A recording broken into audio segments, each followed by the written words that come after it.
Welcome to the Dan Norton Show, on which I promote Ayn Rand's philosophy of Objectivism, a philosophy of reason, egoism, and capitalism.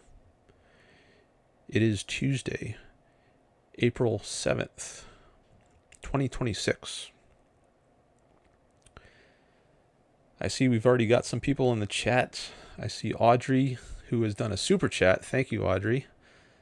I'm going to give that a heart and a like if I can. Thank you very much. Sorry I was a few minutes late today, but I see we've got Audrey and Objective Ethics in the chat already. Audrey says, "Who let the dogs out?" This is a joke, by the way, she adds. All right. And she quotes Baha Men. I don't know who Baha Men is.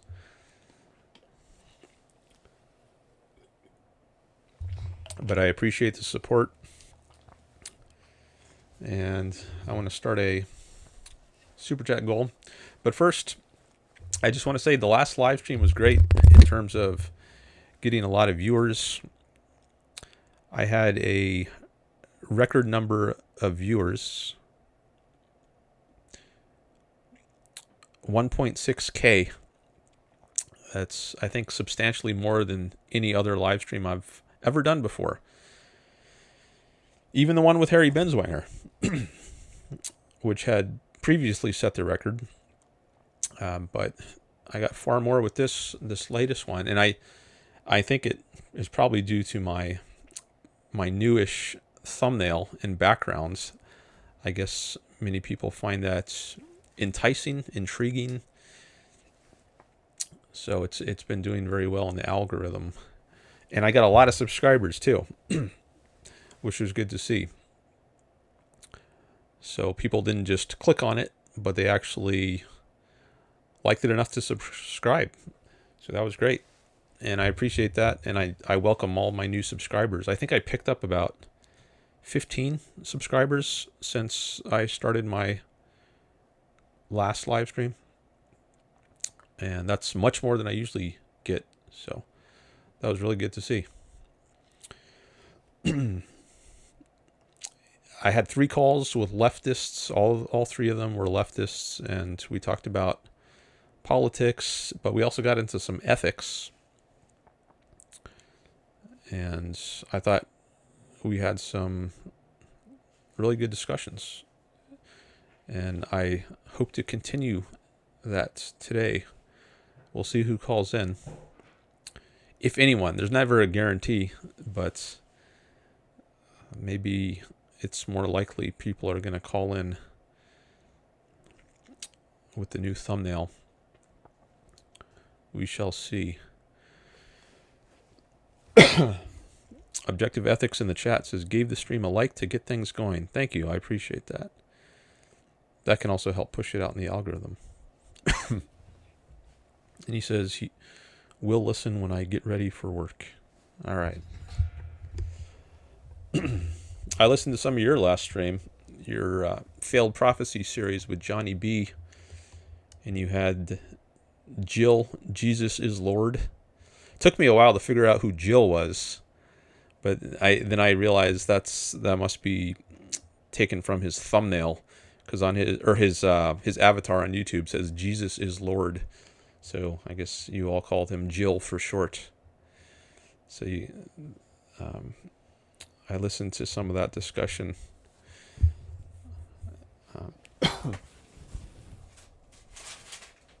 Need to get a cough drop here.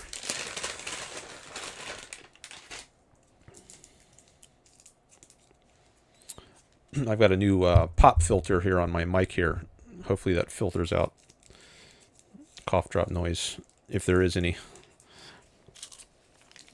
or at least reduces it.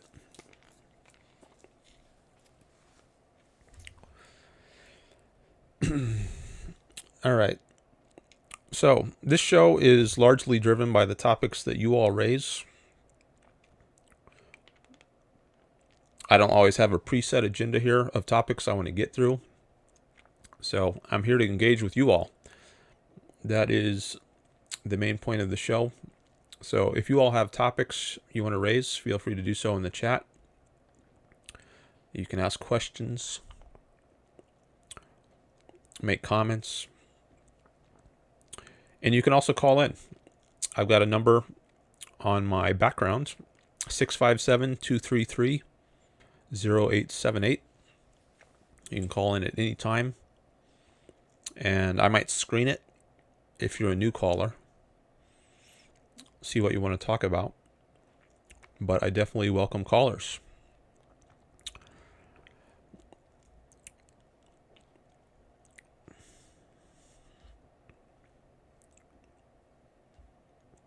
Already got 4 likes on the stream.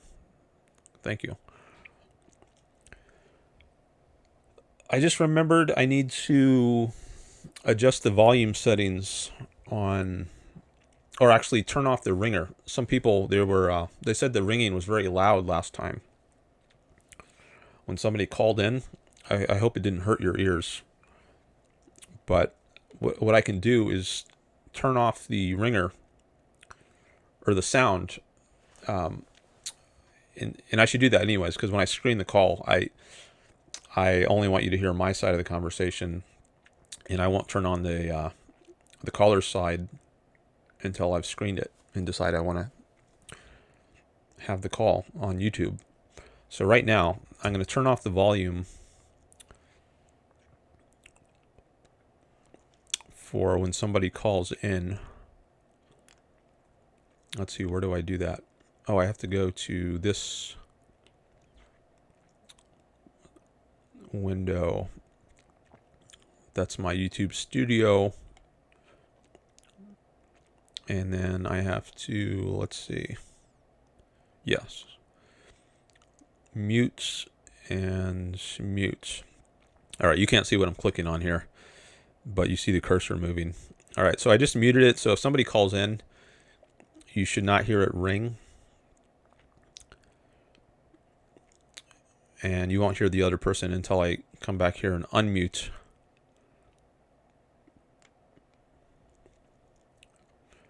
And you can also let me know how the volume sounds.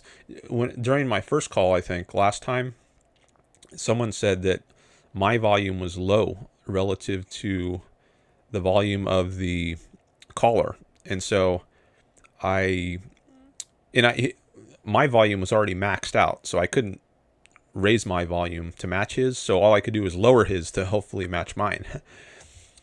But then I think maybe with a later caller, it was the reverse. My volume was higher than the caller's volume.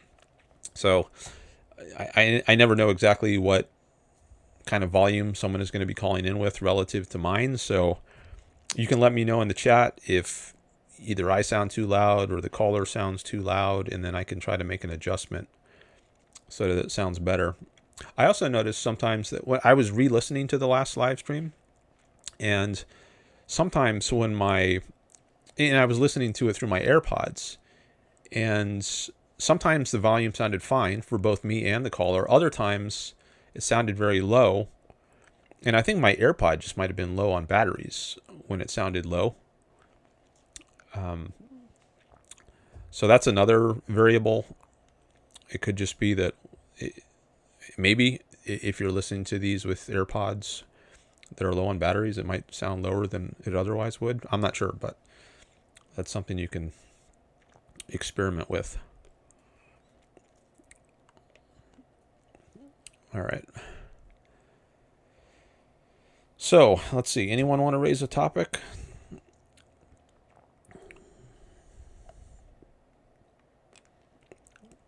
I don't know who Baha Man is in Audrey's chat. Oh yeah, so I want to start a super chat goal, because I want to make this stream, this channel, self-sustaining financially, and to encourage that, I want to get some super chats. So let me create a super chat goal.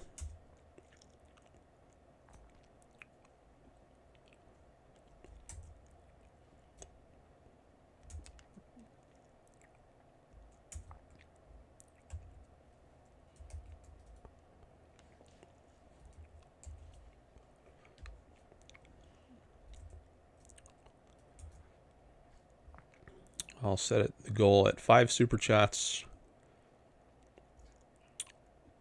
of any amount, and I'm going to include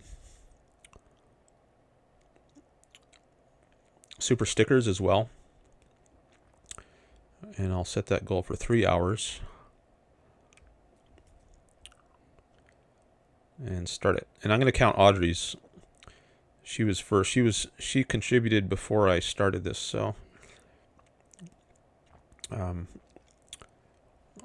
it shows up as 0 out of 5, but it's actually 1 out of 5 because Audrey did hers before I set the goal up, but I'm going to include that. So if you want to help me reach this goal, you can do a super chat or a super sticker. It's only going to make the number go up if it's a super chat. But if you want to see the number go up, do a super chat instead of a sticker. And if you don't have anything to say, that's fine. You can just leave it blank or put some random characters or spaces. All right, Audrey says, I missed the beginning of the show, but the Baha Men are a musical group known for their Who Let the Dogs Out song. Okay. I did not know that. I have heard that phrase before, or that question, and I thought it might have been from some rap song, but I didn't know the name of the group.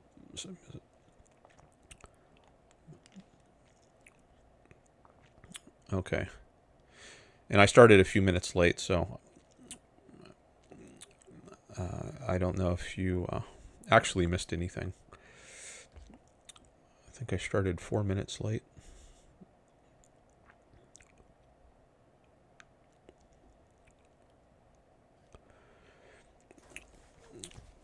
All right, so I could give you a little reading update, as I often do, if there aren't chats to engage with, but I want to give priority to people who are here live and want to chat or call. But often when I'm not streaming, I'm reading. And I continued reading about Iran since my last stream. I was reading about various organizations involved with the Iranian Revolution in 1978, 1979, such as the Islamic Revolutionary Guard Corps. That's the last organization I was reading about. But then I actually switched over to Iraq in Kuwait. I got tired of reading about Iran.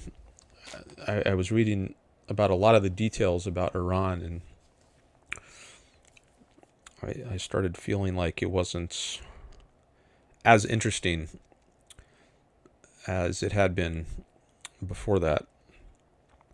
So I can only take so much information about a given topic until I decide it's probably not worth getting more information at this point. I might come back to it, but right now my appetite to learn about Iran is satiated. So I decided to switch over to other areas which I knew less about, also in the Middle East, Iraq and Kuwait. So I read about their histories, and that is the most recent thing I have been reading about. Just general overviews of those countries.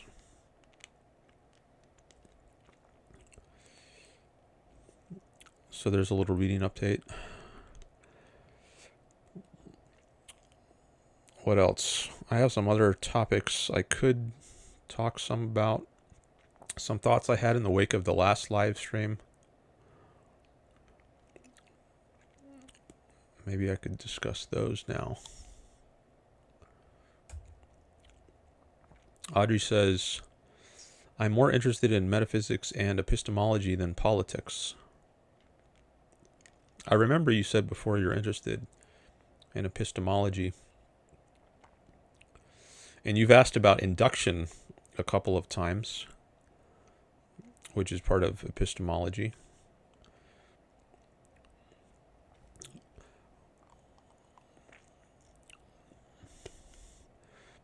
Is there any topic or a question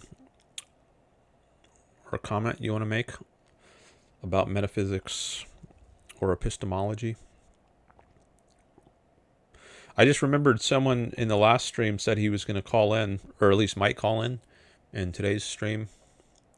And he did a super chat too. He said he wanted to debate theism and altruism. That was Mellow Mau, I think, in the last stream. He goes by the name Mellow Mau. Not named after Mao Zedong, as he has clarified a couple of times. But he did a super chat last time saying he wanted to debate those topics. So maybe he's going to call in today. We'll see. But I do very long streams, so I don't know when he's going to call in. And we didn't schedule the time.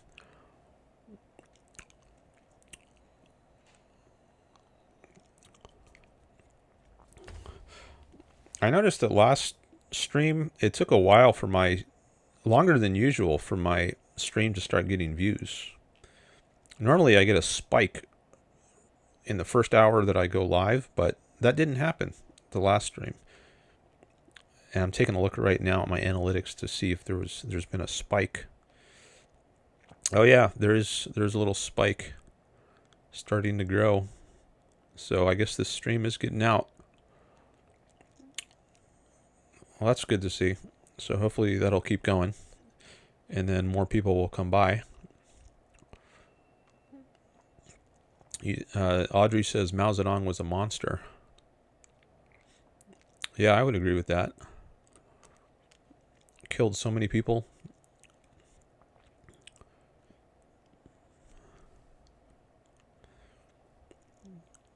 I don't know how many millions died due to famines or other causes.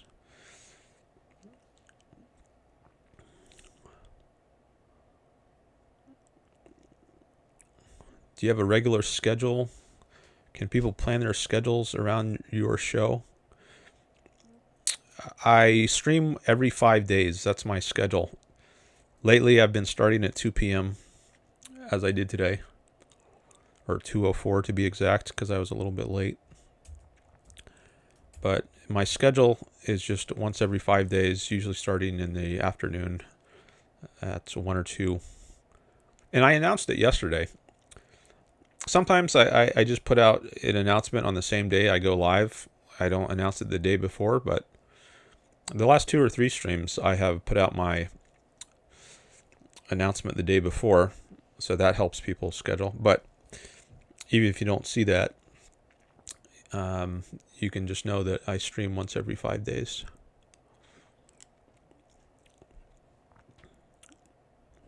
And NPC Uploads is here. Hello. I remember seeing you here before.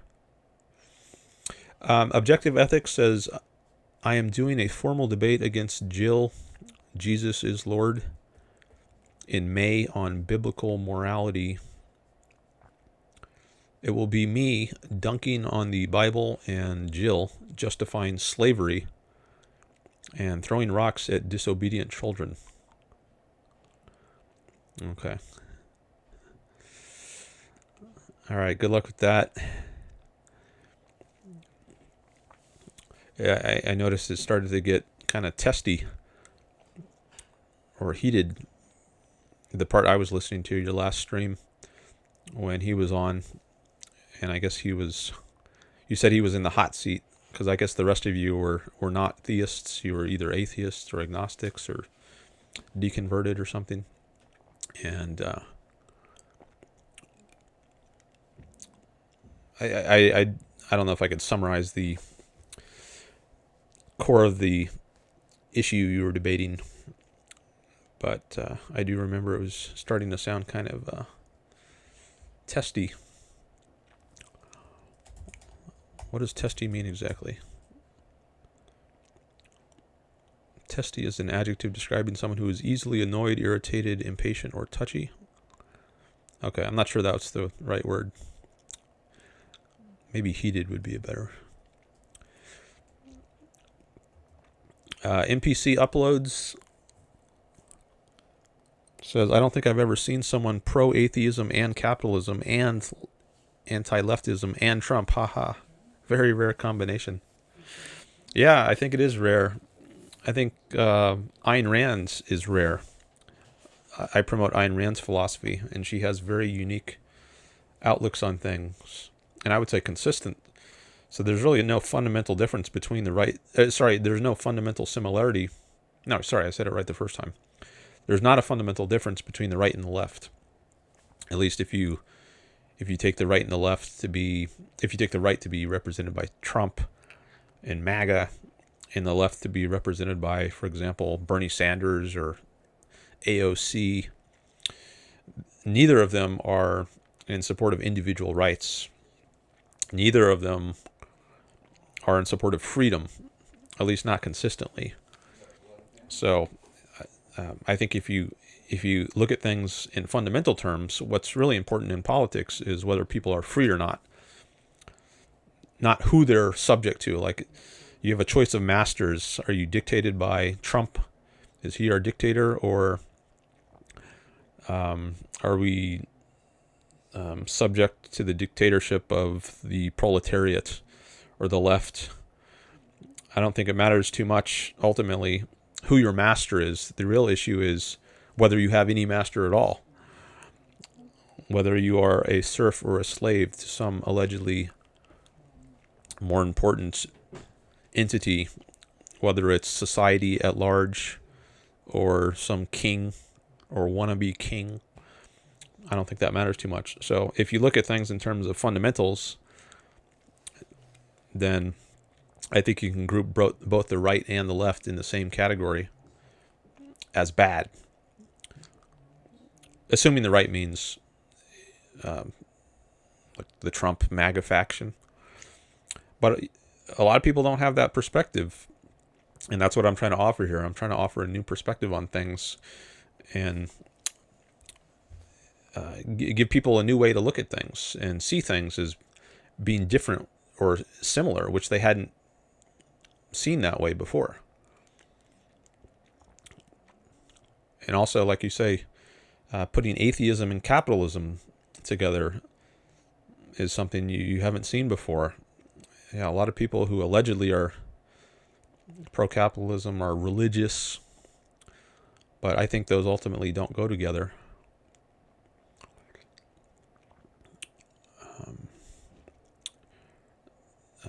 Capitalism is a system that sanctifies the individual. It respects individual rights. It advocates that people should be free from coercion. But religion upholds what you could call a slave morality. You have a duty to sacrifice yourself for the sake of God or other people. At least in many religions, this is the case. But I don't think that's consistent with a philosophy of freedom. I don't think you can combine together a politics of freedom with a morality of serfdom or slavery, where you owe your life in service to others, rather than having the moral right to your own pursuit of happiness, which is what capitalism sanctifies. So you can't have capitalism and religion together, although many people try to combine those, but I don't think they're really consistent.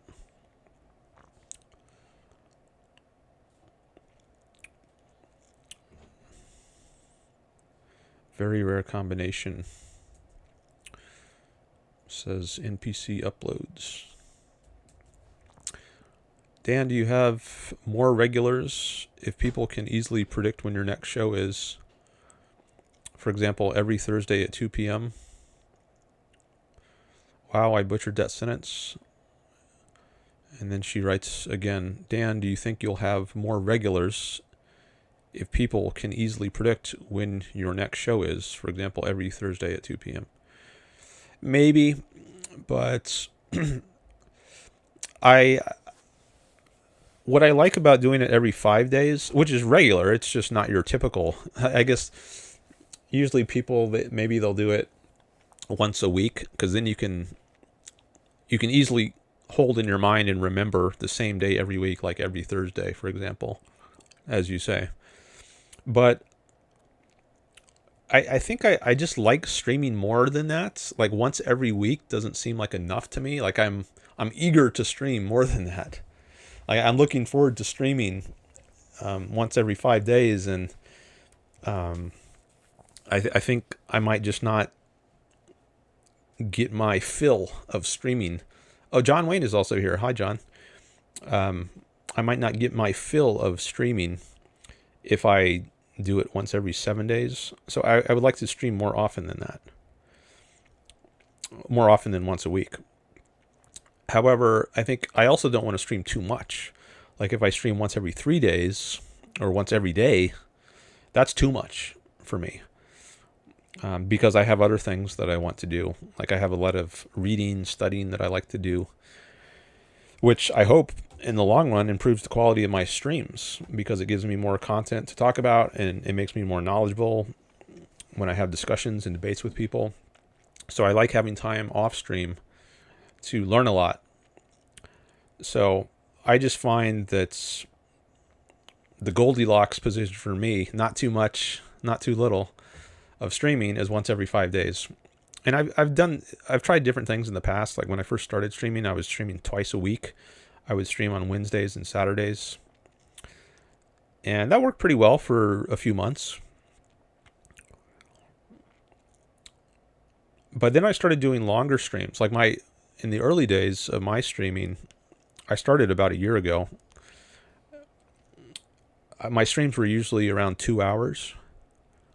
But now my streams are usually more than 5 hours. And if I'm doing streams that long, then I think twice a week is too much. Like if I were to do Wednesdays and Saturdays, 5 hours each time, I think that would be too much for me.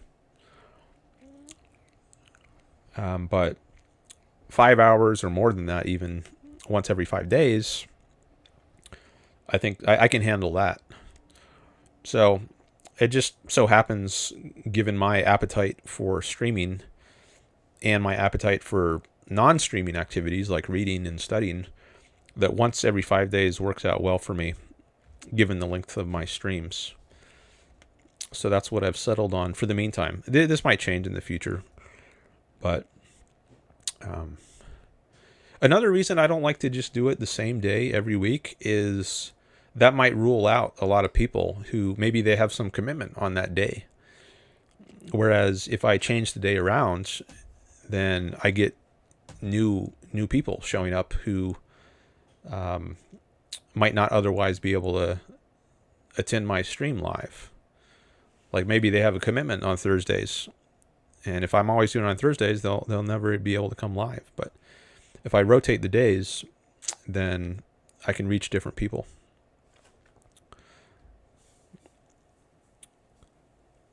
All right, see some more chats from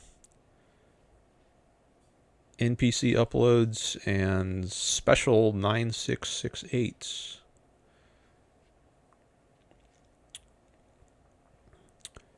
It's rare because tribalism is common, says Audrey.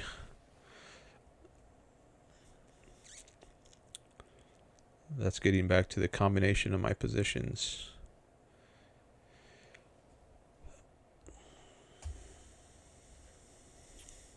Somebody actually called my number over the weekend.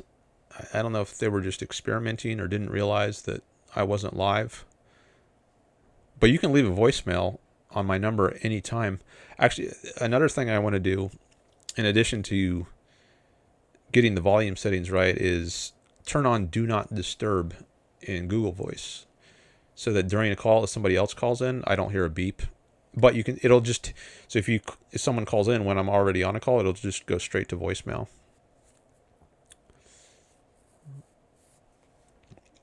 I think I might try that.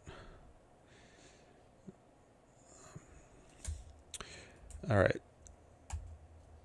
So let's see. NPC Uploads says,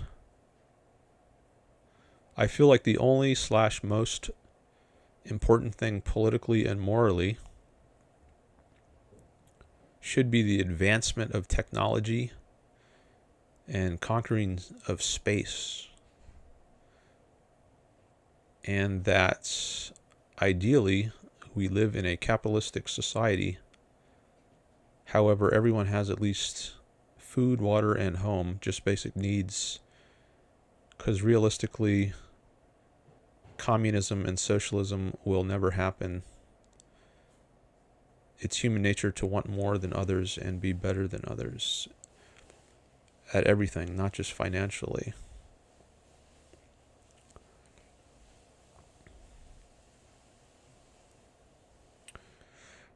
All right, so you say you feel like the only or most important thing politically and morally should be the advancement of technology and conquering of space.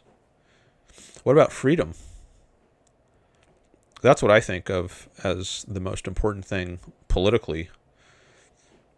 And morally,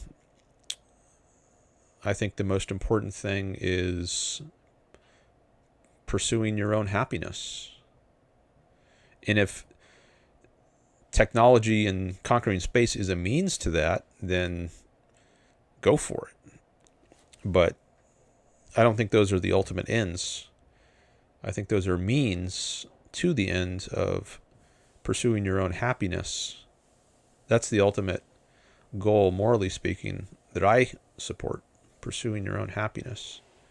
And then politically, freedom is the basic condition that makes that possible. And I think freedom enables the advancement of technology and the conquest of space. So I don't think those are fundamentals. Those are derivatives. The advancement of technology and conquering of space. Those follow from, they are downstream from freedom and the pursuit of happiness. They're expressions of those, or outgrowths of those.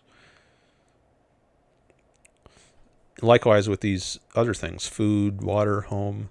The way you get those things is through freedom. Because reason, our faculty of reason, is our means of survival. And for our reason to function, it needs freedom.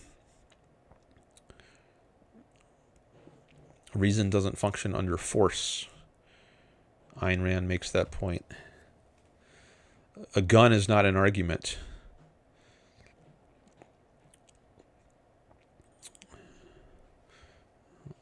That's an important point. Maybe we can get into that some more. But if you have the freedom to think and reap the rewards of your thinking, if your rights, your property rights are respected, then that will foster the creation of values such as food, water, clean water, and homes, shelters. So that's how you meet your basic needs, is by exercising your reason, and freedom protects your ability to do that.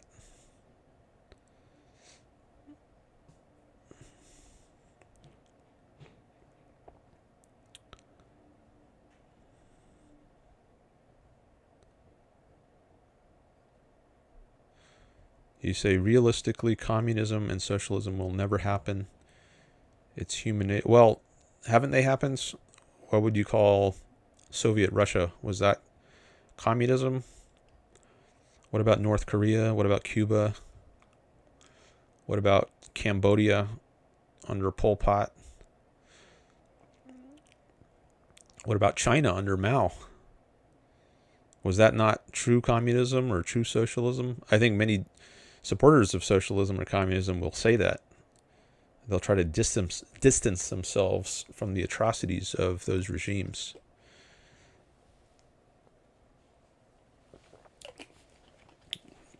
But I'm doubtful that's justified, to distance themselves. If you advocate a morality of self-sacrifice, of collectivism, of sacrificing the individual to the group, then maybe those kinds of regimes are the logical expression of that morality, that collectivist morality.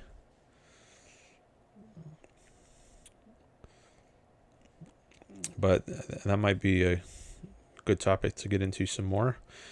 Let me just read some more of these. Special 9668 says Tepi was an atheist. She talked to a pastor about inconsistency in Bible. The pastor suggested book. She looked on Amazon, too expensive. 8 days later in work car, the book is there. She believed after that. What do you think about that? There are 40 million books on Amazon. It's a YouTube video interview.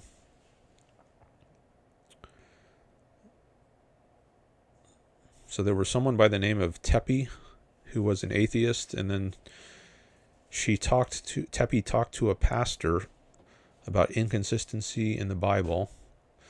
The pastor suggested a book which she found on Amazon, but it was too expensive. 8 days later in work car, the book, so that somehow the book appeared in her car. I'm not sure what you mean there. So she thought it was a miracle or something. Is that the idea? The book was too expensive, and then the book turned up. It was too expensive for her to buy, but then it turned up in her car. Well, maybe someone bought it for her. Maybe the pastor bought it for her. And knew someone who knew her and put it in her car. I don't know. But I guess you're suggesting that what happened is there was a miracle, or like that was the moral of the story, whoever tells the story. You say there are 40 million books on Amazon. So is the book that the pastor told her to check out, that's the one that turned up in her car? How did it turn up in her car, if that's what you mean? Was there a window open and someone threw it in the car seat? Or what?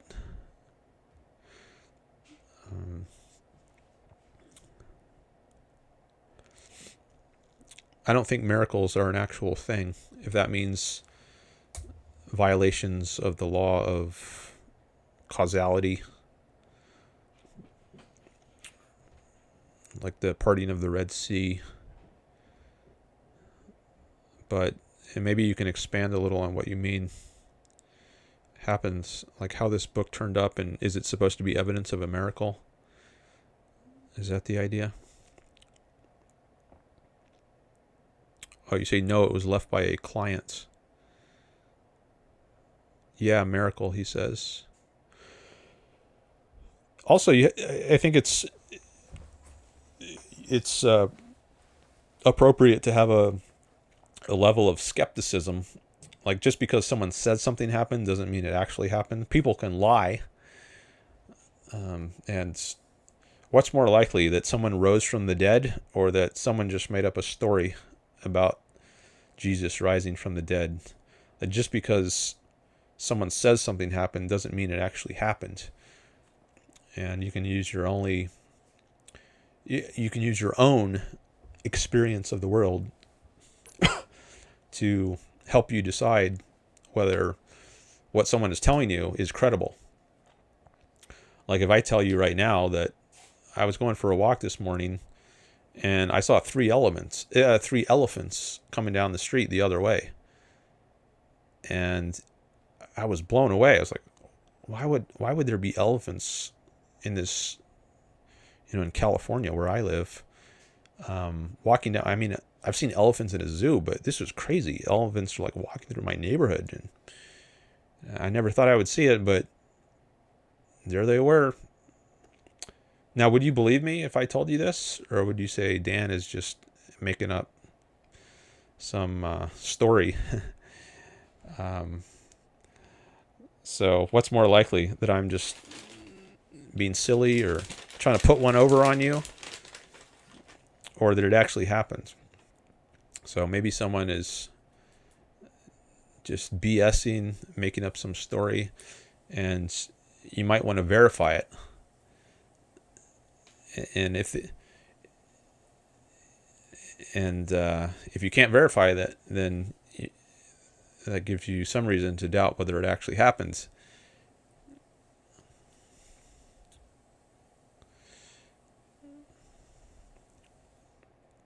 Audrey says, the question is how to achieve those goals.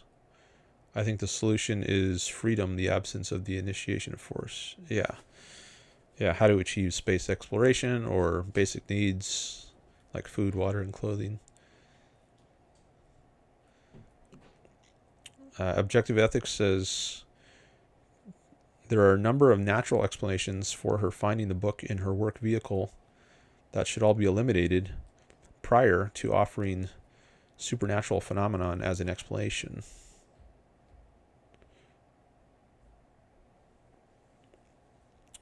Yeah, and that's assuming it actually happens. Like, I don't even know that this actually happens. She was interested in buying some book off Amazon, but she couldn't afford it. And then shortly after that, she just finds it in her car. Someone put it in her car. Like, I don't even know that happened. That's a story somebody told. You said there was a YouTube video about this? Okay, but can you trust it just because it was in a YouTube video that this actually happened? Or could this just be a fraudulent YouTuber who wants to get clicks by telling some story like this?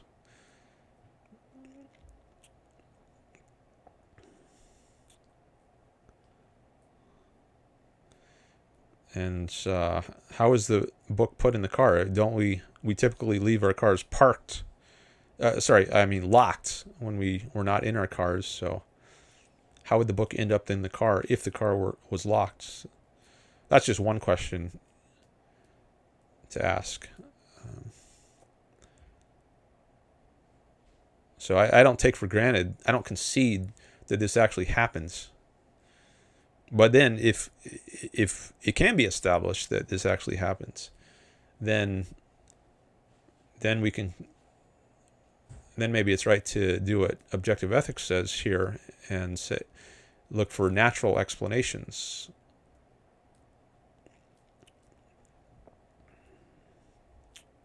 First, like when you see a rainbow, and if you don't, I've given this example before. If a caveman 100,000 years ago sees a rainbow in the sky, he could offer a supernatural explanation by saying there's a god, like a rain god, and the god is the cause of the rainbow. Or he could just say, I don't know, I don't understand that. And maybe he never will understand it. Maybe there's just too much science has to be learned before he's in a position to discover what's causing the rainbow. The refraction of light through different media at different rates, which separates the colors. So even if you don't have it, maybe even if you can't find a natural explanation of something like a rainbow, I don't think that means that doesn't then give you license to posit a supernatural one. It just means you haven't figured out the natural one yet. And I think when you're in that position, the right thing to do is just say, I don't know, I haven't understood it yet. I don't think there's ever justification for positing a supernatural phenomenon. If I wonder if that just is a contradiction in terms. Like if the supernatural means the denial of the natural, then maybe by definition it's impossible. That which is beyond nature, or that which is beyond causality, or beyond identity, ultimately.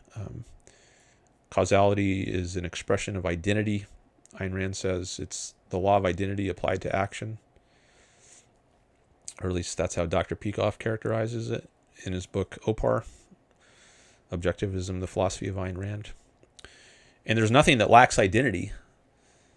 So if to be violations of causality is to be a violation of identity, well, there is no such thing. A is A. Things are what they are. They have an identity, and that identity can never be violated. So you might think it's impossible for there to be a supernatural phenomenon. By definition of what it is, it's impossible. So if you can't understand something naturalistically, then I think the thing to do is just say, well, I haven't figured it out yet, not posit some supernatural explanation.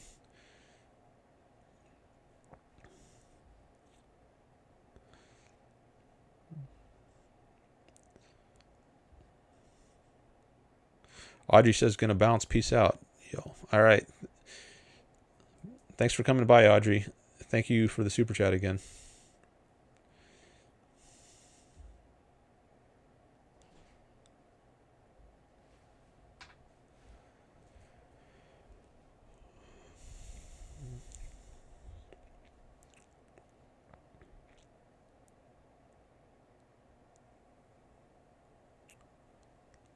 It was left by a client. She cried in the interview. Were those real tears or fake tears? Alligator tears?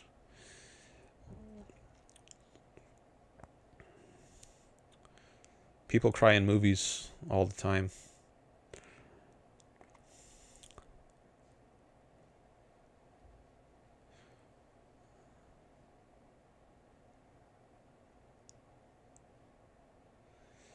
Also, I like atheism, says NPC Uploads.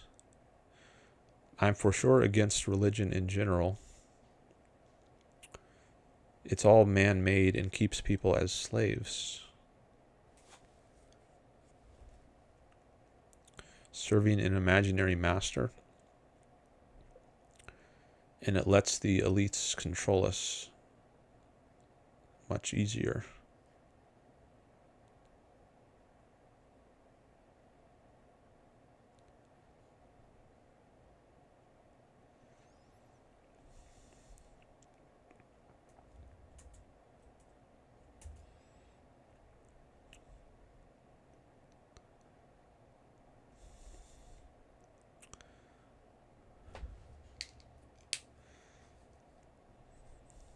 Yeah, I think it's all man-made.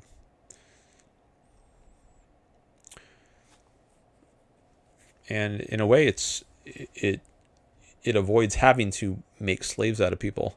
So instead of using force to control people,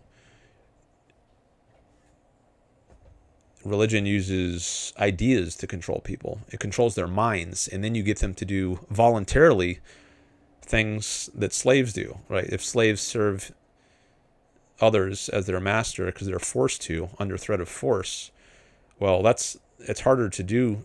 It's harder to wrestle with someone and force them to do what you want than it is to just inject some idea in their minds that tells them, like, oh, I should be an altruist, I should be a collectivist and serve others. That's really the good life. That's what's noble. That's what's moral. That's what I should do. If you get people to believe that idea, then you don't have to enslave them. They'll just serve others voluntarily and act as slaves. And I think that's a function that religion serves. It gets the same result as slavery without the troublesome need to coerce people. Just screw with their minds.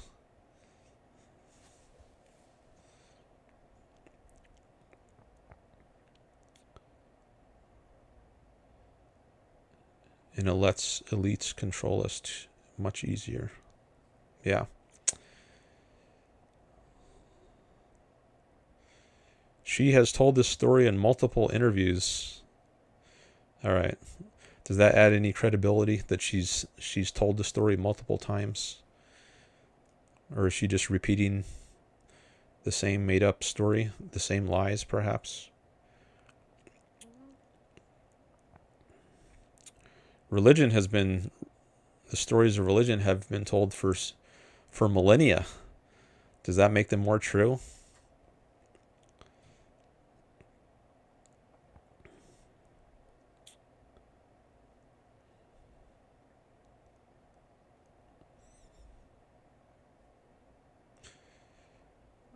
All right, Roland is here, another new person in the chat. I'm not going to read the full name because it's vulgar.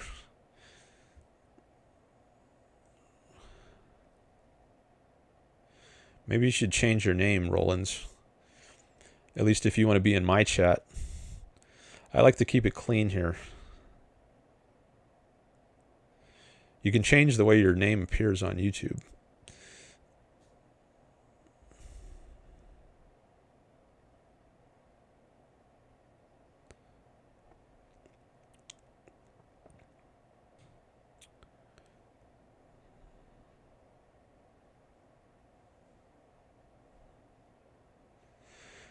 However, atheism is extreme, says NPC.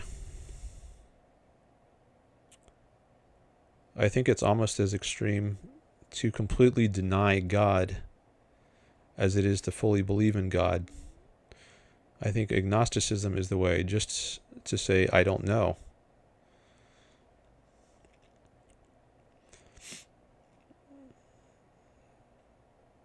But what if I do know?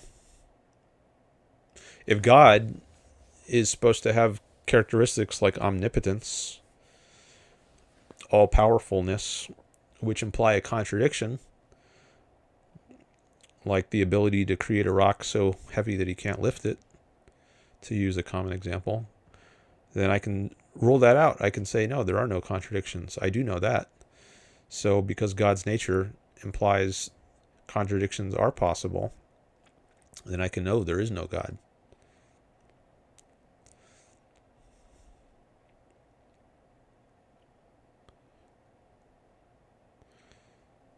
Now, what's something I would say I don't know about? I don't know whether there's life in another galaxy. So I could say I'm agnostic about that. I don't say there is life in another galaxy. I don't say there's not life in another galaxy. I just don't know. But is there a being who can work contradictions, like miracles, that involve violations of the law of causality, which ultimately is a violation of the law of identity? No. There can't be. So I can rule that out. That might have been too quick. I could maybe elaborate on that some more, but I don't think the right position when it comes to God is to say I don't know.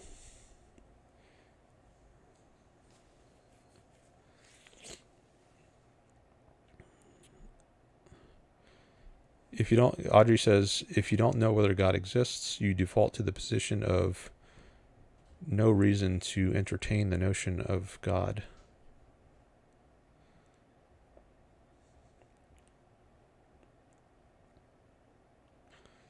I saw 100% float up a few seconds ago. Thanks for those reactions.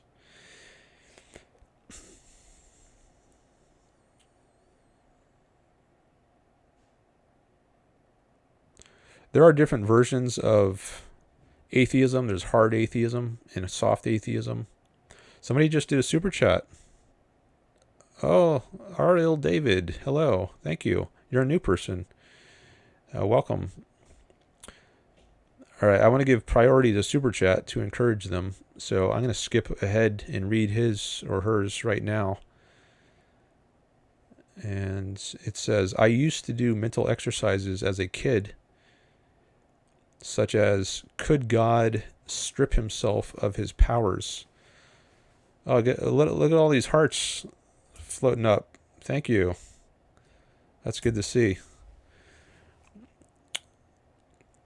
I don't know what the hearts are for.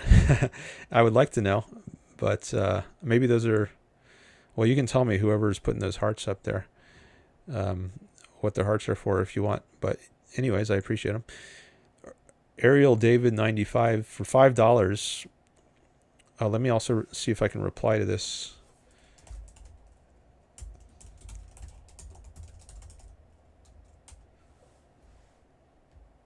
All right. See if I'm quick enough, I can do a reply and have this tag show up. This aqua tag that matches the color of the super chat. All right, more hearts. Thank you. And let me also give that a heart here and a like. Ariel says, I used to do mental exercises as a kid, such as, could God strip himself of his powers so absolutely and permanently that he could never recover them. That's interesting. I never thought of that question before.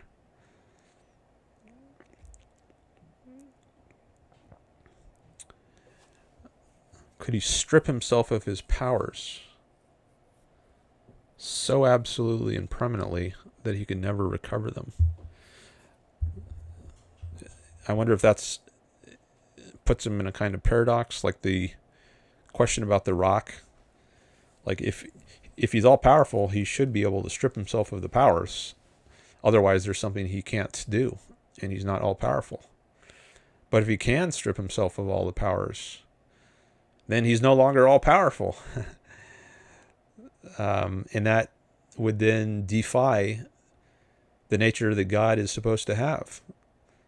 So you might think that there are arguments that can prove God exists, at least if we understand God to be a being who is all powerful.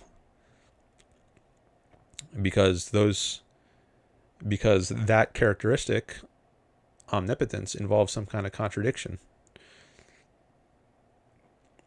That's interesting. Okay. All right, thanks for that. Super chat. All right, so you see the number went up here to 1 out of 5 because Ariel just came in with a super chat. And I'm also counting Audrey's, even though that came in before I set the goal up. So we're actually at 2 out of 5 because Audrey did a super chat at the very beginning. And I'm going to include that. Hello, Kudababa is here.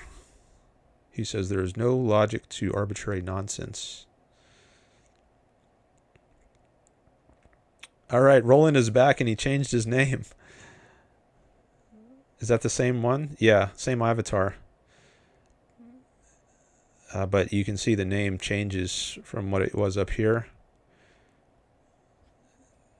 All right, thanks, Roland. I appreciate that. But let me go back and read some of these others that I skipped over.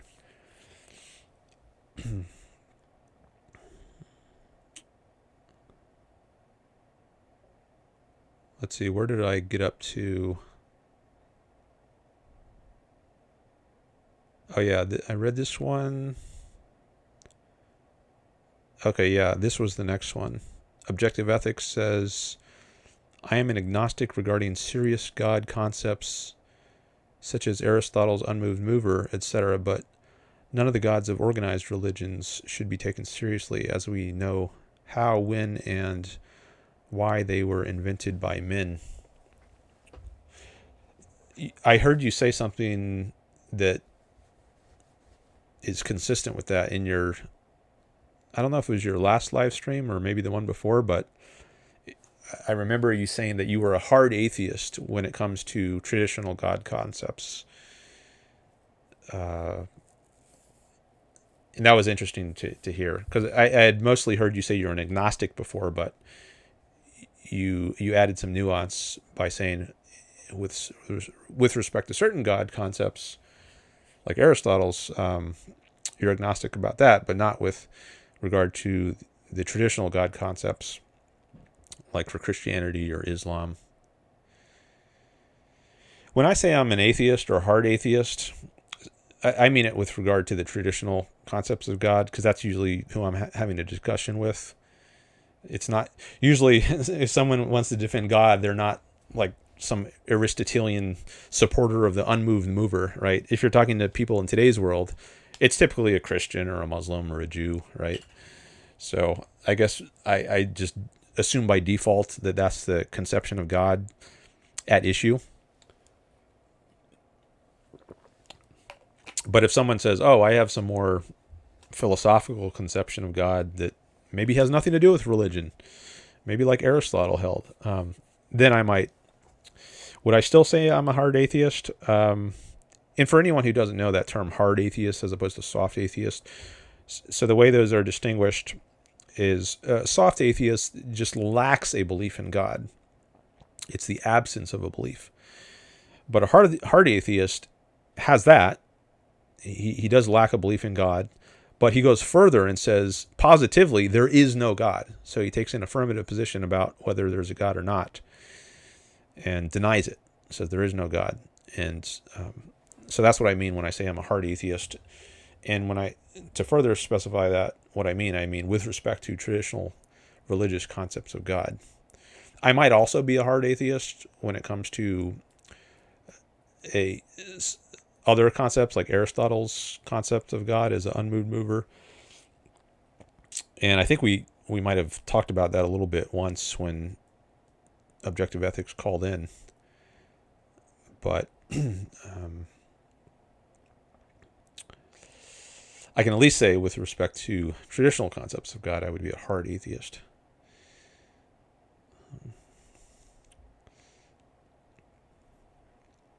How are you defining good and bad, says Rollins. All right. That could be a big discussion, and maybe I'll come back to that, but let me just read some more of these.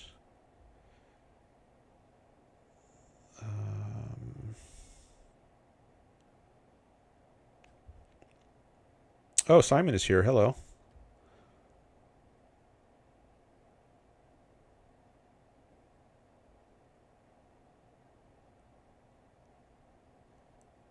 How's it going, says Ariel David. Going well. I like live streaming.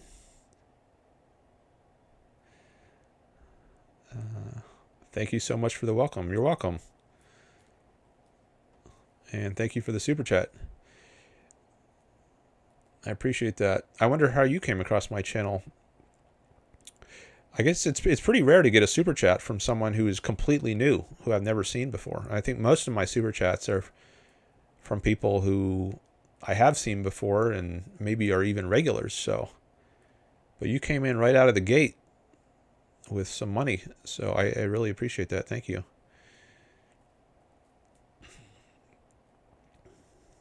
I put a bunch of tags in the description of my channel, and that might have helped my video reach you in the algorithm. Where is that? Welcome. All right, we got a lot of people watching. Show. We're in the double digits. It's good to see. So here in my description is a bunch of tags to help people find my show who are searching for these topics on YouTube. So if you have an interest in some or several of these topics, that might help my video show up. So maybe that's how you came across my show. Is my cursor showing up when I move it? Yeah, looks like it is. Okay, good. And by the way, I also have Patreon and PayPal. Those are other ways you can contribute to the show, which actually takes out a smaller percentage of what you contribute. YouTube takes out a 30% cut. So if you do $10, YouTube will take $3. I'll get $7. Patreon takes a smaller cut. They only take 10 to 15%. And PayPal takes even a smaller cut, only 2 or 3%. So those are also ways you can contribute. But I'll take anything. So whatever your preferred method is, I appreciate it. And I'll treat those as super chats as well. So if you tell me you did a Patreon, you signed up on Patreon, or you did a PayPal contribution, just let me know that in the YouTube chat, and I'll check my email just to verify that it came through, and then I'll treat that as a super chat. If you want to ask a question, put some dollars behind it. Steven, who sometimes is on my chat, he sent me $60 through PayPal, and he's done that more than once. And then he just asks multiple questions. Like he'll say, I'm going to put $10 on this question, and I'll answer that. And then he'll ask another question and say, this is the $5 question. And then right now he has a balance, I think, of $15 left on his PayPal contributions. But Originally, he did $60 on PayPal, and then so that's another way you can contribute. Add some flexibility.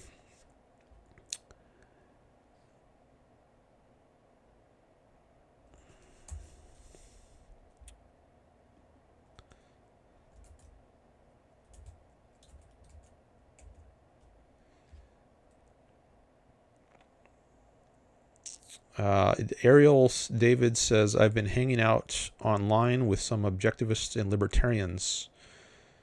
I am new to the philosophy, though. Okay. All right. So I guess objectivist and libertarian content has been in your algorithm. All right. Well, I can definitely see how that would have turned up my stream. Objectivism is a good label for my philosophy, following Ayn Rand. Libertarianism, I distinguish myself from as Ayn Rand did, but a lot of people will call me a libertarian, even though I say I'm not one, because I think a lot of people out there, they don't see the difference. So libertarians are anti-state, at least many of them are. They're anti-government. They don't want there to be any government at all, with a monopoly on the use of physical force. But Ayn Rand rejected that. So that's one reason that I distinguish myself from libertarians. Simon says, Dan is a great resource for breaking down any concepts, questions you might have. Thank you, Simon. I appreciate that.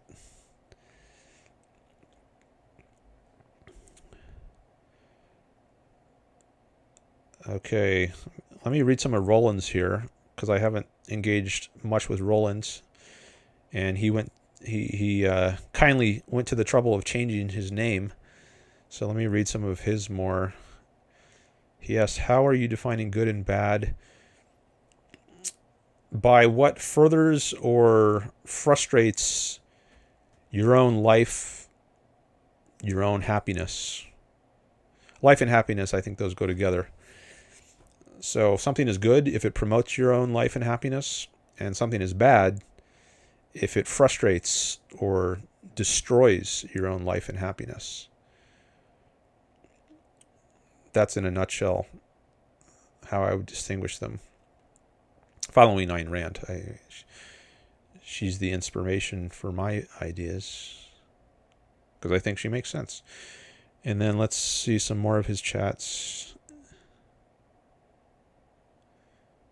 He says, I think that religion controlling people's minds can be a good thing. In most cases, it is a good thing, he says. Well, religion asks you to take things on faith, and I think that's very bad, at least many religions, because I take faith to mean believing something without any evidence. If someone says, take it on faith, that means believe it without evidence. And I think that's bad. That's throwing out your mind. It's believing something in defiance of evidence, in defiance of the need for evidence.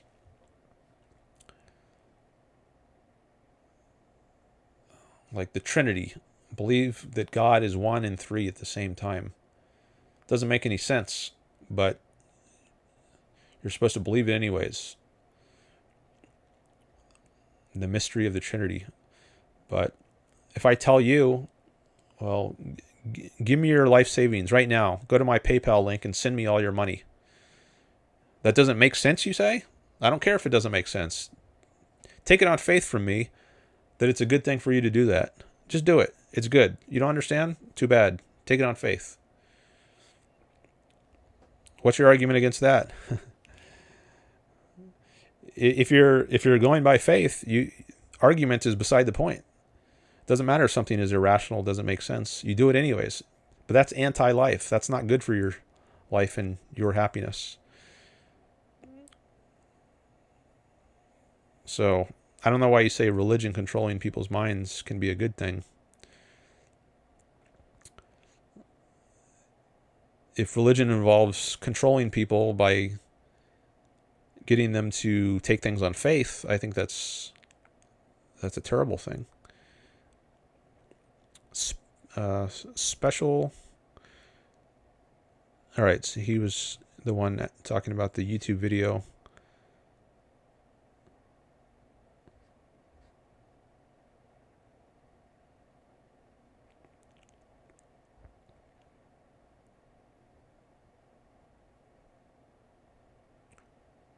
I'm trying to start on reading Atlas Shrugged, Leonard Peikoff's lectures, and Objectivist epistemology, says Ariel. Okay. I think those are all great works to look at.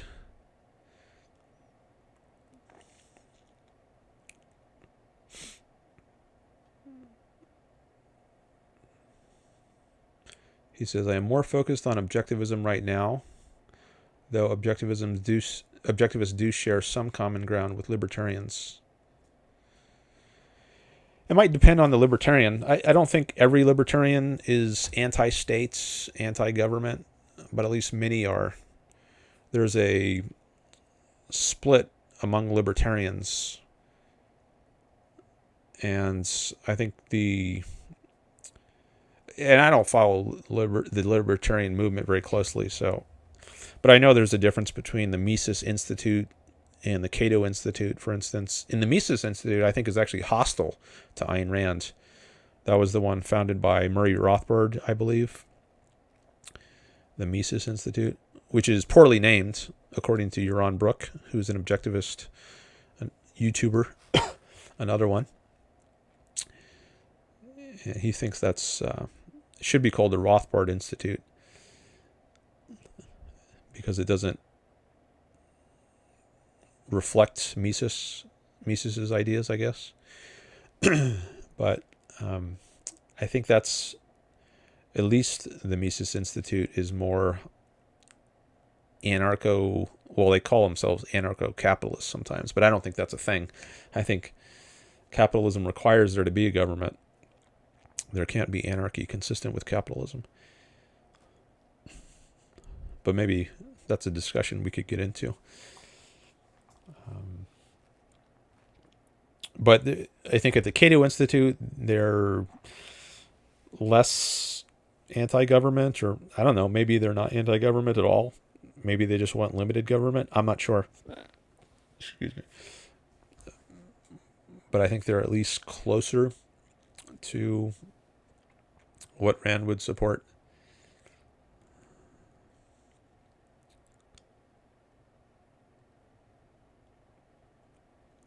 I said, share some common ground. There are still some ideals which are incompatible between objectivists and libertarians. Well, what is the common ground that they share? Some common ground.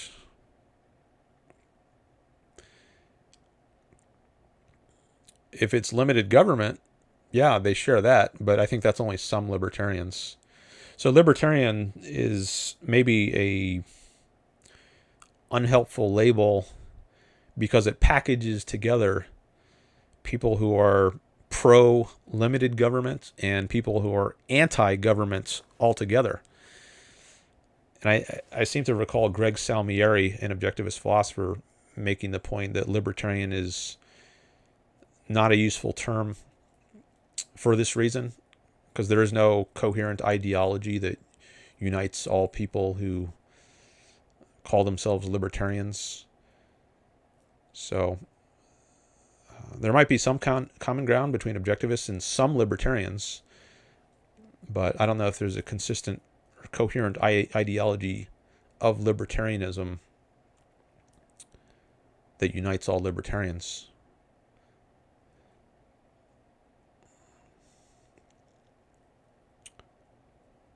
Ludwig von Mises was not an anarchist. Yaron would be correct, says Ariel. Overall reduction of states, though libertarians just pursue limited as transition towards no government. Okay, well, if reduction of state is the commonality, I'm not sure that's a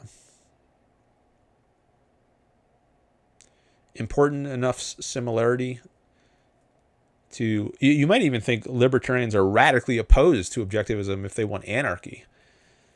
And I think Greg Salmieri actually might have made this point, and not, I don't know that he uniquely makes the point, but I might have heard this made by him, that if you have a spectrum, instead of putting libertarians on one end of the spectrum and communism on the other, that it should actually be on the same side of the spectrum, because they both want systems where there's lots of force. It's just that one is an anarchic state of force, and the other is state-controlled use of force. Whereas capitalism, which is the actual opposite of both, is a system of freedom. So if you're going to have just a one-dimensional political spectrum, and I don't know that you can ultimately just have a one-dimensional political spectrum, but if you were to do that and make the axis be how much force individuals are subject to, that's the essential when it comes to politics, I think. Is there freedom or is there coercion of individual human beings? How much coercion is there? Well, there would be a lot of coercion on the totalitarian, communist, libertarian, anarchist side, if their actual goal is no governments. And when they talk about reduction of the state, if that's just a step, as you say, a transition towards no government, then there would end up being lots of force. And I guess the libertarians just want to be free to act on their whims and not have state interfere with their whim to force people in the way they would like to force. But if you interfere with their ability to force, then you're violating their freedom, allegedly. I think that's the view of some libertarians, if not many or all. So there would actually be a lot of force on the individual in a libertarian society, whereas in capitalism, that's where there would be the least amount of force. There's only retaliatory force, no initiation of force. At least none that's legal, right? Ariel says, I see, a one-dimensional spectrum would not make sense. Well, I guess it provides a limited value. Like, I do think having the axis measure how much force is applied to the individual is a useful tool, but there's different forms that you might want to distinguish, different ways of coercing the individual. And Yaron Brook has talked about the spectrum as being an arrow. So, like, here's the tip of the arrow, and then on the other end is the feathers where they branch out. So capitalism over here, and then on the other side you've got, oh, my fingers aren't showing up. Now they're showing up a little bit. It branches. Like you have up here, let's say right-wing tribalism, and down here left-wing tribalism. This is not looking very good. But you can just imagine one capitalism and then left-wing, right-wing. So you have Trump, the Trump kind of forcing people with tariffs or whatever his whims are. That's one form of forcing people. And then the other side of the feather is the more left-wing kind of forcing people with whatever big government programs they want, Social Security, Medicare, minimum wage, living wage, so-called. Although many of these the right also wants. So I think there's like Social Security or Medicare, they don't want to get rid of that. So there's really no fundamental distinction between the right and the left. They're just different ways or degrees of coercing people. Two different tribes, but there's nothing really importantly different. at a fundamental level between them. I think they're both hostile to freedom.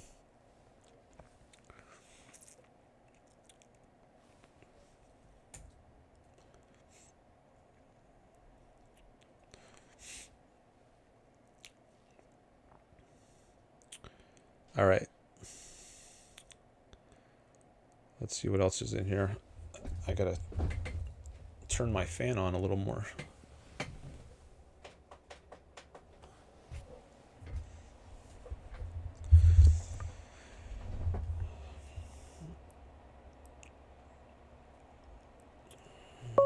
Oh, somebody's calling, but I guess you can't hear that. Let me pick it up and screen the call.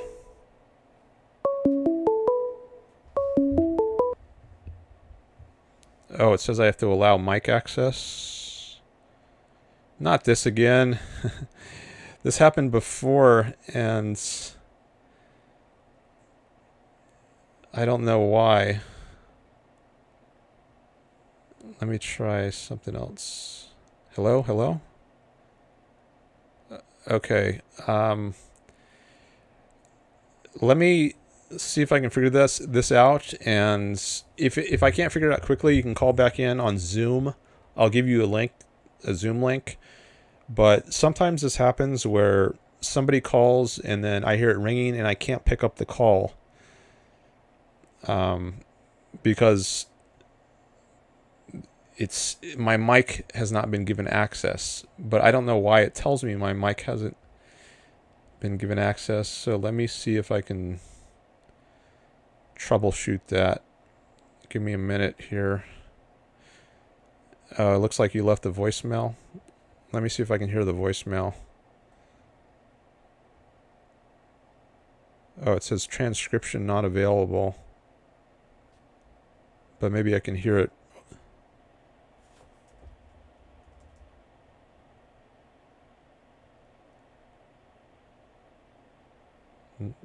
Nothing yet. All right, it's just 12 seconds of silence. All right, so I don't know what's going on with that, but give me a minute to see if I can figure out why my mic wasn't working. And once I figure this out, I'll tell you I'll ask you to call back, or I'll give you a Zoom link. Gosh, I don't know why this happens. It's just kind of random. I mean, the settings look...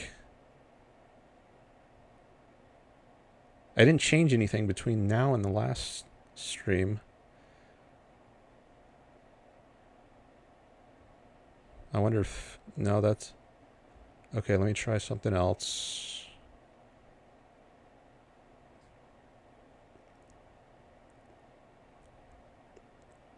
Testing... What if I just refresh the page? Let me try that.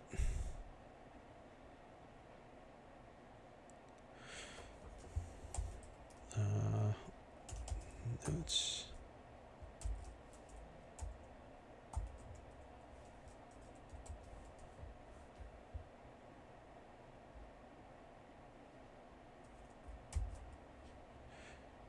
Okay, I just refreshed the page. Oh, I think it might be... Maybe that's... Was that all I needed to do? Okay, I think it's going to work now, but maybe I should try it. I can call in on my own phone just to test it before you call. So, yeah, let me try that.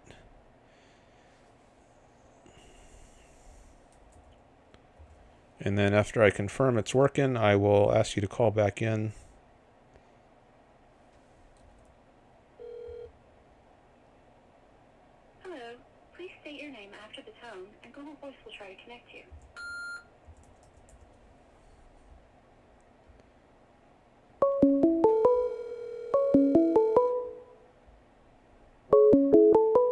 Okay, it's working.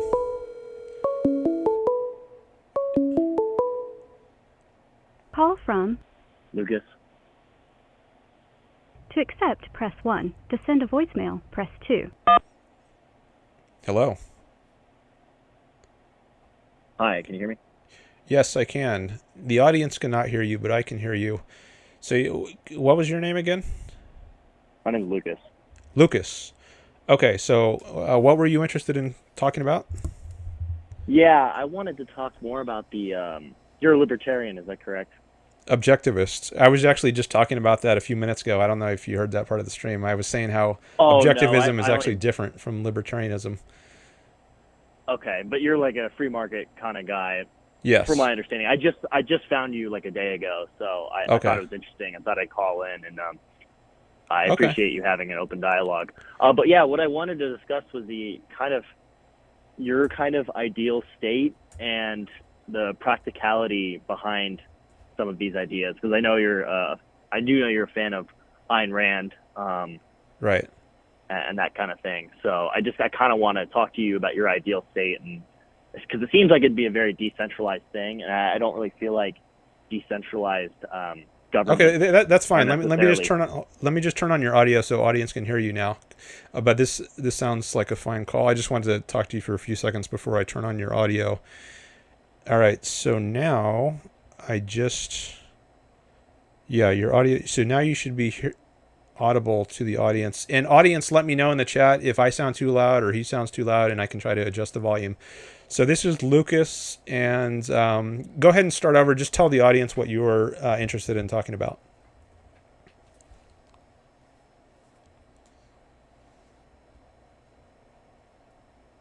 Oh, hold on. Why is I'm not seeing your audio show up on the mixer, even though it shows you're not muted. I don't know why. Oh, I think I fixed the problem.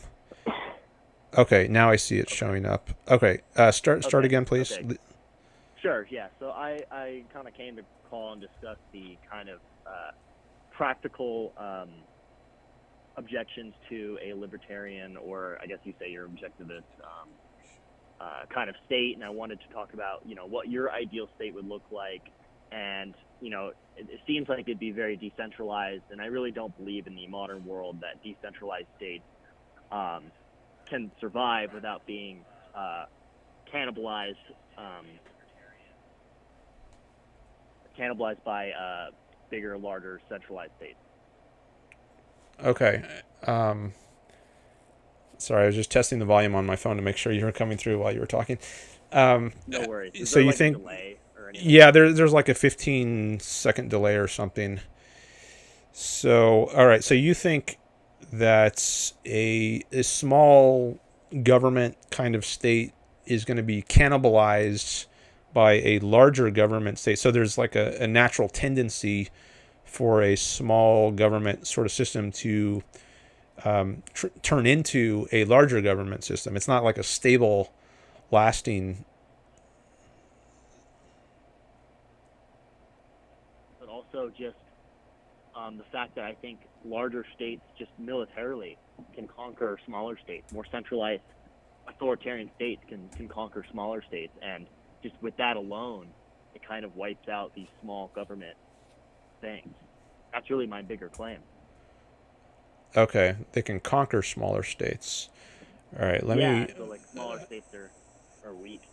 Okay, I'm going to. I want to take some notes here and then share them on the screen. Sure. Just give me a sec.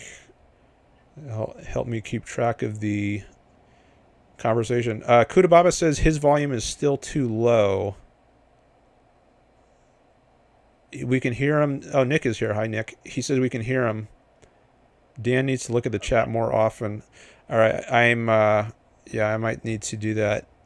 I'm still sort of new to this, and I'm No figuring worries. out Yeah, how figured you were much I new. need I to look saw at. the Like tool. when somebody calls in, I usually am mostly focused on just the caller, and I'm not looking at the chat because I can't multitask like that too much. But I Sure. do need to get certain essential feedback, like if the volume is too low or something. So let me see if I can raise your volume. Just hold on a sec. Yeah. No worries. Okay, I have now maxed out his volume, so let me know if that helps or if you can hear any difference. And if it's not any better, let me know, and I'll troubleshoot it some more. And maybe I can turn down my volume, and then you can just overall increase your system volume. But just give me more feedback if it's still not good. Okay, so, and oh yeah, I was also going to open up my notes screen. Where is that? Here we go. Yeah, no worries. I also only have like 25 minutes to talk, just Okay. so we're clear. I don't want to, just so you know, like, Yeah. I don't want to like randomly ditch the conversation at the end. Looks like I'm like running away. So No worries. So I just want to this make that clear up is- front. Right. Call with Luke. And I'll just put today's dates. Okay. And now I'm going to share that. And you should be able to see this on screen too if you have YouTube open. Yeah, hang on. Yeah, there we go.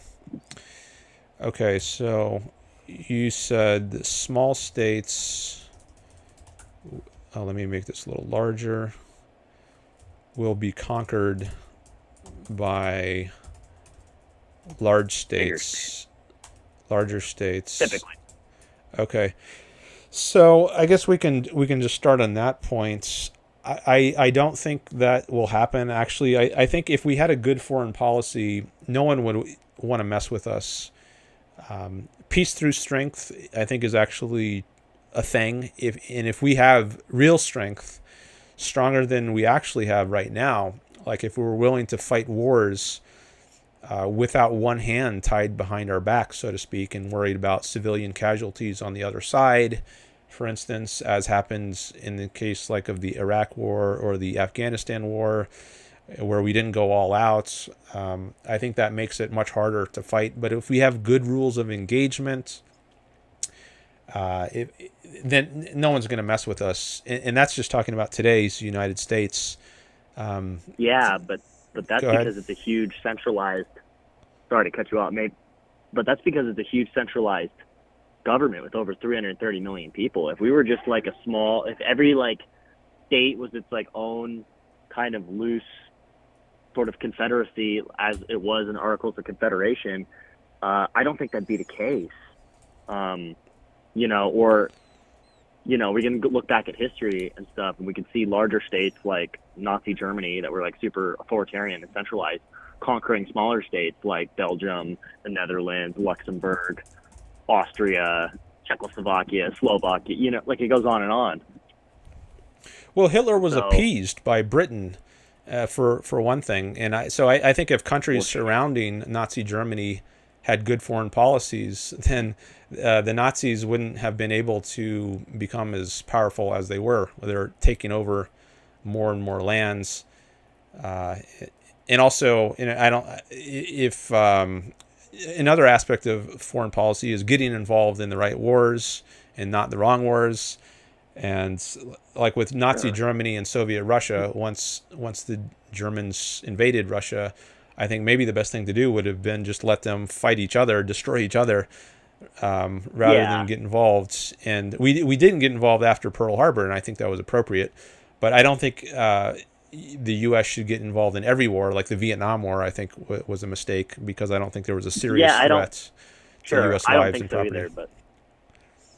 And there's a self-interested reason to build up the military. I mean, we don't want to be conquered by some foreign threats. So people have a self-interested reason to support a military strong enough to support their lives, so they aren't conquered and enslaved. Sure.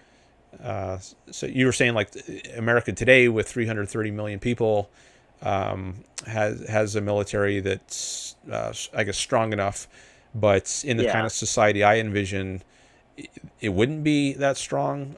But I don't see why I don't see why we wouldn't even be stronger in the kind of society I envision. What is the kind of society you envision? Just real briefly, I want to understand your point clearly, so I can. Yeah. So basically the government should be restricted to protecting people from force, and it does that in three ways: through a police system to protect you from domestic criminals, robbers, rapists, murderers. Yeah. And through a military to protect you from foreign threats who would come here and conquer or enslave us. And then the third function of government is a court system to peacefully settle disputes between people. So like if you have a dispute with your neighbor on where exactly your property ends and his begins, instead of like doing a duel or shooting each other, right, resorting to force, you can settle it peacefully through the courts. And that's basically all government should be doing. It shouldn't be redistributing people's wealth through taxation programs, through Social Security, Medicare, public education, all these programs which divert people's money to other sources than they voluntarily choose. All that does not exist in my ideal society. There's only the three basic functions: government, police, military, and courts. Okay, so you're not like an anarchist libertarian. So that was really what I was trying to get at here, because I've seen some libertarians say, "Oh, we shouldn't have a military. People should just decide. People will just create their own private militias, and like, they'll create their own private police forces." And I very much disagree with that. But that doesn't sound like what you're saying. Am I correct in that statement? Yes, and that's exactly what I was talking just a few minutes before you came on. I was distinguishing the objectivist view, or Ayn Rand's view, from what a lot of libertarians advocate, which is anti-state, anti-government. And Ayn Rand is not that. Okay. She thinks there should be government, but it should just be limited in its functions to those three things I mentioned. Okay. Oh, hold on a second. Okay. Kudababa says he's a little louder, but when you thought we couldn't hear him, we could, and his volume was perfect then. Okay. Well, I hope it's okay now. Let me know. I turned it up as much as I can, so the only other thing I can do now is lower my volume, and then maybe it'll match his, and then you could turn up your system volume to raise both of our volumes if it's too low for both of us. So let me know if you want me to do that, but I'll just leave it as it is for now. All right, coming back to you. Go ahead if you have anything else. Okay. I'm glad you cleared that up, because that was going to be my main point of contention. But okay, so I guess you mentioned something though in that previous statement about taxation. Mm-hmm. Do you think there should be no taxes at all? And if so, how would the government raise money for a police force, a military, and like to pay judges and stuff for court systems? Okay. So there are different ways to do it. One is through voluntary contributions. Another way is through lotteries, and some states actually use lotteries, like their Powerball and so forth. There's various ways of states raising money. Ayn Rand has an article called Government Financing in a Free Society, where she discusses another idea for how money can be raised. For instance, you can donate money to have contracts enforced. And I guess to the extent you have an interest in the government enforcing your contracts, like maybe you run some huge corporation and you do lots of business, and it's in your interest to have those contracts respected and enforced by the courts, so you could pay the government to enforce those contracts. That's another way. So, sure. And there might be other schemes as well, but I do think there are voluntary ways. Now, I don't think you could voluntarily raise money for the government as it is today, where you have these trillion-dollar programs like Social Security or wars of nation building that cost hundreds of billions of dollars, and which I don't think the U.S. should be doing. I don't think you could I agree with that. Have that funded by voluntary means, but none of that's going to exist. So that doesn't need to be funded in the kind of society I envision. There's not going to be Social Security. There's not going to be Medicare. There's not going to be public education and a million other things. So if you massively restrict the scope of government, then I think it's much more feasible to fund it by voluntary means. Sure. Okay. And I have some videos on my channel that discuss this further. Yeah. That's interesting. I just discovered you yesterday, so I'm trying to get I was just kind of bored and wanted to get a sense of, what you believe, and I haven't had the chance to debate somebody on this side of the aisle in a long time. I just want to clarify. I know your channel's big on debating leftists. I'm not really a leftist. I guess I just want to clarify that. I don't really want to get into a bunch of what I believe, because I don't think that's relevant to this conversation. Anyway, but I debate other people as well. Like, I just so happen to have 3 leftists call into my last show, but I debate religious people on religious, like reason versus faith, or abortion, or immigration. I debate a lot of topics, But sometimes, I guess, maybe my channel, for whatever reason, a lot of leftists come across it, and I don't know, maybe they count for a higher proportion of the people I debate. But anyways, I'm open to debating anyone. Sure. Okay. Yeah. No worries. Within limits. Like, I don't know if I would debate a Nazi or like a just out and out racist or something. There are some people I might not be. I mean, it depends on what they would say, right? Like, if you guys are talking about like capitalism versus like socialism, like I don't, you know what I'm saying? Yeah, I'm happy to debate capitalism versus socialism. I've done that. Yeah, that's certainly a fair game. You're aware that I'm sure you're aware that Nazis are actually socialists, right? Yeah, National Socialism is what their actual name is. Yeah. You might really like this channel called Tick History. He does a big deep dive. Yeah, I know that guy. I've seen his channel, and I have enjoyed some of his contents. Yeah. He's actually been influenced by Objectivism, I think. I think he recently, like in the last few years or something, he started reading Ayn Rand and Leonard Peikoff, and has even discussed them in some of his videos. That's true. I've subscribed. I've watched a lot of this stuff, and I actually was watching his stuff, and then your channel popped up, and that's how I found you. Anyway, okay. I guess my next point is, so what do you think about, I guess, the Keynesian concept of the government supplying, basically, like, I guess, quote unquote, stimulating the economy by, I don't know, like building like massive like infrastructure projects? Do you not think that would be good for overall society? And why do you think the government should not have a role in like building infrastructure? Why only police, military, and like courts? Because those are the functions which deal with protecting people from force, and I think that's the only proper role for a government. Why? I guess it's just has something to do with defining the government's role by essentials. Like, if you don't have that as the limit, I don't think there is any limit. Like, why shouldn't the government produce shoes, or why shouldn't it produce food? And because those are relatively easy things to produce. That would be my argument. But go on. Like, I don't see any principal difference. Like, that humans have a lot of needs. They have a need for pillows, right? So should the government produce pillows? They have a need for medical care. So should the government produce medicine? And in some countries they do have that, right? You have socialized medicine. Yeah. Where the government has taken it. Sure. And if you have a totalitarian government, then like Soviet Russia, and everything is under the control of some central planner, and they've got their 5-year plans. Right. But I think that's. I don't see any principled distinction between the government should do one thing like infrastructure, but not other things like medicine or healthcare or education. But the issue of maybe if we go back to a very primitive society, that like an island situation, this came up in my last stream 3 different times with 3 different callers. If you think of an island scenario where there's just like two people on an island, and then build up from that to a more complicated society, I think that might be a way in which you could see what gives rise to the need for a government.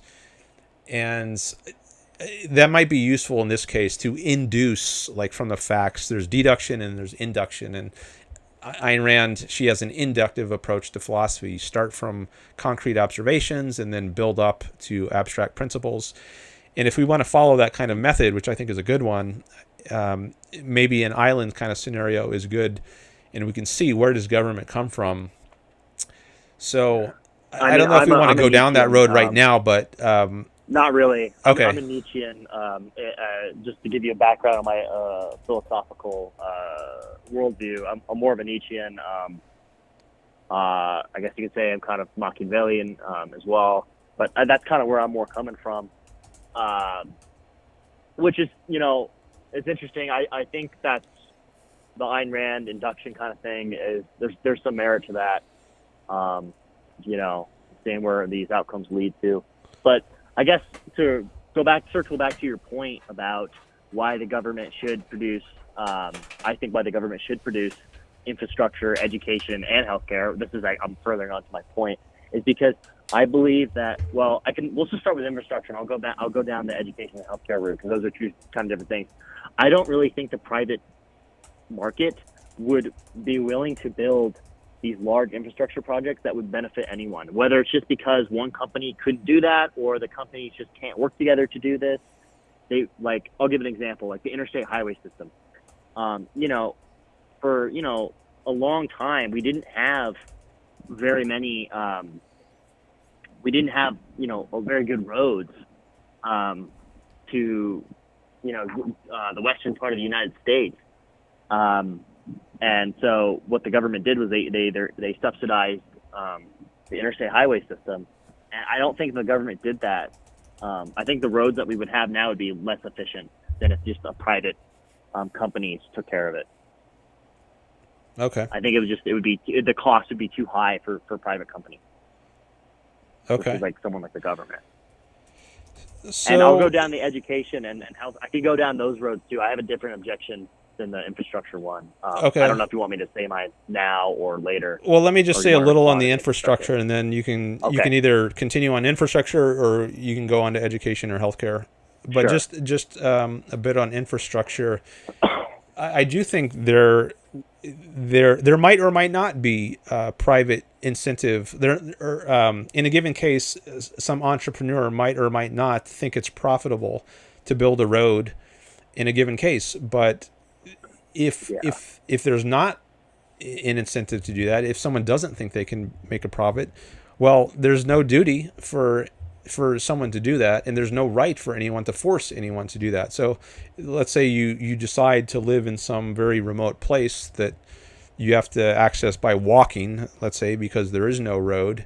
Well, if you've chosen to live there, then I think it's up to you to build a road if that's what you want. If you want an easy way to get from your very remote place to the rest of civilization, then why should I or anyone else other than you be forced to fund your travel? I think maybe if you're super rich, like say you're Jeff Bezos or something, and you want to have a cabin in a very remote place, well, you might be able to fund a road to that place because you have so much money. And if you don't have those kinds of means, then I think it just comes as part of the cost of living there that you're not going to be able to get there very easily. And you don't have a right to coerce other people to make your lifestyle better so that you have your own personal road. Okay, but it doesn't even necessarily have to be about coercion. Like, let's say in your ideal state, right, the government, all taxation is voluntary. So either people are, through a lottery system or, or whatever, you talked about, government enforcing contracts or whatever. Like, let's say it's all voluntary and the government has enough money to do this. Then what's the problem with it? If you're not forcing anyone else to do it, the government is paying, let's say the government's paying like workers and contractors to build this road. What would be your objection then? Well, just a clarification on terminology. I wouldn't call it taxes if it is voluntary. I would just call it contributions or donations. Okay, contributions. Okay, but then I think we're back in the position of the government is doing too many things, and there's no way to draw a line between, okay, if we're going to voluntarily donate money to the government to build roads, then why not do the same thing for building shoes or education or healthcare or pillows or whatever? The government is not just concerned with protecting people from force. It's kind of like a conglomerate, I guess, in that case, where it's just doing things that are totally unrelated. And we might have to go to the island kind of scenario to get totally clear on why it should only be doing one thing. And I don't know if I want to go there yet, but there was something else I was going to say, if people are voluntarily willing to donate money to the government to build roads, why wouldn't they be voluntarily willing to donate money to some entrepreneur or business who is like happy to create roads and make a profit? And I mean, that's what people do whenever they go public with some company, right? They raise capital. People buy shares of their stock on the market, and they raise capital that way to do some large project, which maybe one person can't fund on his own. Yeah, I mean, I would say that maybe they wouldn't want to fund a private company because they'd be afraid that that road would then become a toll road, and they don't want to pay a toll. Maybe they don't want to fund a company because they believe the government might, maybe some people might believe the government might build it better than a private company. There could be a lot of reasons why they wouldn't want to fund why they wouldn't want to give a private investor money to build this road.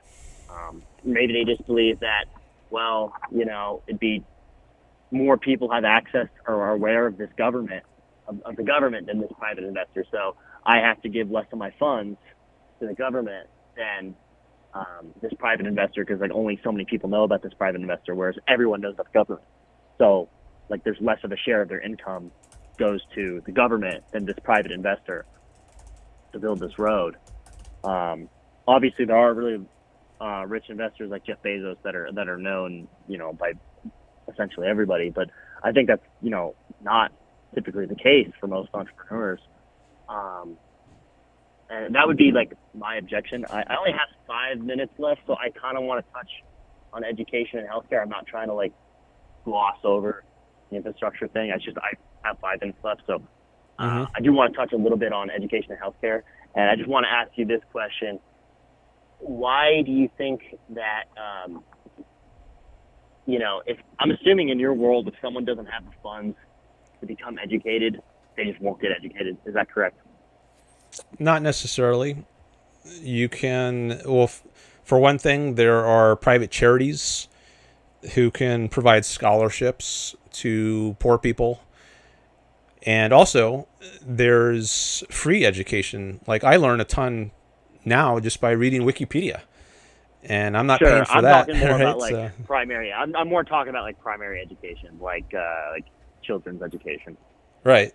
Well, I think there's lots of lots of child could learn at home. Some kids are homeschooled, and there can be apps and websites that a child could use. But they're forced to be educated, though. That's the thing, and I actually think that's a good thing that they're forced to go to school, at least for until high school. And I think that's a good thing because if you look at third world countries, what a lot of families decide to do is instead of sending their kids to school, they decide to labor in the farms or labor, building, houses or just do general labor instead of going to school. And where if they went to school, they'd become more productive workers, which is, I'm assuming that's something you care about. And so, I guess I don't see the point with why shouldn't the state at least step in for education to make a more productive workforce? I think it's a violation of rights to force people. I think people should be free to act on their own judgment. They can choose. If they want to homeschool, that's fine, but they should be forced to be. They should have to get some sort of education. I'm not sure about that. I have heard. Does the child have a choice? Well, so I have heard that by an objectivist philosopher, I think Leonard Peikoff, who was a top student of Ayn Rand, if I'm not, if I'm correct in my memory, I think he might have said in a lecture that parents should be required to give their kids at least a basic education, the 3 R's: reading, writing, and arithmetic.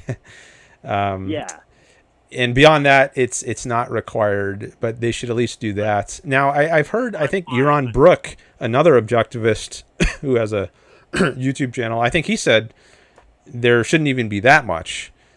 And I might be more partial to Yaron's view, and as long as the parent is not physically abusing the child and is providing for their basic needs, then maybe that should be enough.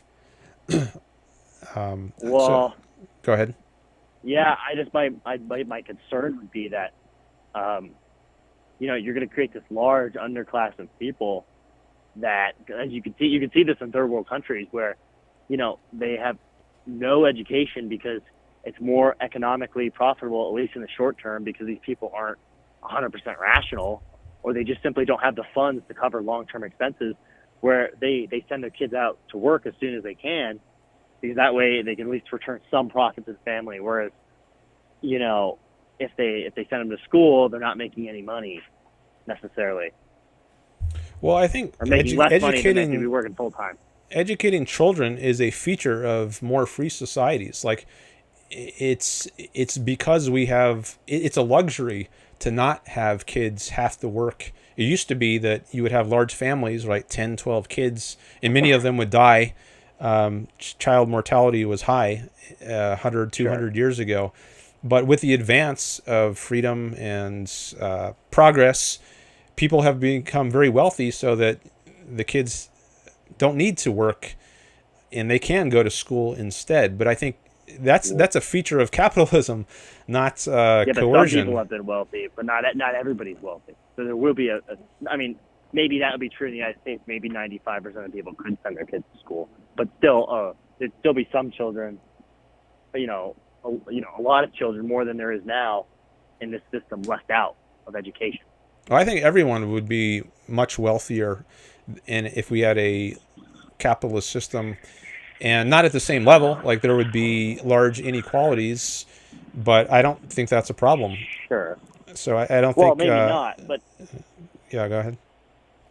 Yeah, well, maybe not, but the point is that if the kids don't even get to choose, why is it the kid's fault that he or she is, their parents aren't sending you to school? And then my point is, like, you get more productive workers and you actually get better outcomes in a more of a free market society if the government also enforced children to have at least a basic level of education. Well, if you force any amounts, I think you're running afoul of a principle, and there can be a slippery slope that leads you down a very bad road. Ultimately, maybe totalitarianism. Like, if you're going to force adults to send their kids to school, why not force them to provide a certain standard of living, a certain number. Go ahead. Yeah, but you're also, in your system, you have a police force. They're forcing laws on other people. Why are you forcing? That's the retaliatory use of force. There's a difference between initiating force and retaliatory force. The police use retaliatory force. Like, if a murderer is running around killing people and the police stop him, they're using retaliatory force to stop. They're retaliating against the initiator force, which is the murder. That's what the government does. It doesn't initiate force itself properly. Hey, I got to get going. Okay. But if you're still on in like an hour or two, I'll probably call back and continue.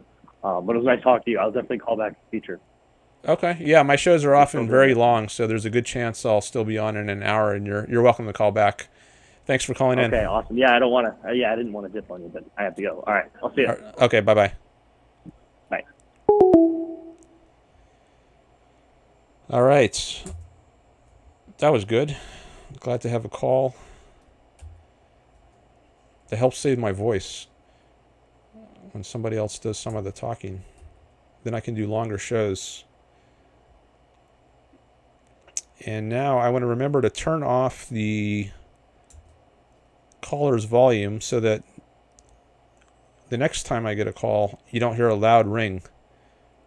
Someone said that it was really loud when the ring came in last show. So I just muted it. And that way, next call, you're not going to hear the ring, and I'll be able to screen them before you can hear them on YouTube. Okay. See, we got some chats from Robert and Greg. Hello, Greg. Hi, Robert. Chinatown Bus. Hello.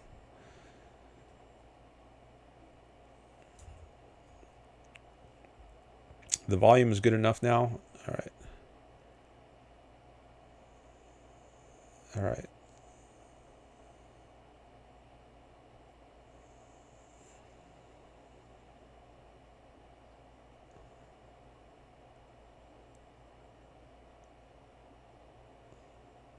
Robert says, on cutting Social Security and Medicare, but I paid for that, dude. You paid for it all. The stuff you wanted and the stuff you didn't. And no, that money is not sitting in a safe. It's gone. You have every right to collect Social Security so long as the program exists. And ironically, so long as you oppose it. Don't kid yourself. It's just another entitlement program. Ayn Rand has an article called The Question of Scholarships, in which she discusses Social Security as well as other government programs, and when it is and isn't okay to benefit from them.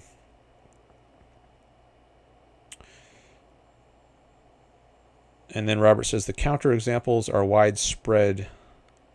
Small states throughout Europe coexist peacefully with alliances, for example, NATO, making it possible to be free and secure.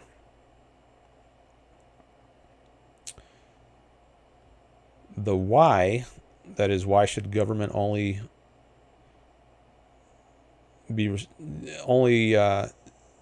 have police, military, and courts as its only function? The why is that reason is man's means of survival, and only the imposition of force contradicts that means. Government's sole responsibility is to stop violations against individual rights, because individual rights are the implementation of man's means of survival in a social context.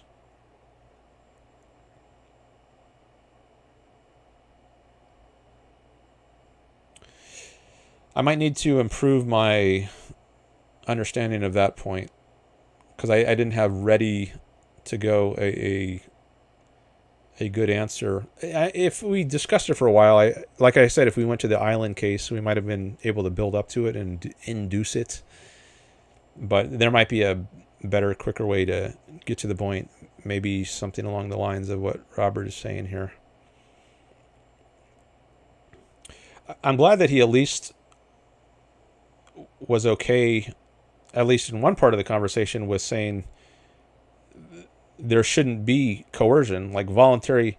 Like it's better to have the government do education and healthcare, etc., if it's all paid for by voluntary means. Like if you give the government money knowing that they're going to use it to, but then there's the question of, why isn't the government doing everything? Like, what is its role? What's the point of government? What is its distinctive nature? How is it different than any other enterprise, like a business in healthcare or a business in education or a business in construction?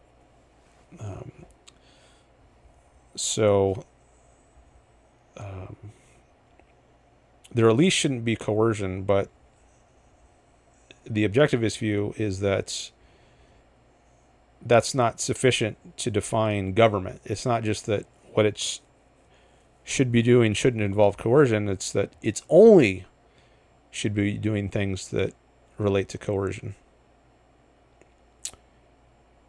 Greg says freeze frame. Oh, is it? It's frozen for you, I guess. Let me see what it looks like for me.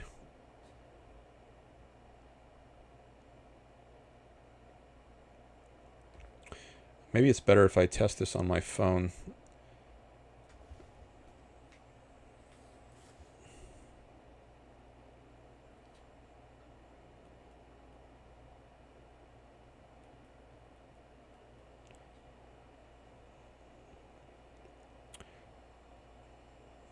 Oh, I guess it is frozen. I mean, oh, now it's the audio is not frozen. Okay, nor is the video.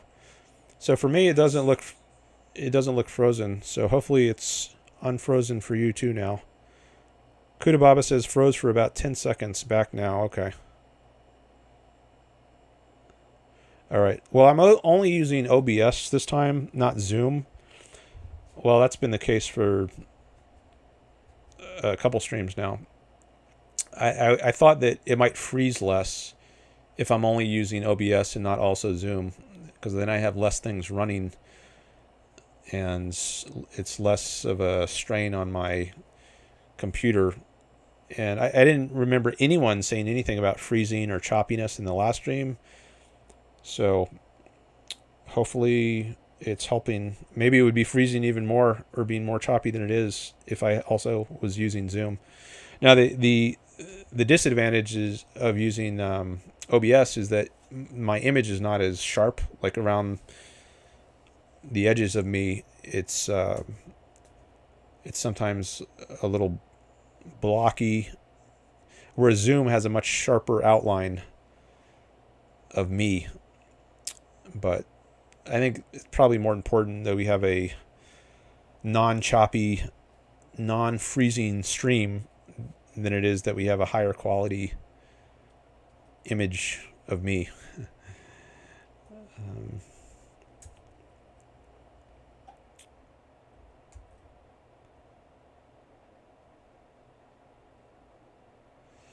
All right.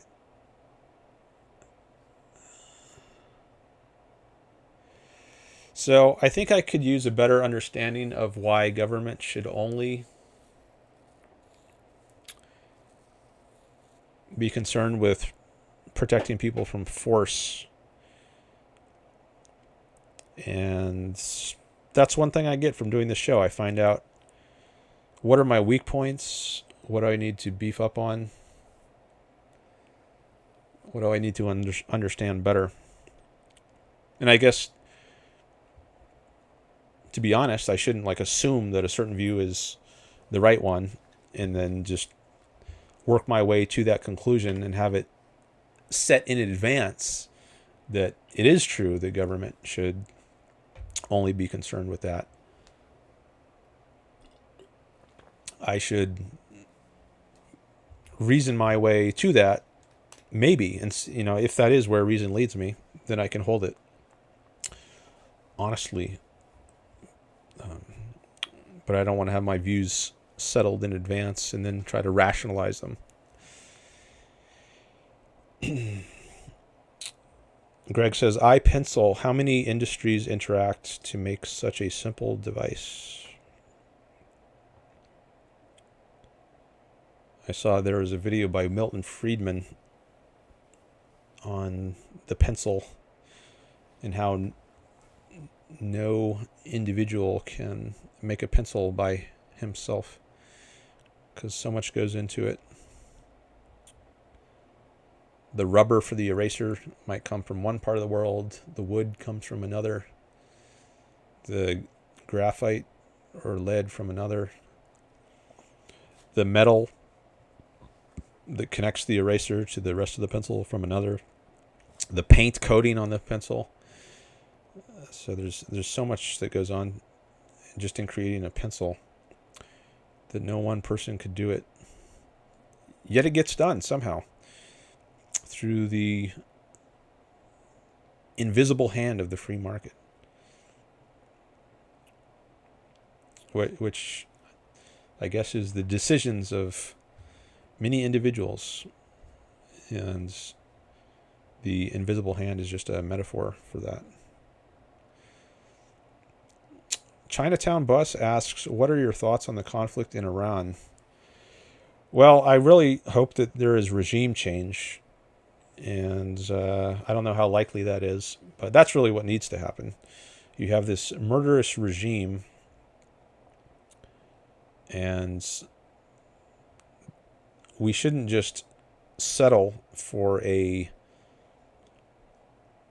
degraded version of it where it takes them another 5 or 10 or however many years to become a threat again. So maybe we spare ourselves nuclear disaster for a while, but then we start worrying about it 5, 10, 20 years down the road. Why not just get rid of it once and for all? They have no right to exist. They're a murderous regime. Don't just degrade them, destroy them, annihilate them. That's what I say. And I haven't heard talk about that. Not much. That, like, when I hear them talk about what the goals are, it's attacking destroying their ballistic missile capability, destroying their nuclear capability, destroying their navy, their air force. But it's not regime change. Get rid of the damn thing. That's the... Why are you just kicking the can down the road over and over and over and wasting all these money and lives? We lost American lives in this war, as well as in the past, in decades, like in the Beirut bombing of the Marine barracks in 1983. So that should be the goal here, but it's not. At least based on what I've heard, that's not the goal. That hasn't been front and center. Now, this should also be done with congressional approval. And what's wrong with Congress? Why isn't Congress declaring war, right? Better late than never. Do it. It should have been done with congressional approval, and Congress should be giving its approval. And I don't think they need to wait for the president to declare war. So they should declare war. And Trump should have at least tried. He should have put this to a vote. And I think he has a majority, at least in one of the houses. So maybe it wouldn't be that hard to get the votes to declare war. So I don't think this war has gone about in the right way. I'm glad if it buys us some time, but I still think it's not being done in the right way, and the goal is not strong enough. It needs to be regime change.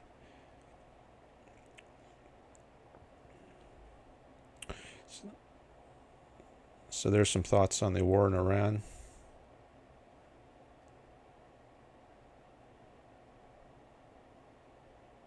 Greg says it was in reference to building infrastructure complexity. I pencil. Yeah, maybe we could have gotten into that if he had stayed on longer. And maybe he'll call back in later and we can get into that some more.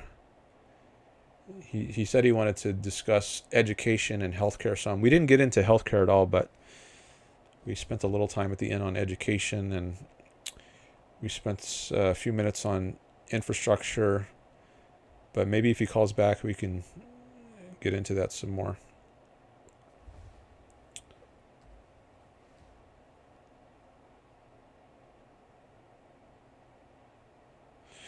Thanks for the likes on this stream.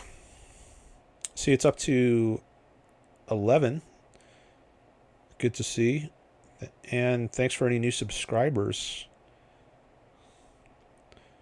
I had a lot of subscribers after the last stream. That was great. And a lot of views. I had a record number of views on my live stream.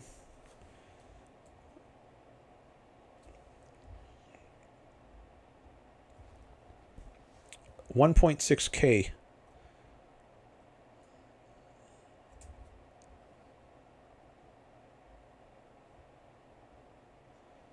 I put out a post that said that.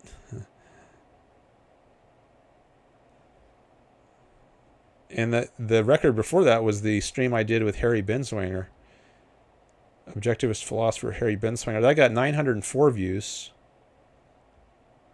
But the last one I did got 1.6 thousand views.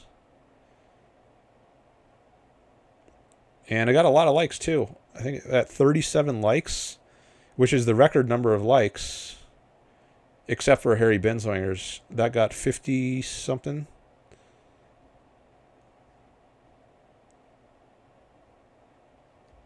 $52 likes. But my last live stream got 37 likes, I think. Yeah, 37 likes. So that blew away my record on likes, except for Harry's stream. So that was great to see. Thanks everyone for helping out with those numbers.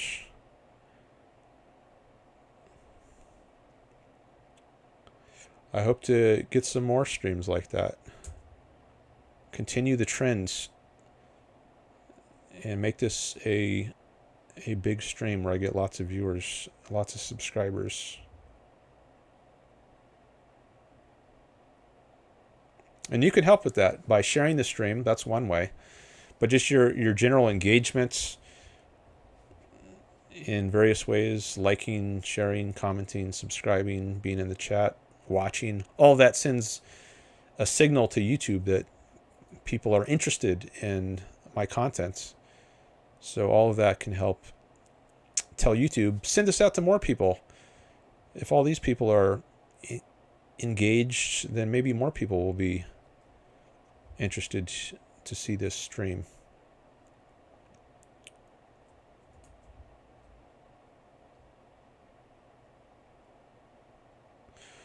I learned that's how YouTube's algorithm works, at least part of it, because I watched some videos about the YouTube algorithm. And I mean, assuming they're right, and it makes sense. Like YouTube will first send out your video to like your core audience, the people who are most interested in your content based on their previous engagement, I guess. And then if those people are engaged, then it'll send it out to the next tier of people. And if they're engaged, then it'll send it out to the next tier of people, and it just keeps propagating.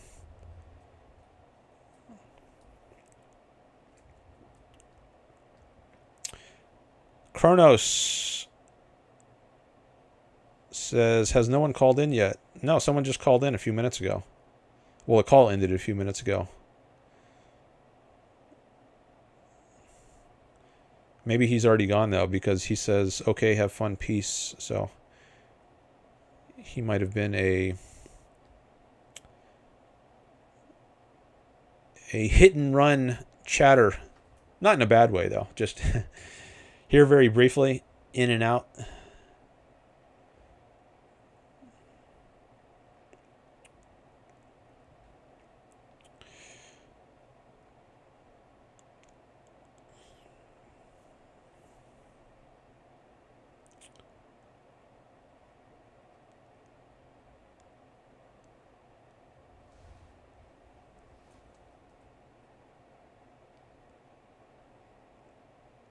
Oh, I got a couple new subscribers.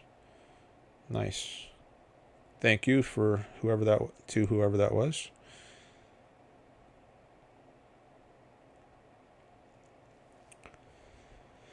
All right, what next? I could go back to, there were some chats earlier that I haven't read yet. So I could go to some of those. I guess I'll do that. But my chat window is not refreshing, or it's not scrolling. And I might need to refresh to get it to scroll better. However, if I refresh, I might lose some. Does that error message show up? Yeah, you see that? Page is unresponsive. Yeah, it does that sometimes. So it's not scrolling smoothly, but I refresh every chat that has come in since the beginning of the stream. It only refreshes back to a certain point. So I'm reluctant to do that. Maybe I should look on my phone, and because the chat window there, I can scroll more smoothly.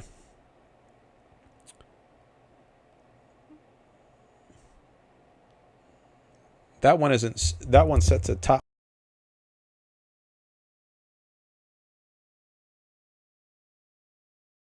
messages, though, not all the messages. So I might miss some.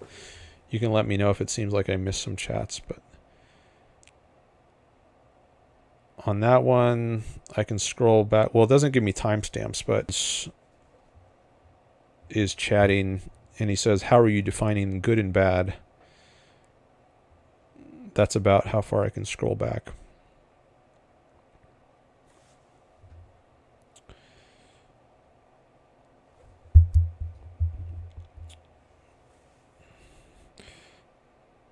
Objective ethics is positing a supernatural explanation to any observed phenomenon is an example of the God of the gaps fallacy. I don't know if OE is still here. I usually like to engage with people who are still here live. So if you let me know you're still here live, then I'm more likely to engage with your chat. I don't know if it's Special is still here, but Special 9668 says the YouTube video short is found by typing ex-Satanist becomes Christian. Because of this, the long interview is former Satanist reveals the truth behind atheistic Satanism. There is multiple interviews.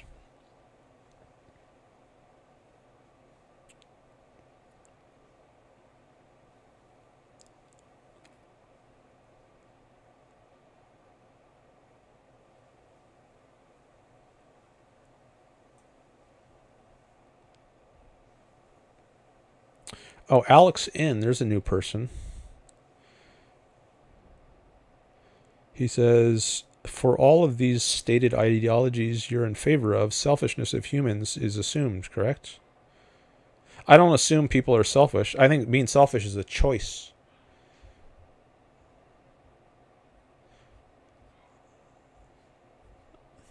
I'm just going to try to refresh this because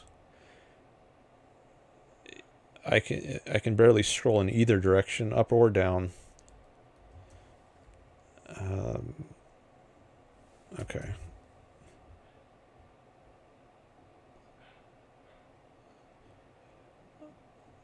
See how slow it is? I'm clicking on it and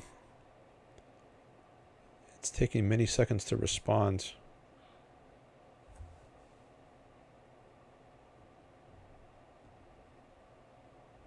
All right, I just refreshed it, so now I can scroll.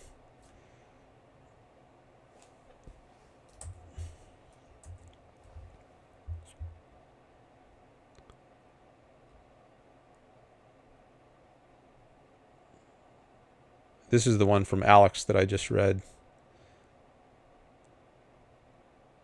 Yeah, I don't assume that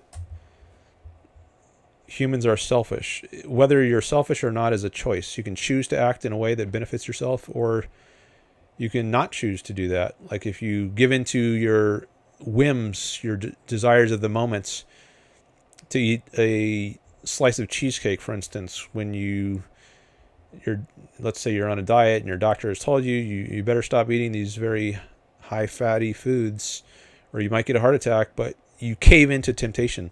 Well, that's a choice you've made, and that's not a selfish thing to do, or it's not a self-interested thing to do. It's self-destructive, actually. You might die, and people can choose to do that. So no, I don't think being selfish or self-interested is something people automatically do. It's something they can choose to do, and to do that they have to activate their reason, their rational capacity. They have to think, focus their minds, and in doing that they are being self-interested. But if they just allow themselves to be run by their emotions, their desires, and their reason is not in control, then they're not being selfish by choice.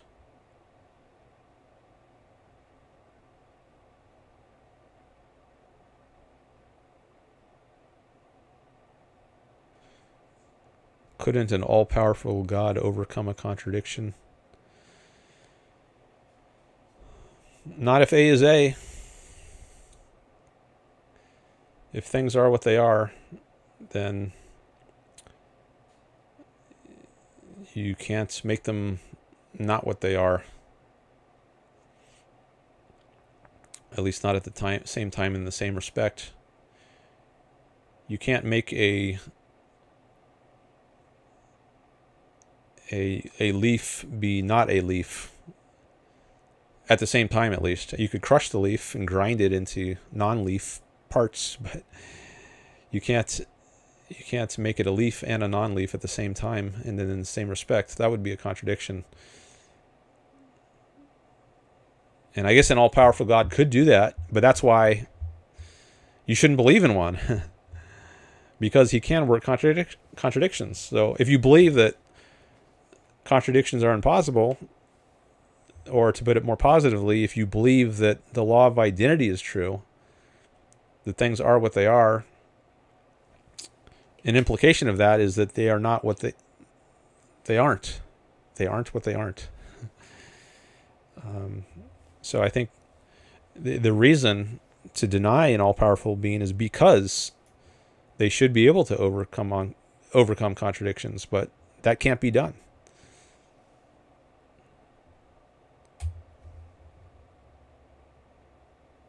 So you either believe in the law of identity or in an all-powerful God, but not both. I don't think you can have both.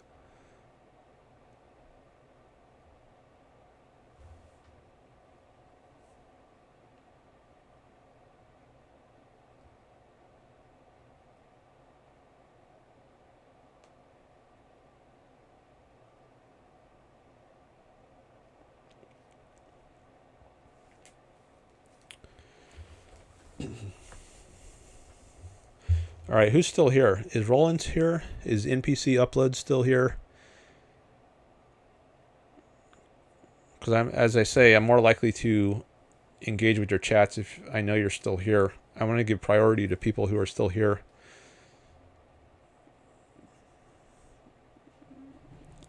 So if you're here and I have not read some of your chats yet, and you would like me to read them and engage with them, let me know, and then I will skip ahead to yours.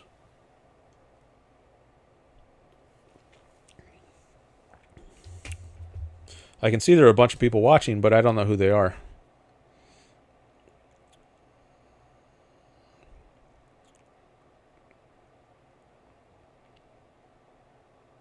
By the way, my super chat goal is still going. There's 43 minutes left. And I think, what am I at? Am I at 3? Actually, if I go to fan funding, yeah, I got one from, or no, I'm at 2. I got a super chat from Audrey and from Ariel David.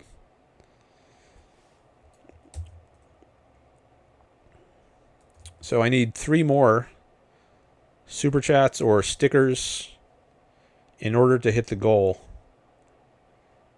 So if you value my content, then you might want to make a contribution if you want to help support my work of promoting Ayn Rand's philosophy. The goal is to make this channel financially self-sustaining.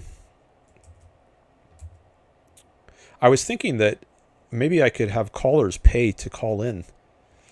At least if I get more callers than I can handle. Like last show, there were people calling in while I was on a call, and I couldn't take all the calls. But so if the demand for calls exceeds my ability to supply them, then I can start charging for them, I guess.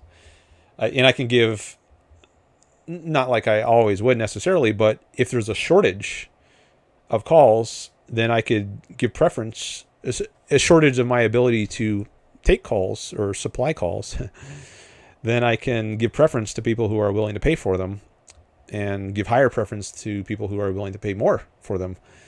So maybe I could, as I build up an audience of people who want to call in, I can have them bid up the price of calling in. And maybe that could be a good way to make money on the show. Whoever pays the most gets to call in first and for the longest. Stephen Katz is here. He says, I know I withdrew my Trump versus Barbara offer, but have you read some of it anyway? No, I haven't. That was the Supreme Court case that dealt with birthright citizenship, right? No, I haven't read that. But maybe if you want to unwithdraw your super chat, I think you have $15 left on your super chat balance or your PayPal chat balance. If you want to use that or part of that, then let me know, and maybe that'll incentivize me to look into that some more. Ambrose is also here. He says, interested in the graphic behind you. What does it mean to you? Well, these are my various of my viewpoints that I hold. I'll make it bigger for a little bit. So I am a fan of Ayn Rand, and I want to help promote her philosophy to the world. And pretty much every position on here is reflective of that. So her philosophy is called Objectivism. I don't have that word here. Partly because, well, there's not much space left. I didn't want to make it too crowded with every concept that's important to me, but I wanted to hit some of the highlights and some of the terms that are familiar to people that might resonate with people who are scrolling on YouTube and come across my channel. If I put Objectivism, for a lot of people that's not going to mean anything. They have no idea what it is, but everyone's heard of capitalism and egoism and atheism and reason. So I thought those terms might work better for capturing people's interest. And I support all of those. Those are all parts of Ayn Rand's philosophy and more. I put at the bottom because I didn't want to restrict myself or restrict other people to only raising topics that I have listed above that. So I wanted to indicate that if there's something else you want to talk about, we can do that. You're not necessarily confined to just the topics I list above and more. And likewise, on the bad side, I've got Trump, leftism, altruism, theism, faith. I think all that is implied by accepting Ayn Rand's philosophy and more. Like collectivism, that's not a term I have there, but I would oppose collectivism and support individualism. So if I were to include more concepts on the good side, individualism might be one of them. Now, there are some people who think of themselves as objectivists who actually support Trump and maybe wouldn't want me to put Trump in the bad category, but I think that's wrong. I think Trump is very bad. He definitely deserves to be in the bad category. Maybe even evil, to use a stronger term.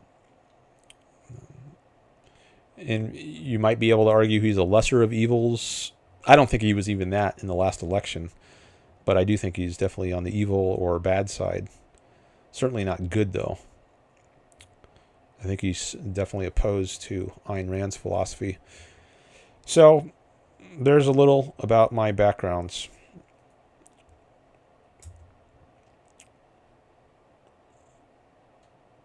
For Ambrose. Stephen says, do people really talk to you for over half an hour without paying? Yeah. Most people. I don't have a rule that says you have to pay to call in. And I think that would restrict the number of calls I get. I mean, there are often shows where I don't get any calls. I think it's less common now that happens than many months ago when I first started my stream, and for many months after that, there would often be a show where I didn't get any calls. So if I insisted that people pay me to call in, then I think I would get fewer calls. So I don't want to discourage calls, but once I get to the point where the demand for calls increases a lot so that it's beyond what I can handle, then I can start charging. I mean, I can start charging now, and I will. Like if you give me a super chat right now and say you want to call, then I'm going to give you preference over someone who wants to call who did not give me a super chat. So, I mean, it's already in effect, but just like with chats, I'll give priority to people who attach dollars to them. I'll give priority to callers who attach dollars to their desire to call.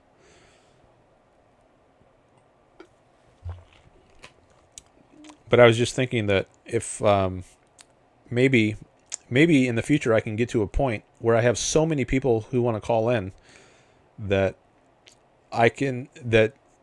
there will be a subset of them who is willing to pay to call in, and maybe I could fund the whole thing just by callers who are willing to pay. I don't know if it'll ever get to that point, but that would be pretty cool. Oh, somebody just called. Speaking of callers, all right, let me pick that up. I guess you can't hear it ringing, but I'm going to screen it. Where's my window? Here we go. Oh, it's the same guy. Call from Lucas. Lucas. To accept, press 1. To He send a called back voicemail, in. press 2. Okay. All right, Lucas, you're back. I sure am. Yeah. Let me turn your audio on so the audience can hear you. Hold on a second. And let's see that. No, I got to turn on one other thing. Okay. Now the audience should be able to hear you. Cool. Awesome. Thanks for having me back. Yeah, you're welcome. So, No, this is really cool. I've never had a chance to do something like, well, I take that back, but I still think this is really cool. So. yeah, it is pretty cool that we can do this with technology like this, and talk to just random people who just happened upon my stream on YouTube and have a conversation about politics or philosophy or whatever. Yeah. Anyway, I was in class. I was thinking some other points to talk about. I mean, we can revisit infrastructure and education and healthcare, unless you want to move on to some different points. Okay. Let me just acknowledge some people in the chat who have showed up. I see a Ghosty came by. Hello, a Ghosty. And Florida Nick is back in the chat. He says, in regards to the YouTube algorithm, I think it's interesting that the caller said he watches tick history and was recommended your video. All right, so there's a reference to you. A Ghosty says, hi, Dan, hope you're doing great. Just entered the stream. Did you cover the Trump-Iran news already?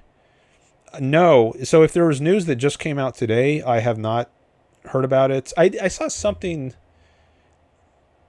that suggested he was going to go really hard against Iran by a certain time. I don't know if I misread that or what, but no, I don't know what's going on in the news in the last 24 hours. I haven't checked. So why am I getting an echo? Hold on, let me turn my...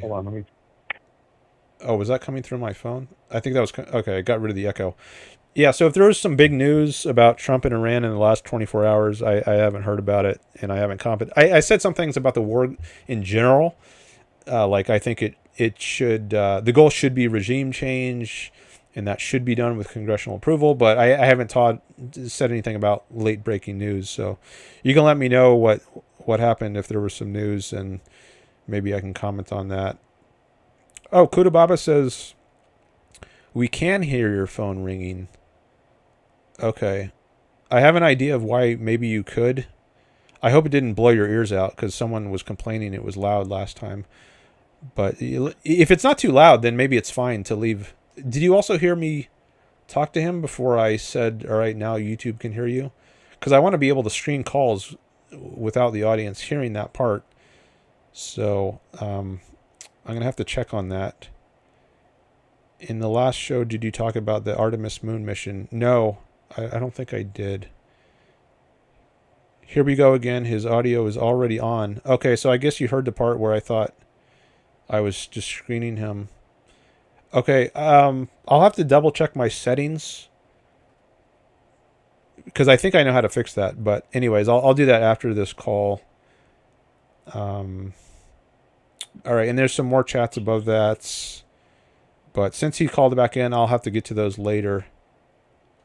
Yeah, Kudababa says we heard you talking to him before you put him on. Okay, I'm going to have to see I'll figure out how to fix that later. Okay, so let's see, where do we want to go from here? So you had mentioned infrastructure, education, healthcare. I'll let you pick up where you want. Okay. Yeah, well, I also mentioned, okay, sounds good. Yeah, I thought we were having a really good debate about education, so I'll go back back to there, from what I said is, I guess, you were talking about, to pick up where we left off, you were talking about like force, like why should the government like force children to be educated, and you said you were worried about that leading into tyranny. Is that correct? Okay. I guess like maybe I would say is like, well, what do you necessarily consider tyranny? Do you consider like the TSA tyranny? Do you consider any do you consider the government building infrastructure projects tyranny? I guess like define tyranny. Okay. And I also want to say before that it's not just that it leads to or logically implies tyranny, but just the act of forcing itself. Like any instance of forcing someone, I think, is bad. So it's not necessarily totalitarian. It might not lead there. Maybe it's just a mixed economy. But I think ultimately, in the long run, there's no logical principle stopping it from getting worse. But even before it gets worse, I think it's already bad. Tyranny, I mean, I don't know do I have a definition of that? But the point is, I think it's wrong for the government to override people's voluntary consent, and coercion does that. It forces you to do something that you haven't voluntarily chosen to do. And I guess tyranny is just an extreme form of that, where it's that you're subject to that on a major scale. Like if you have Hitler, right? You could say he was a tyrant. There was a totalitarian state, and every part of people's lives, or at least a very large part of people's lives, was dictated to them by the governments. Whereas in the U.S., I wouldn't call it a tyranny. I would call it a mixed economy. That's the term Ayn Rand used. And there was some coercion, like through taxation and regulation, but there was also there is a large amount of freedom in the U.S. This is not a totalitarian society. So there's a mixture, but insofar as you are subject to coercion, you are being tyrannized, but there are different degrees of tyranny. Okay. I want to push back on this a little bit. If you, at least in most countries, you're allowed to leave the country. So if you feel as though the laws are not up to your standard, if you don't want to educate your child for some reason, that's fine. You just leave the country and go somewhere else. Why is there necessarily, it's not really necessarily tyranny. It is still voluntary. You're voluntarily choosing to live in the country, and you're voluntarily surrendering yourself to those laws. Obviously there are countries that don't allow you to leave, and maybe in those instances you could say that's tyranny. But besides that, it's not tyranny, I would say, because it's still voluntary. You're still voluntarily subjecting yourself to those laws. Okay. I heard this one a lot. It's voluntary because you can choose to leave. I don't think that's what determines whether the laws are coercive. Like if let's say we democratically vote on whether blacks should be enslaved, and the majority votes yes, says we're allowing blacks to be enslaved in this country. And is that in let's say some people, blacks and non-blacks, some of them, let's say they decide to stay here. Is this not a coercive law now? Is this just not tyranny? Because they as long as they have the right to leave, it's not tyranny.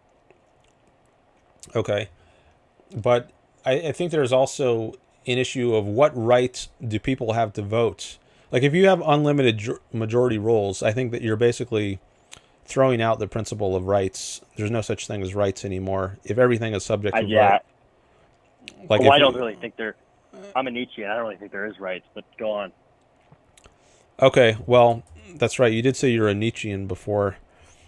And maybe we should talk about rights, and because maybe, I don't know if we'll eventually get into ethics proper, but if you don't think there are such things as rights, then that's a pretty important difference.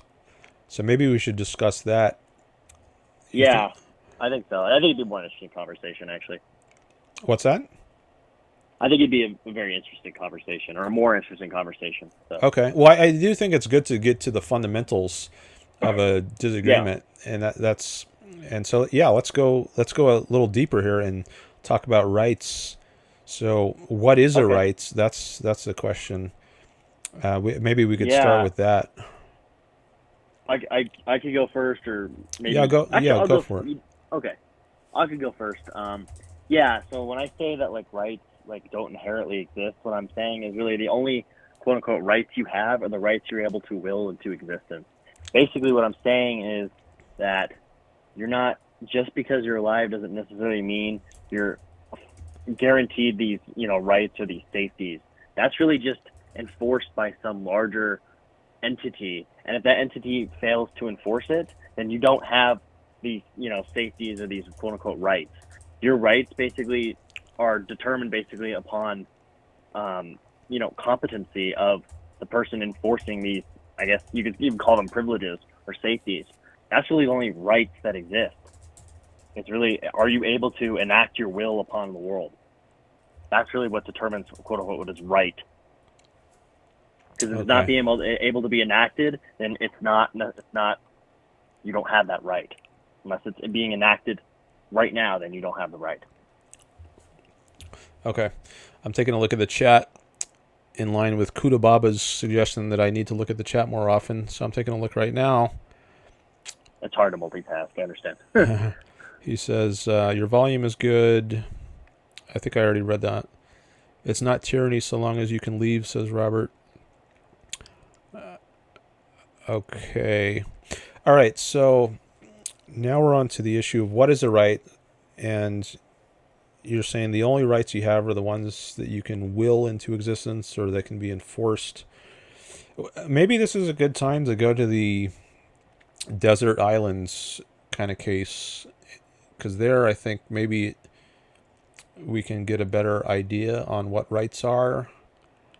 Like, sure, do you have I don't any know rights? Anything about this desert island case. Well, this is just a hypothetical. I mean, many people use this. It's not unique to me, but I think in having discussions of political philosophy, it's often useful to consider a very simple kind of case as against a complicated society that exists like in America today, where you've got millions and millions of people, and there's a huge history, and things can be very complicated.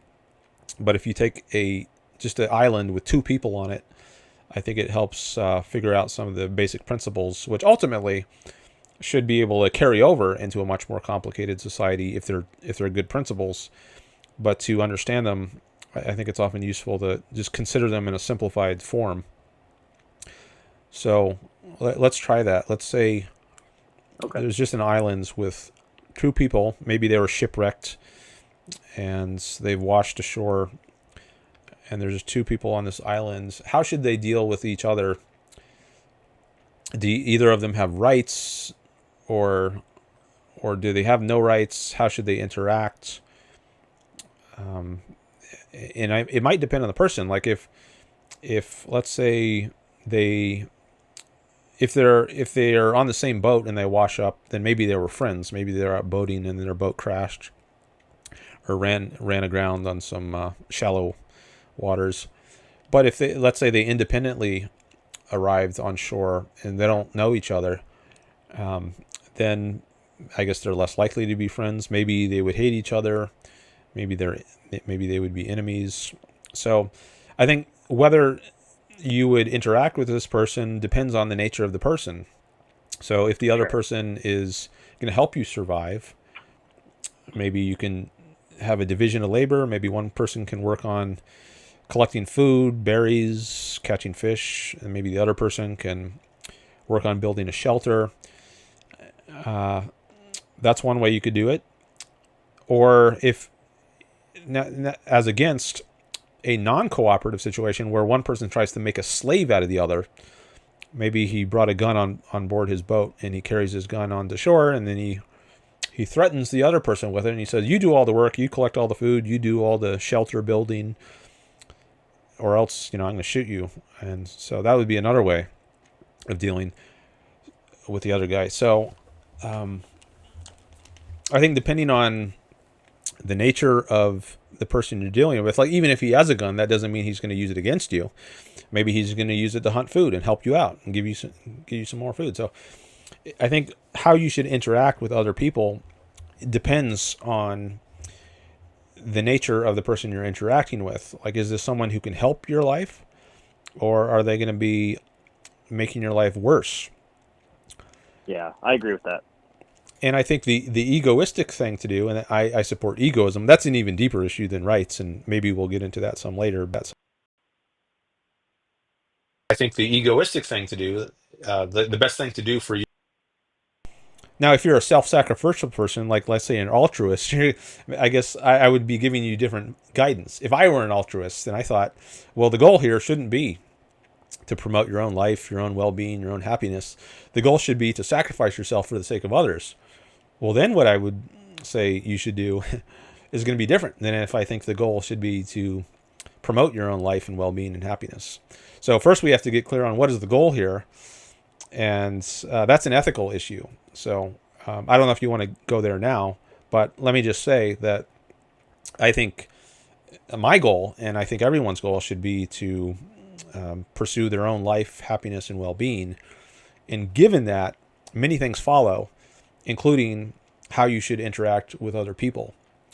But let me pause there and see if we're on the same page about that goal or not. I don't know if you have a different goal as a Nietzschean or Machiavellian, but that's what I would say is my goal. Yeah, I would generally agree with that goal. I mean, although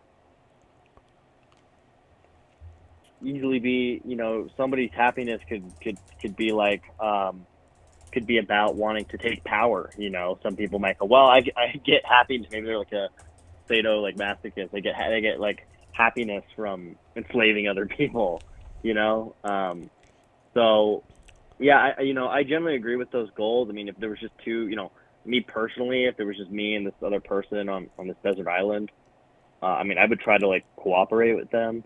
And, obviously if they're not, cooperative and they're actually trying to like, kill me or enslave me or whatever, well, then I'm going to fight back until, and kill them, if they're trying to do that. So, or enslave them maybe if I can, so, it would just depend on the other person. I feel like in that scenario, slavery would be it'd be hard to enslave like one other person, if it's just you and this one other person. Now maybe with a gun it'd be easier, but it would still be hard. I feel like it'd be, a slave might not want to do a lot of work or, whatever. But I think we're getting a little too in the weeds there, or I'm getting a little too in the weeds there. So, but yeah, I generally agree with your goal though.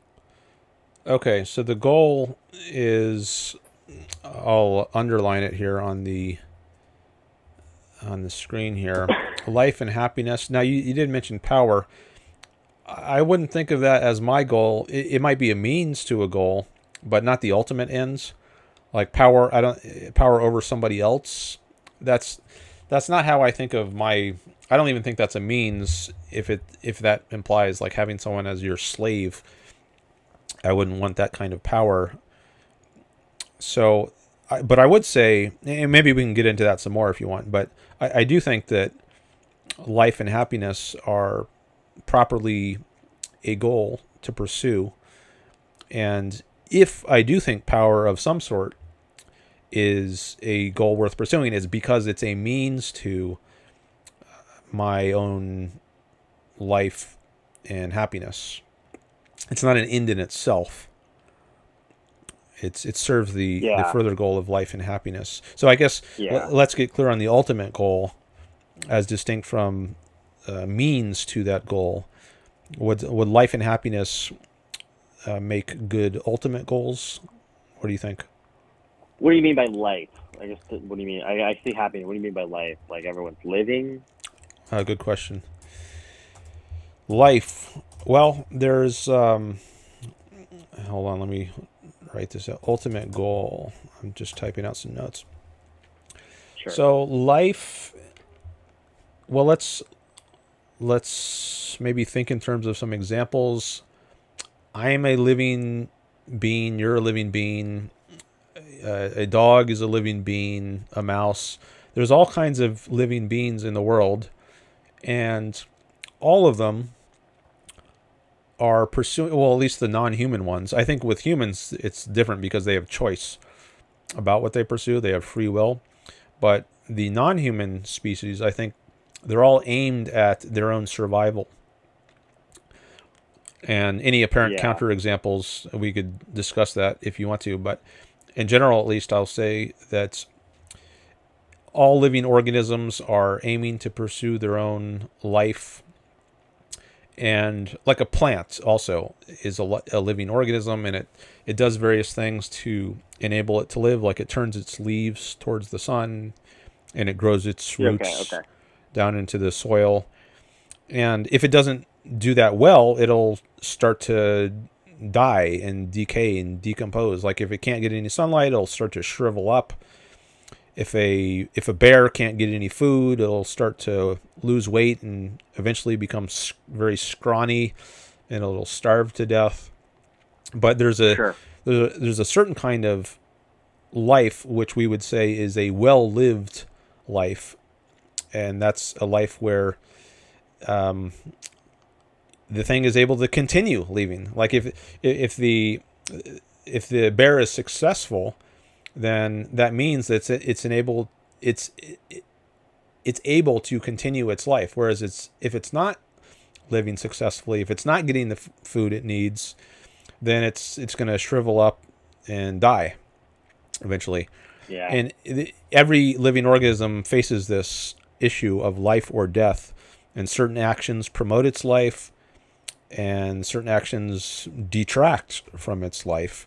And I would say for a human being, whatever the actions are that promote its life are good actions to take, and ones that detract from its ability to survive are bad or evil kinds of actions for it to take. Okay. Yeah, that's interesting. Okay. I'm just curious, real quick. What do you think about if an organism does not reproduce?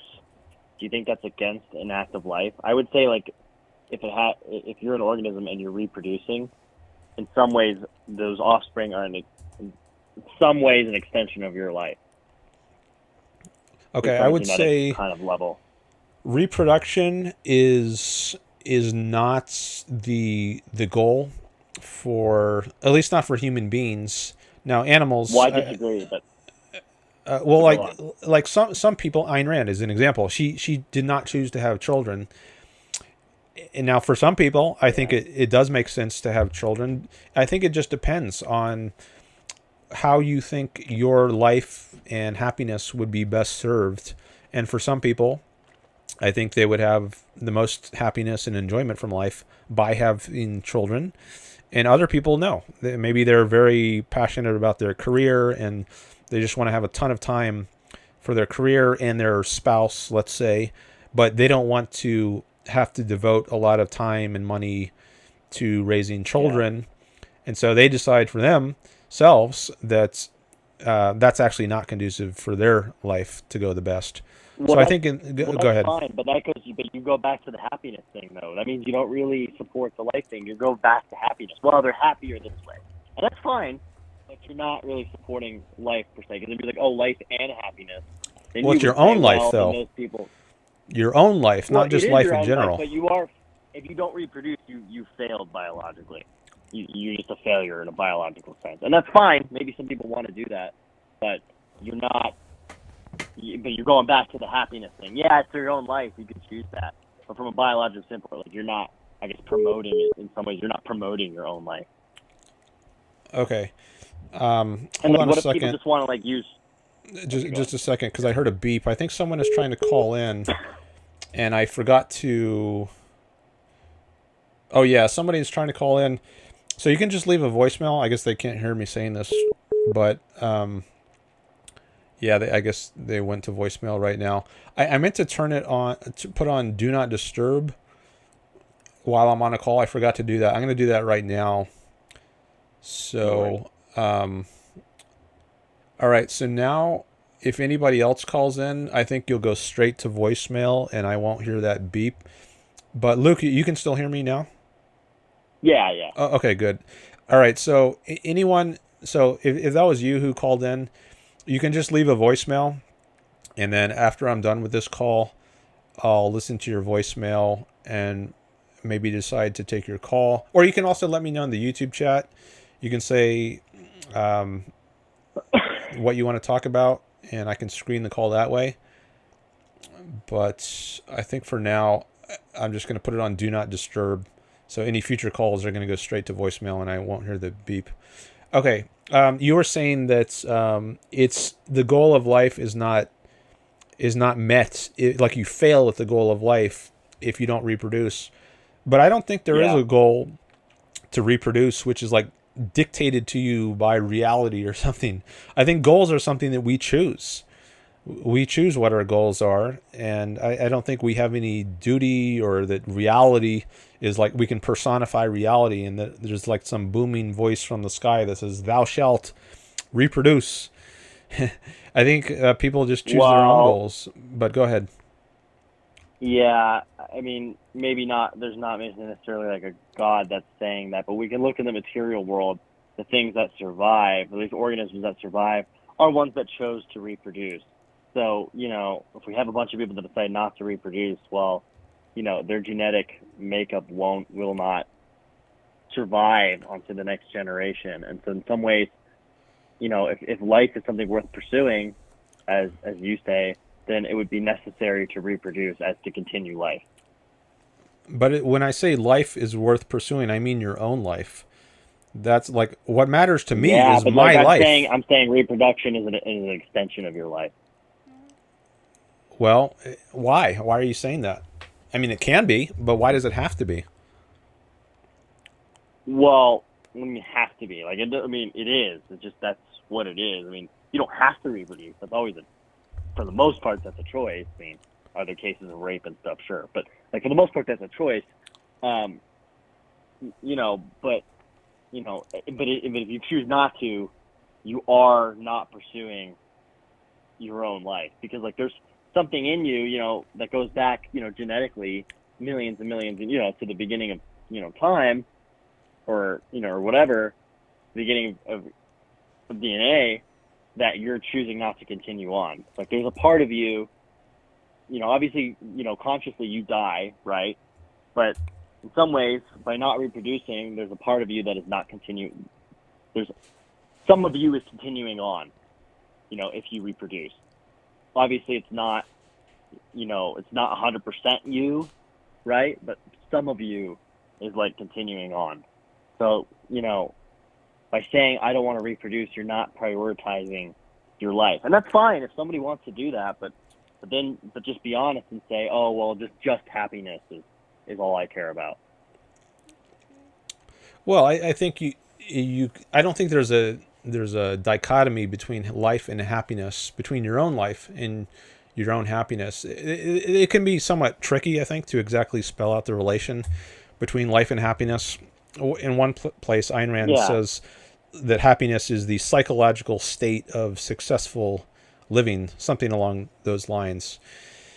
Sure. But I don't think that your life is the same as your DNA. So if your DNA continues, okay, but that doesn't mean you continue. I think you are a unique, unrepeatable organism, and that's what your life is. And your life, I think, can go best for you, maybe, if you don't have children. And it's not just like, well, okay, I'll pause there. Go ahead. Yeah. Okay.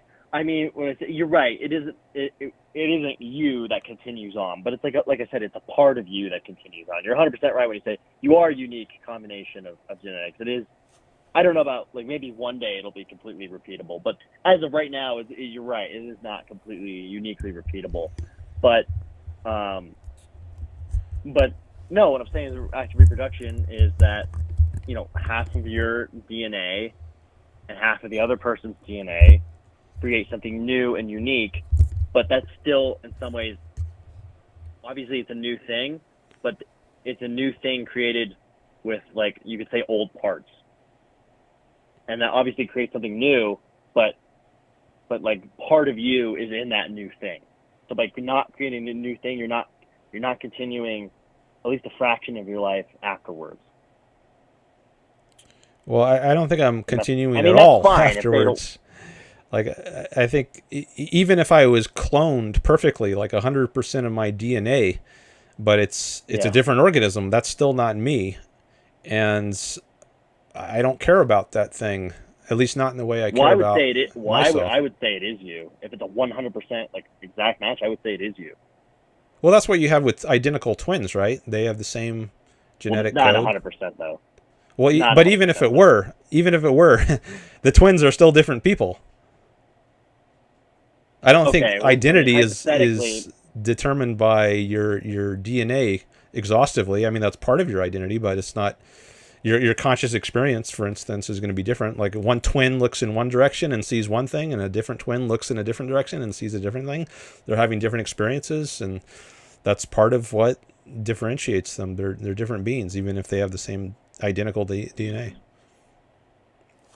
Different. I mean, I guess you could say they have different conscious experiences, but they are like. I guess you could, if you want to go back to consciousness, then maybe, but I guess materially they are the same. I mean, it's they don't eat the same food, right? There's that saying, "You are what you eat," right? So the food that you eat is different than the food that your identical twin eats, and that goes up to making up the parts of your twin's body. So even materially, you're not. I mean, you have the same structure of DNA, let's say, the same sequence of the 4 bases or whatever, but they're different molecules, and that makes them not the same person. Fair enough. Okay. You talk about life as like pursuing happiness. Mm-hmm. I'm curious if somebody, and you mentioned earlier, if someone does not like want to pursue their life, is that you're considering that evil? So if somebody like committed suicide, would that be considered evil to you? No, not necessarily. Depending on how their life is going, like if their life is going great and they don't have a good reason to commit suicide, then I guess I might say, I don't know if I would say it's evil or just irrational, because I think the choice to live is the primary choice. Ayn Rand calls it a pre-moral choice. And once you've chosen to live, then certain things become moral or immoral for you to do. But if we're talking about the primary choice, that choice itself is not subject to moral evaluation. It's pre-moral. But someone could have rational grounds to end their lives. Let's say they're caught in a concentration camp and they don't see any way out, or they have some terminal illness like cancer and they're just in lots of pain and they don't want to just continue living in that sort of state. I think that then it could be rational, tragic, but rational to end your own life.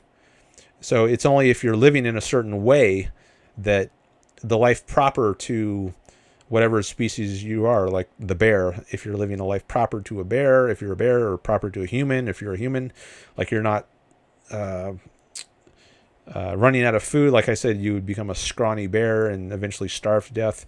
But if you're living a very fulfilling, enjoyable, robust life as a bear, then it would be, well, not that they have a choice, but if they did have a choice, then I think you could say it's irrational for them to end their lives. And likewise for a human, like if everything is going great and then they just all of a sudden jump off a bridge, that would be irrational.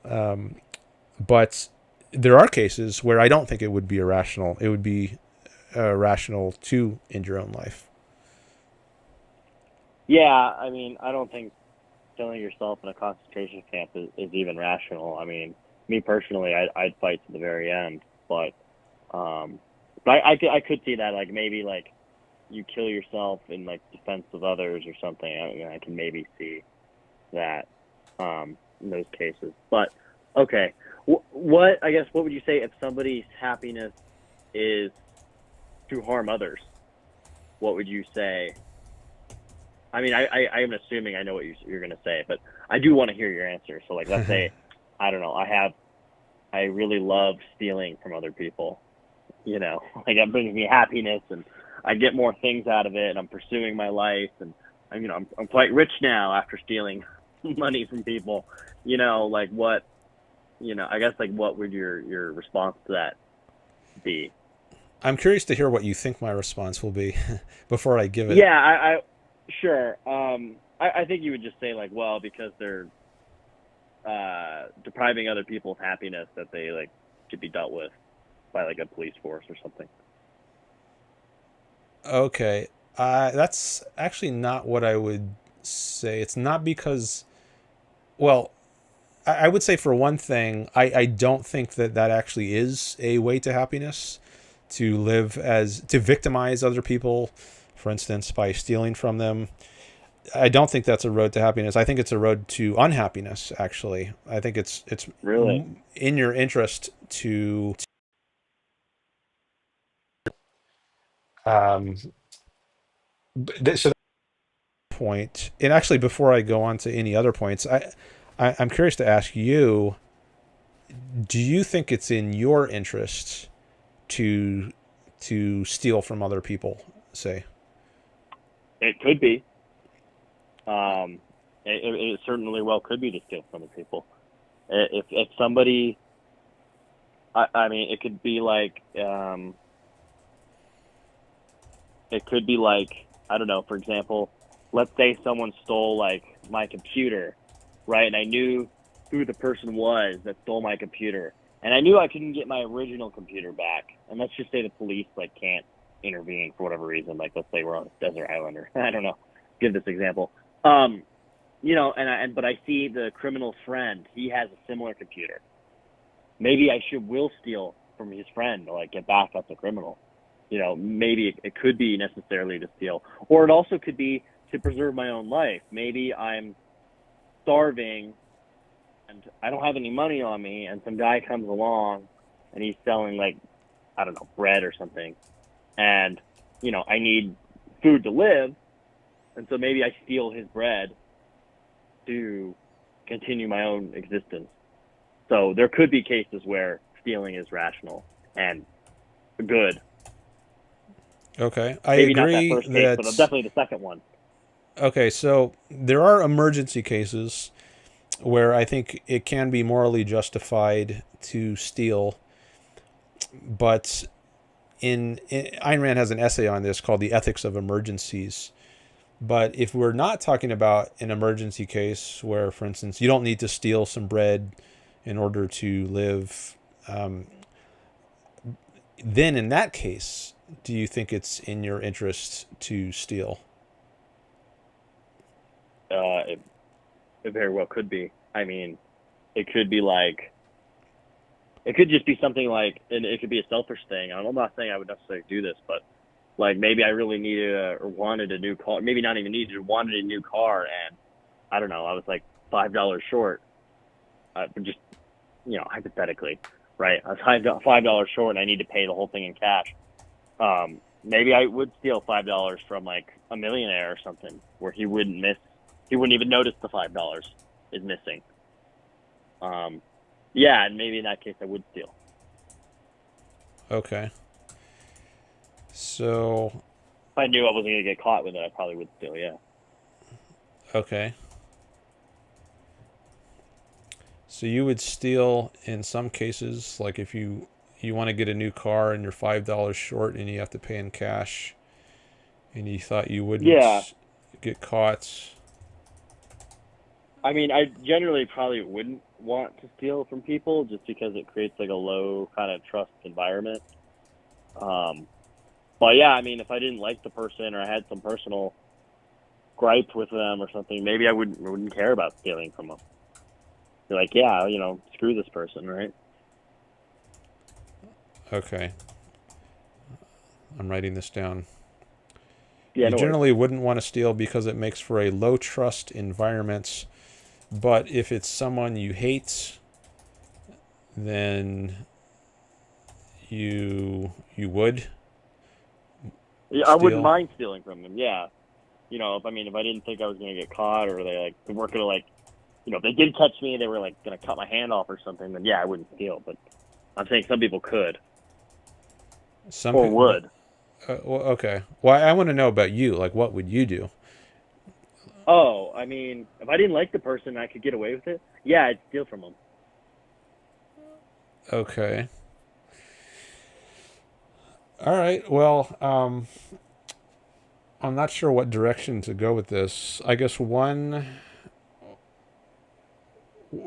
So, I'll try this. So, do you have a principle of acting where what guides you is that you will steal so long as you don't like the person you're stealing from, and what else? You think you can get away with it? Are those the conditions, or do you need to add anything else, or is that it? It'd be like, yeah, basically like, I don't.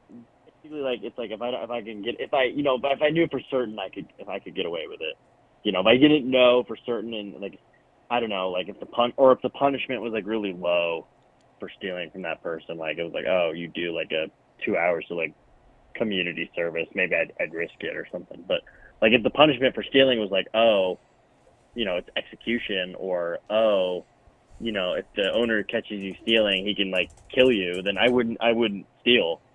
In those scenarios, it would depend on the punishment and the likelihood of getting caught. Okay. Punishment is low, a likelihood of getting caught, and disliking the person. You would also include okay. Yeah. All right, let me just pause to quickly take a look at the chat.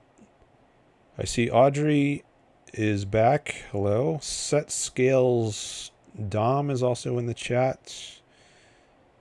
Hello. New person. And I don't think I'm going to be able to read these now, but I just want to take a quick look. Oh, Mellow Mau is here. He asked something about reproduction. Maybe I'll come back to that later. Some from Robert. All right. Thanks, everyone, for your chats. Maybe I'll engage with them some more later, but I want to focus on the call right now. Thanks for all the likes also. Subscribes. Okay. So, all right. So we've got three conditions under which you would steal. If the punishment is low, if the likelihood of getting caught is low, and if you dislike the person you're stealing from. Yeah. All right. All right. So I'm just thinking off the top of my head here. I don't have like a preset dialogue tree that I'm trying to run down. Yeah, no worries. Not that it's necessarily a bad thing to do that if you have it all worked out in your head. But a lot of this is, or some of this is, I'm coming at this from some fresh angles, for me at least. So, well, let's try an example. Let's say you go into a 7-Eleven and you could snag a candy bar, or you think that. Well, what would you do? Let's say you want to buy a candy bar from 7-Eleven, or you want a candy bar. We won't say you want to buy it, because that's the issue here. Should you steal it or should you buy it? Yeah. Right. When you go into a convenience store like that, how do you decide, or like what do you actually do? I don't know if you would want to say what you do. I guess if you what you actually did is steal, then you might not want to confess that here publicly. So I don't know. Well, I don't steal, so. Okay. At least we can assume that for the purposes of this call. But then I guess there's a question of, what is that because these three conditions are not met? Like when you're in 7-Eleven, you think either punishment is too high, and or the likelihood of getting caught is too high, and or you don't dislike the store. Yeah. Okay. Yeah, and like some people will say like, oh, well, this store is like a multi-billion-dollar company, but it's like, okay, a lot of these stores are franchised, and like all you're doing is hurting like this franchise owner. I mean, you're not really like hurting this billion-dollar company. Like I don't know. That's what maybe a leftist would say that. So yeah, that's why I wouldn't steal from. I think the punishment's too high. The likelihood of getting caught is too high, and I don't really personally dislike 7-Eleven or the employees there or whatever. Okay, so you wouldn't personally steal, but someone else, No. like a leftist, so let's suppose a leftist says, well, I think I do dislike this company, even whether it's McDonald's or 7-Eleven. You said it's a franchise, and you're only hurting the franchise owner, not the corporation as a whole or something. Yeah. But let's say, for whatever reason, someone, I don't even know if it has to be a leftist, let's say someone just has a personal beef with the owner of this 7-Eleven.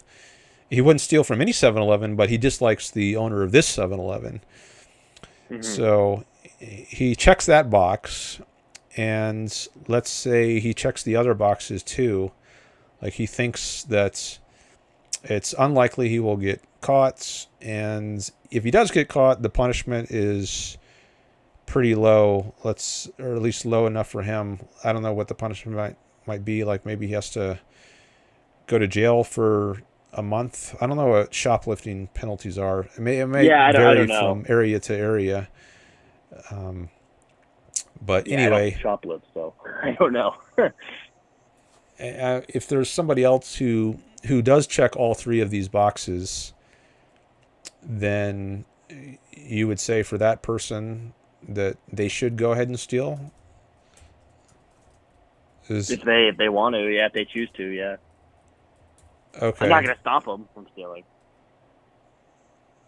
Okay. So, well, if I didn't, I didn't like, I mean, it'd be how much I disliked the person. If I just thought they were a little annoying, maybe I wouldn't steal from them. But like, if I thought like they were like a pedophile or something, then yeah, maybe I would steal from them and not care. Okay, conditions under which you would steal. I'm just putting a title to this list here. Yeah, I'd have to not like them to a very high degree, I guess I would say. Okay, so now I'm going to add that disliking the person is to a certain degree, to a high enough degree, because you said if they're just mildly not irritating. Just yeah.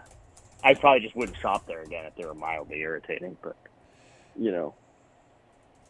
Okay. For example, if they're a pedophile, but not if they're just mildly irritating. Okay, so, well, I'm wondering if you need to, if you can specify this sufficiently enough. Like, what about likelihood of getting caught? You say if it's low, then you'll do it, assuming the other conditions are also met. But what does low mean? Does that mean a 50% chance, 3% chance? Yeah, for me personally, it also would depend on the punishment, right? Even if that it would change too, depending on the punishment. So like, maybe the likelihood of getting caught would be 20% chance, but the punishment could be like your hand gets chopped off. Then we're like, well, even though it's or maybe let's say it's 1% chance of getting caught, but if you do get caught, your hand gets chopped off. Well, then I wouldn't even consider it, even though it's very low. Mm-hmm. I'm like, well, the punishment's way too high. Now, maybe it's in another scenario, the chance of getting caught is higher. Let's say it's 10%, but getting caught would just be like, oh, you wash dishes in the back or something for 20 minutes. Then maybe I would do it in that scenario. It would depend on the severity of the punishment. Mm-hmm. And also the likelihood of getting caught. Those are related to each other. Right. So I'll say related to number one. And then I'll say for number one, that's related to number 2. So one question coming to mind for me right now is, do you have any way to actually decide in a given case what to do? Or do you make a fresh calculation every time you go into a store where you could shoplift? Do you decide in every case, how likely is it? What are the chances that I'm going to get caught? How much do I dislike the person? I mean, does all this go through your head every time you enter a store like 7-Eleven? Truthfully, no, it doesn't. I'm just saying, but like it would only really enter my head on the condition that like I don't like the people in the first place, and if I'm going to a fresh new place, like usually not the case, because I've had no previous interactions with them. So no, like it doesn't like go through my head. But I'm saying if I've had a previous interaction with them, or I know, or I have like a certainty about this person that they did this crime or something. I don't know. Maybe the owner was caught for like, child molestation, and the police don't really care if you steal from this guy, and the punishment's like low. The police will just let you off the hook. Then yeah, maybe I would just go in and get like some free stuff. Okay, so I guess you're deciding, or whether you consider any of these 3, like whether any of this goes through your head. That happens on a case-by-case basis. It's not like every time you go into a store, stuff. Okay. Yeah. Yeah, because it's usually like I have no previous interactions with the store owner or the store or whatever, or even if I do, they've been pleasant or at least been neutral, and there's no need to like even want for me to steal. And then also like, there's cameras in like every convenience store and like pretty much every store nowadays. It's like the chances of you getting caught are very high, even though maybe, or at least the chance of being seen on camera, are very high. So, and that's not good because, if you do it next time, or maybe even in 10 years now, if the police want to like go back on that case and get you, they can. I just like wouldn't risk it. Even just for my own personal life too. It's like if I want to work like a corporate job or whatever, they wouldn't want to hire a criminal, which is understandable. So yeah, I wouldn't do that. Yeah. So yeah, cameras, that's one consideration that might be relevant to you, at least. Not to me. Like for me, I wouldn't do it even if there weren't cameras. Even if I thought there was no chance of getting caught, I wouldn't steal. And maybe we can explore why. But I guess before we get there, I was going to say about the cameras, like even if there are cameras, there has to be someone reviewing the footage, right? So let's say... Well, not necessarily. It could just be AI that like detects weird movements, and they go, "Oh, look." Well, yeah, there could, or maybe there is AI, or maybe there's not. See, that's another thing. So, do we have to add some more considerations here? Like, the likelihood of getting caught, is it low? Okay, well, that depends partly on whether there's cameras, but that's not enough. We also have to consider is there someone monitoring the cameras, like watching every second of the footage? Or do they have AI, which is processing the footage? So I wonder if there's just going to be an endless number of things to consider such that you can't really decide in the end whether it makes sense to steal, or if there is, maybe there's a way. But I guess I wanted to suggest a different approach, or at least put on the table a different approach to consider, which is the one I consider is like, do I have a right to the thing? How do I want to interact with people in general? Do I want to interact as a trader where I exchange value for value, or do I want to live as a parasite and a victimizer of other people? I think that's a basic question of what kind of relation do you want to have with other people? And if your answer to that is I want to live as a trader and not as a victimizer, then you've already got your answer. You shouldn't steal. It doesn't matter if you're going to get caught or not caught, or how likely it is, or what the punishment would be if you do get caught. You already know you're not going to steal because you don't want to victimize people. You want to treat people as independent equals. So I think it's a very different approach than if you're doing this kind of calculus based on, I don't know how many factors, how complicated it could get. But I don't know if there's like a clear, easily referenceable principle you could use to decide in any case, or if you would just end up going by whim or feeling. And my AirPod just died, so hold on while I switch to my other AirPod. Just a sec. No worries.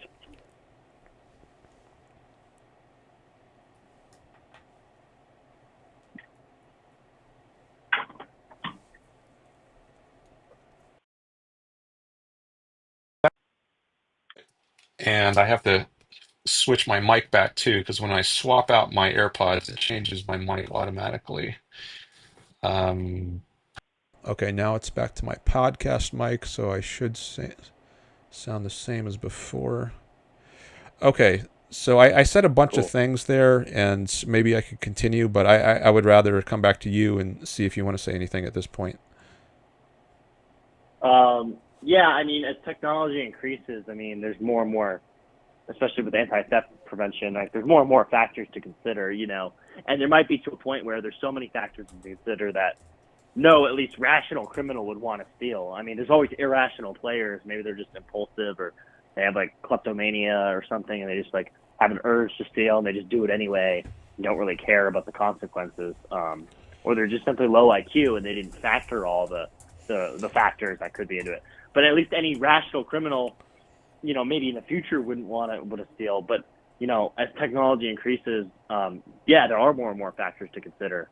And as for your answer, like, oh, would you rather live as a parasite or, you know, in like, was it harmony in the community or whatever? I don't remember exactly what you said. As a trader? Like trading value for value. Okay, like you say trader, like it sounds like a traitor to the community. Or not TRAITOR, not that trader. TRADER. Yeah. Okay. You give money, they give you a candy bar or whatever the trade is. That's what I mean. It would depend on the situation, right? Like, what if I go?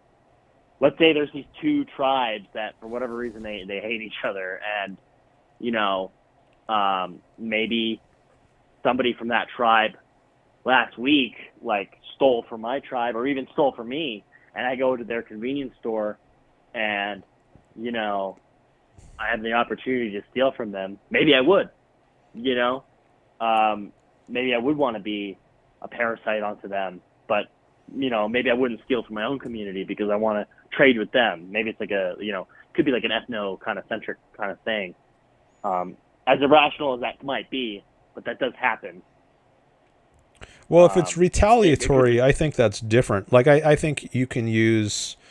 Lone Dissenter is here. Hello, in the chat. I just take a quick look at the chat there, and I saw a new person pop in. I'll read your chats later. But I think if you're... Like, if someone stole from you, and then you want to steal back, I don't know if I would even call that stealing back as opposed to retrieving your own property.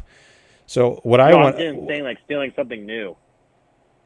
Okay, well, like they steal your... Like they stole your shoes and you like, steal their TV or something. You don't just steal. You don't take your shoes back. Well, like maybe you just can't find your shoes. Maybe they're long gone or whatever. So you just like, oh fuck, you know, screw them and steal their stuff. Yeah. Well, I mean, there is vigilantism. That's a thing where you take the law into your own hands instead of like asking the police to get involved and recover your shoes. You just decide you're going to steal something from them in retaliation. And I think that's a problem where you don't rely on the legal process to get justice. You just take the law into your own hands and you try to mete justice out yourself. I think that leads to violence in a non-objective kind of way. And what objectivity is, that's a big issue. But I think it's better if you go through the legal system. But I think maybe a cleaner case to consider is where you're not stealing as an act of retaliation. I mean, there's some justification to wanting to do something to give back, but I think in a better case to consider for our purposes here is just where you're not stealing back. There's no justification along the lines of, well, he did this injustice to me, so I'm just doing something back. Let's say you haven't been the victim of some injustice. I think, or you can say if this is the case or not, but would you steal even in that case? Nothing's been stolen from you, but you're just going to victimize someone else and steal from them. Would you do that? In some cases, at least. I mean, you have all these conditions, so I guess part of the issue is, can you ever know whether you would do it? I guess if it was like a life and death situation where if I stole from them and would survive. Okay, well let's also get rid of the emergency, because that's the other case we're going to take off the table. Then no. If you want to, removing emergencies, then no, I wouldn't do that. Okay. Well, then it sounds like maybe your view aligns with mine, because as I said earlier, in an emergency, I think it can be justified to steal, and Ayn Rand talks about this. Yeah, in her, I would say it is. If that's the only way you can live, but we don't live in an emergency all the time. So then maybe your view and mine is pretty similar. Now, I still don't know if the method of thinking about it is the same, even if the action that results would be the same. Like maybe we wouldn't steal, at least in many of the same cases. Like maybe we would steal in emergency cases and not in non-emergency cases, but our reasons for not stealing in the non-emergency cases might be different. Like maybe you would go through this calculus of 3 steps. Is the punishment low enough? Is the likelihood of getting caught low enough, etc.? Whereas I wouldn't go through that kind of calculus in my mind, whereas you might go through that in some cases. So that might still distinguish us. Okay. Yeah, I would go through that calculus. Okay, I don't really know. Hung up on this point. By the way, your audio sounds kind of low to me. I don't know if it does to anyone else in the YouTube audience. I haven't seen any chats where people are saying your volume is too low. So I don't know if my AirPod is just low on batteries or why, but you sound a little lower. I don't know if you changed your audio setup at all. No, I didn't. Maybe my AirPods are low. I can try speaking a little louder. I don't know if that'll help. Okay, I've got your volume maxed here, so okay. Yeah, I guess I don't know if you can hold the phone a little closer or something, but anyways, if there's anything you can do, that'd be good. Yeah, I like taking my AirPods out. Just give me a second. Okay.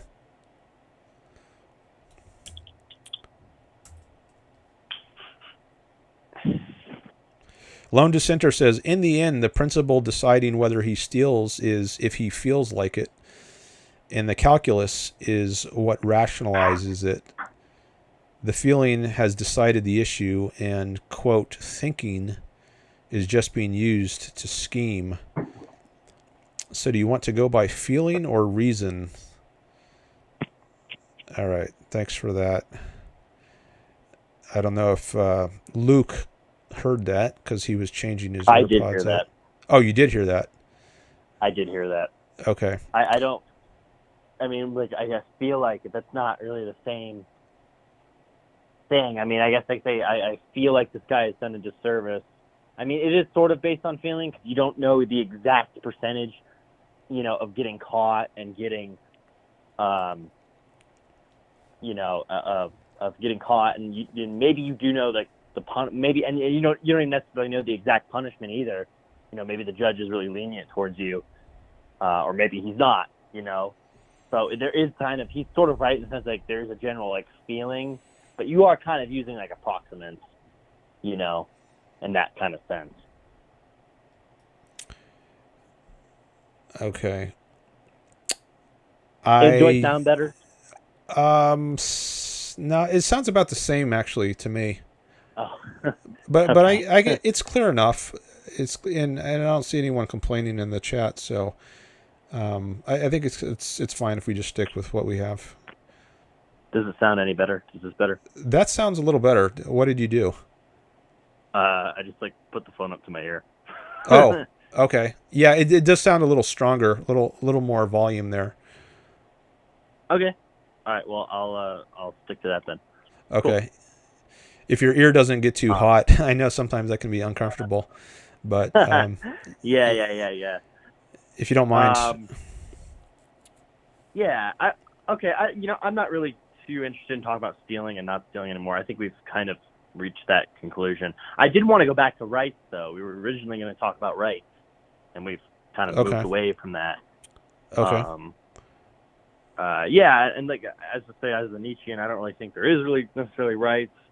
Really, the only right is there's not really such thing as rights. It's really just your will to existence and your will to, into enacting certain things into the world.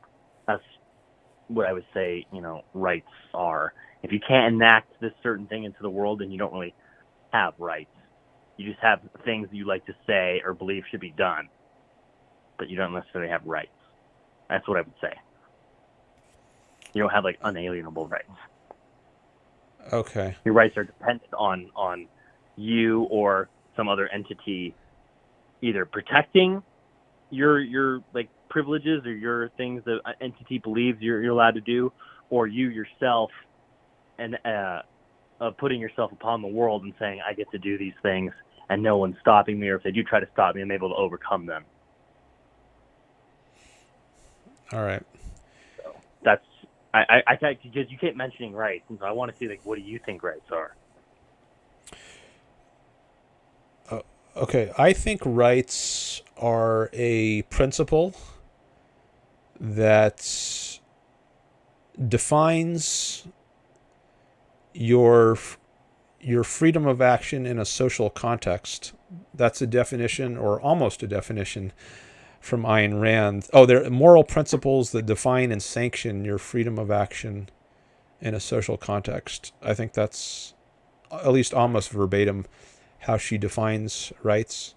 So when you get together with people, and this is why I was going to the island example, just take a very simple case, just two people. How are you going to interact with this person? What's going to be the principle you use to guide your actions? Should you make the person your slave? Should you try to cooperate with the person? But you're going to have, or you could just have no interaction with the person. I guess you could each go to your own side of the island and just try to survive separately. But if you are going to interact with other people, what are going to be the ground rules of how you interact? And I think that's what rights addresses. It's in the particular way you should interact. The principle that should guide your interaction with others, on Rand's view, which I think makes sense, is that you should not initiate force against the other person. And as long as you're not doing that, you're not initiating force, then you're not violating that person's rights. So their basic right is right to be free from initiated force, or you could also put it as free from coercion. And what that does, it allows each person who accepts this principle to live by their own judgments, by the guidance of their own minds. Whereas if you don't have this principle, like if I force you to, let's say I think it's better to catch fish by using a spear rather than using a net. And let's say you have a different view. You think it's better to catch fish by using a net, not use a spear. And we each have a different view. Now, the principle of rights would say, okay, well, we can disagree, but I can't force my view of the best way to catch fish on you. You're free to do as you choose, and I'm free to do as I choose, but I can't force my ideas on you. So as long as you're respecting that principle, then you're respecting, then your rights are being preserved. let me just pause there. Yeah. See if you want to say anything. Yeah. Okay. I'm not saying I would necessarily do this. I would say that how it determines how I interact with the other person, as we were saying earlier, is, how is the other person towards me? What are their, physical characteristics? Maybe they're way bigger and stronger than I am. Maybe I'm going to act differently towards them if that's the case. Maybe, and I would determine all these things. I would determine my survivability. Okay, maybe this person has no interest in trying to help me survive, right? And maybe they just want to live in a separate part of the island alone. But I know that, I don't maybe have any survival skills. And I know if I don't enslave this person, then I'm going to die. So I have, in that case, I would enslave the person and try to survive. So my survivability would be the first thing I would think of in this island scenario. Okay. Well, there's regardless, no matter the means, even if I have to, even with force or coercion or brutality, I'm going to survive one way or the other. Mm-hmm. Okay. So it sounds like this might be an emergency case. If your only way to survive is to enslave the other person, then I can see a justification for doing it. But then again, we're going back to an emergency case, and well, yeah, we're on a desert but island. That's not necessarily an emergency. It might be, but maybe you could survive for a long time. Maybe you even like the island life. You prefer a lot of solitude, or maybe only one other person. Maybe it's a spouse. Maybe you would just want to run away to an island with a spouse. And maybe you could bring a lot of technology with you to help you survive, like an air conditioner or something. So just because you're isolated with one other person doesn't necessarily mean it's a survival scenario. But if it is, then I think we're not in a context where rights applies. So I think the context in which rights applies, that is this principle where you should not initiate force against other people, is a context where peaceful coexistence is possible. A long-range kind of existence is possible. You're not immediately facing some threat, some imminent threat where you have to victimize the other person in some way, steal their stuff, or enslave them in order to survive. That's not the context, I think, for rights. Well, okay. Well, then I'll come back to this then. Then, let's say we're both on this island, and I'm living, and it's just two people on the island, and maybe the only house I know how to build is like a mud hut. Yeah, I can survive in it and all that, but it sucks. And let's say the other person knows how to build like obviously this is hypothetical, but like a suburban style home, or just even a better home than a mud hut. And I don't know how to do that. And I've tried experimenting, and I just can't figure out. So I go up to the person and I ask him, well, hey, how'd you do it? And he refuses to tell me. And he goes, I'm not going to tell you. Screw you. I'm not telling you. I don't have to tell you. My secret.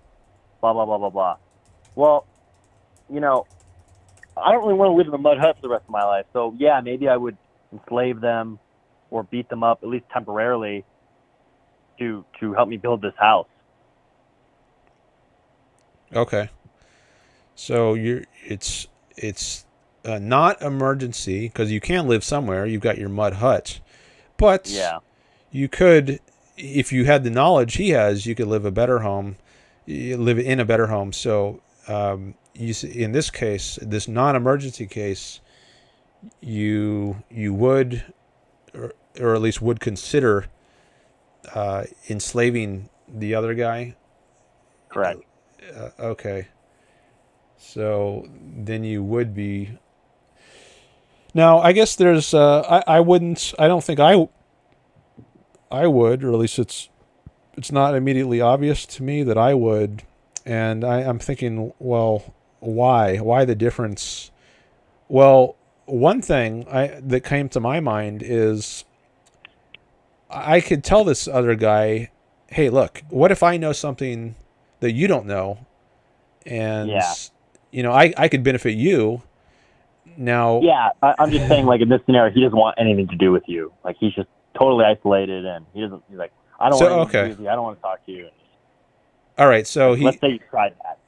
So, well, in this case, it sounds like maybe if I were in this scenario, I would just live in different parts of the islands. So if he wants well, yeah, to you already do, and I'm saying, like, you go up to him in his part of the island and be like, hey, man, like, I really want to build this house. Like, let's say you go through every possible avenue. Like, hey, I see this house you do. How did you build it? Well, I'm not telling you. And then maybe you go, okay, is there, like, something is there a way you could tell me? Is there, like, some chores I could do for you?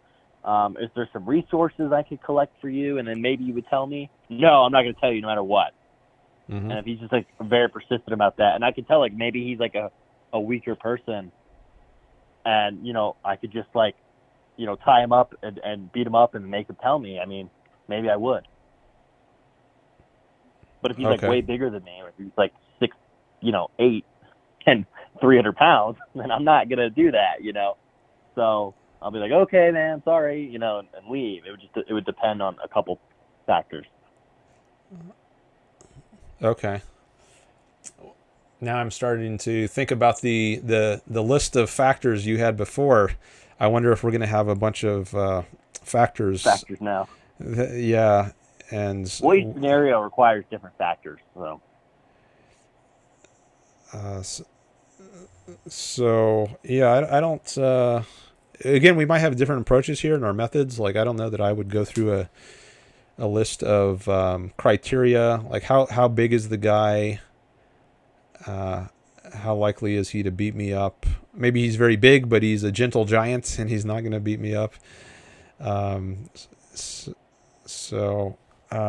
Rather than, I guess my approach, maybe I would just say, well, all right, well, I'll just live separately, and if he can live his way on his side of the island, I'll live my way, and maybe he'll have a nicer house, but it's too bad that we can't trade. And maybe if I ever have some advantage that he doesn't have, and he would like help from me, I can use it as leverage and say, hey, well, you didn't help me out when I wanted to know how to build a better shelter, so I'm not going to help you out when you want to know how I catch fish so easily. And that would be a fair thing to do.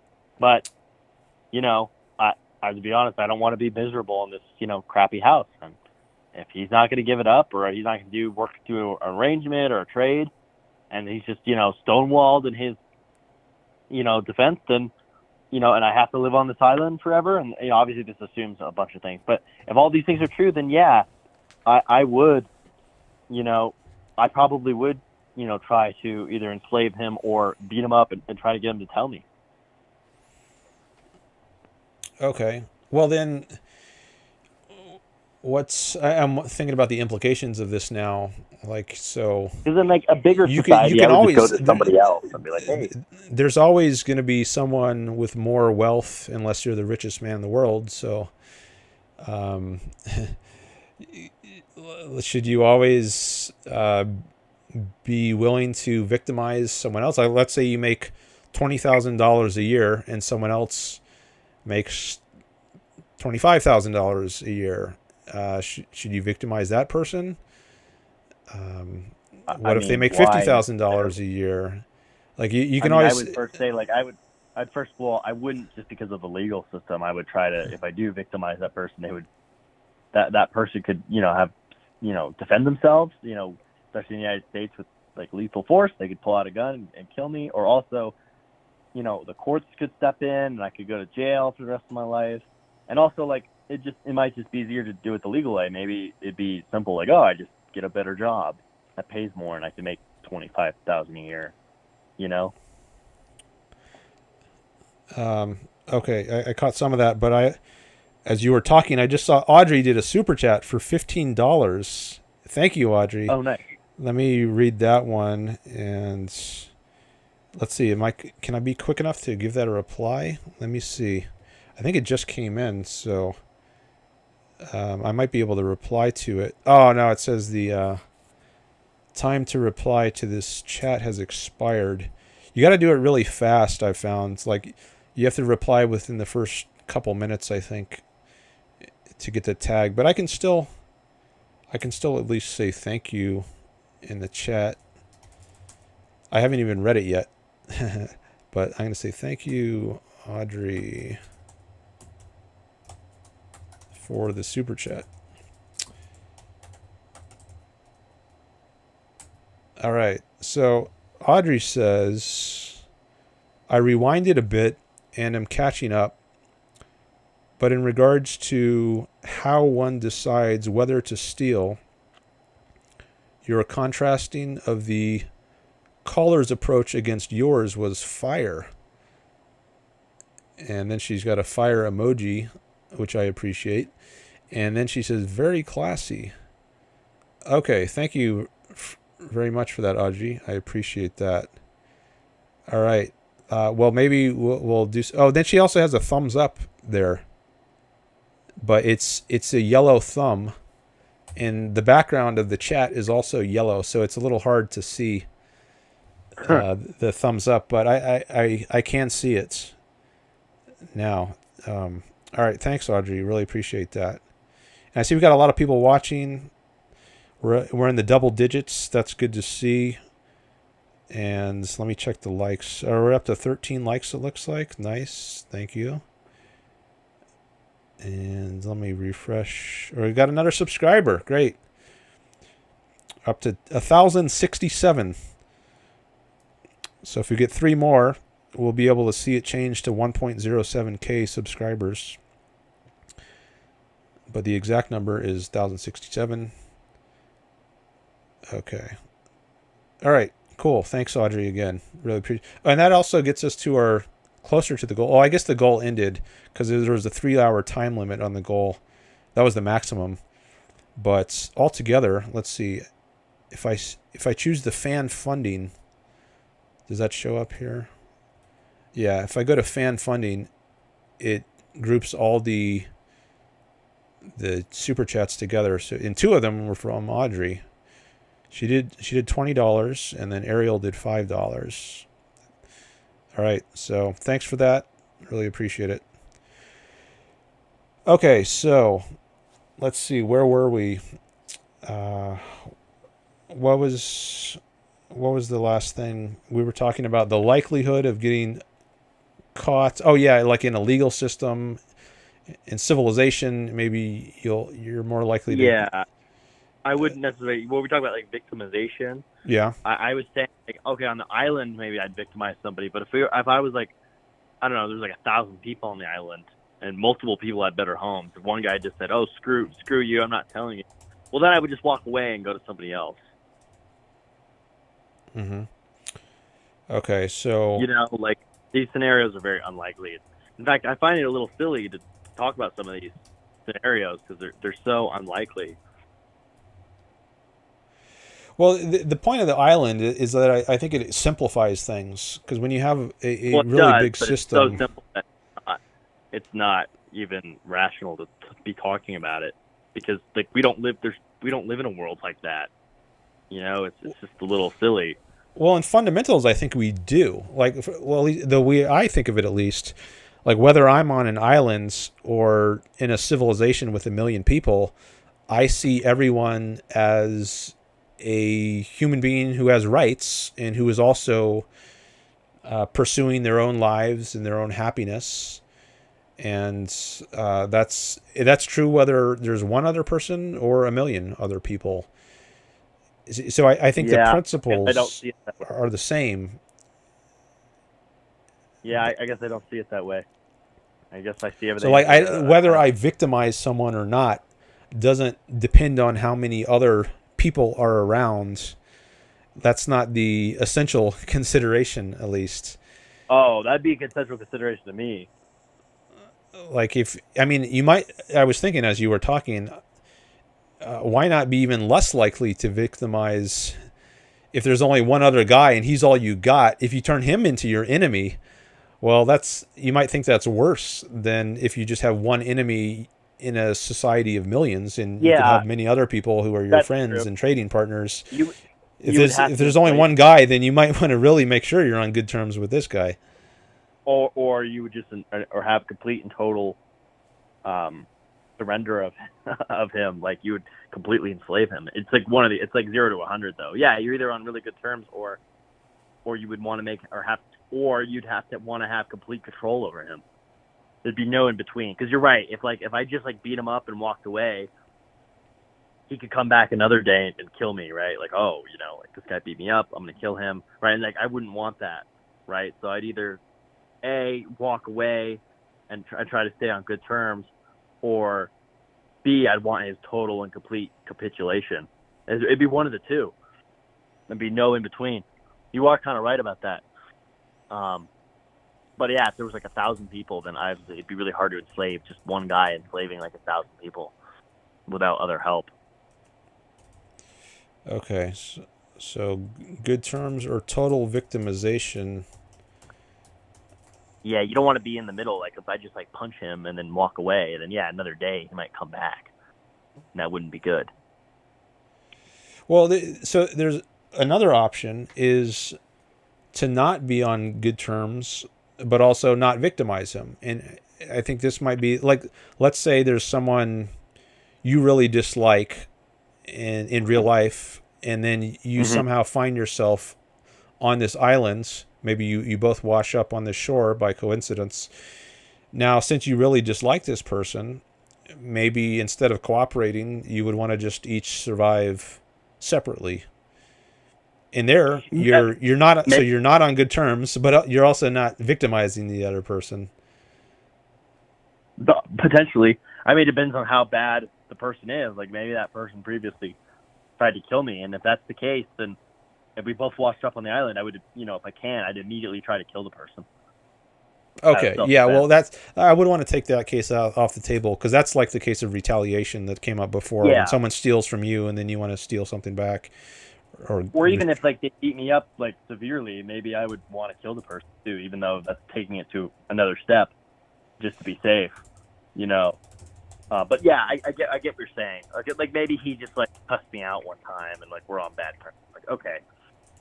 So I'm going to write here in this on the screen here on my notes.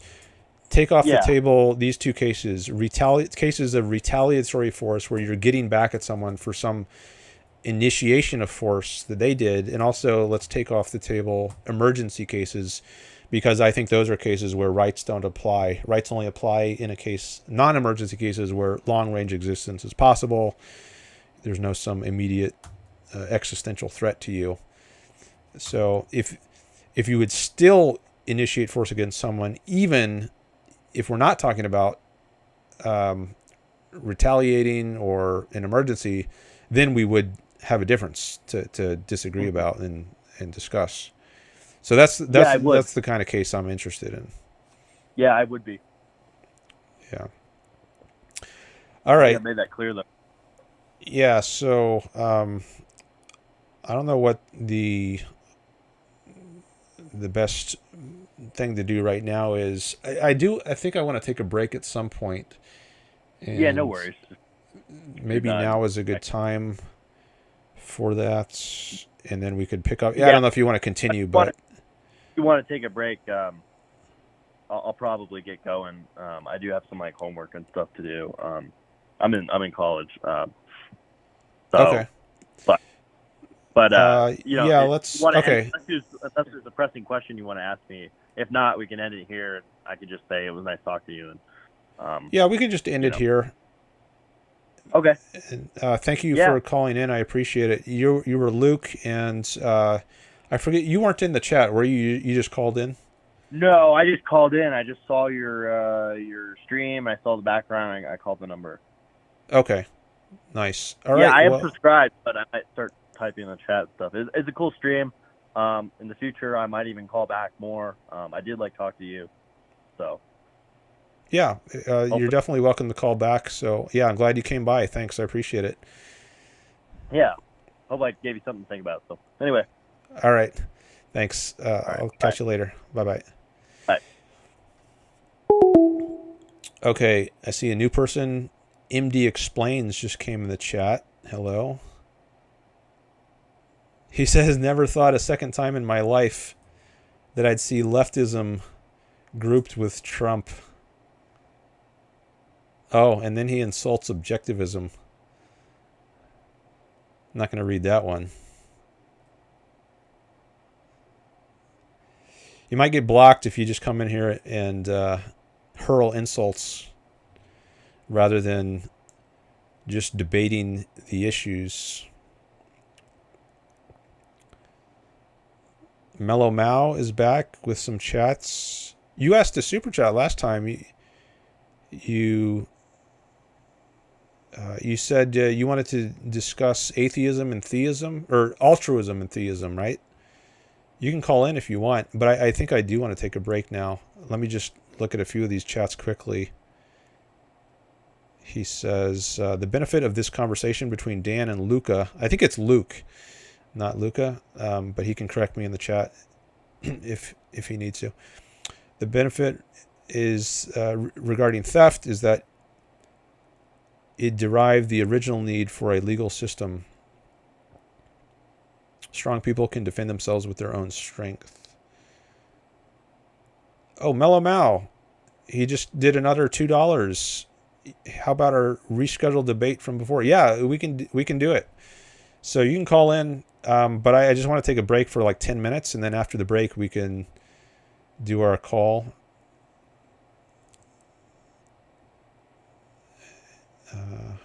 Okay. Sure, after the break, he says. All right, let me also adjust my settings. Oh, I need to turn off the do not disturb so that I can actually receive calls, because somebody tried to call in. I don't know if that was you or somebody else. And I turned on do not disturb after that. So now I've turned off do not disturb, so I'll be able to take new calls.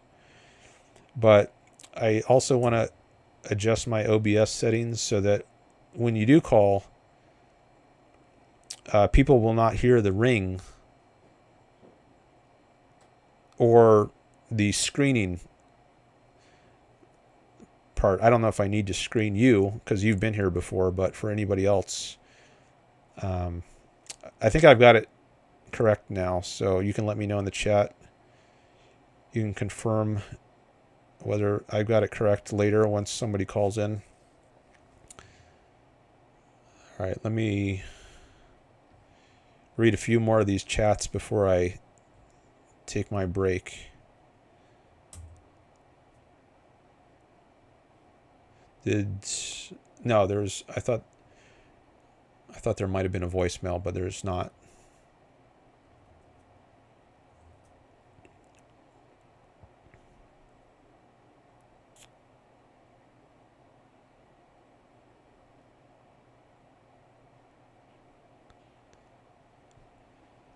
So let's see. He also says, Mellow Mau says, and weak, good people who deserve justice need a legal system powered by the strong to protect them.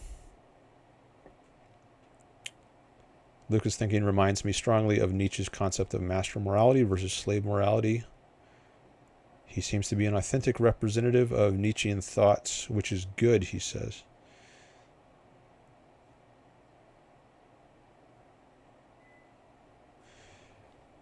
I'm not that kind of person, says MD Explains. Just here for a real philosophy discussion. All right. Well, you called my view foolish. That's the part I object to. How about just saying where you disagree?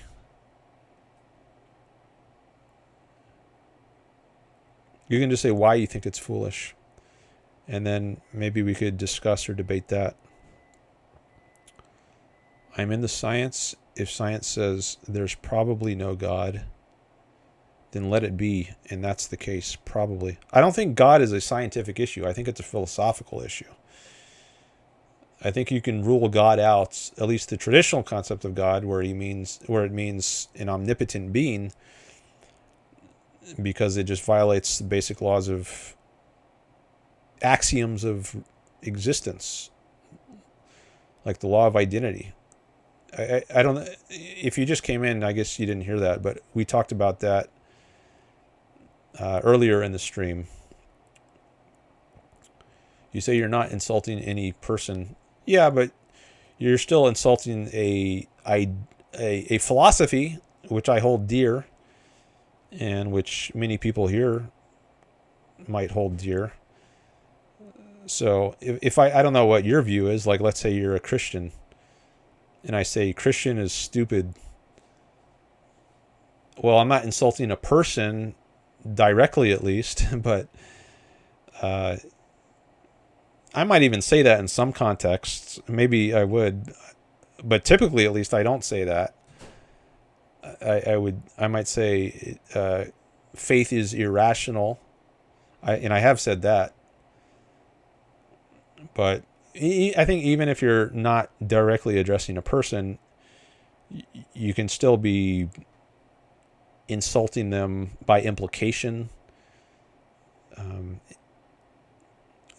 think it still can be objectionable to say something is stupid, even if the thing you're saying is stupid is not a person.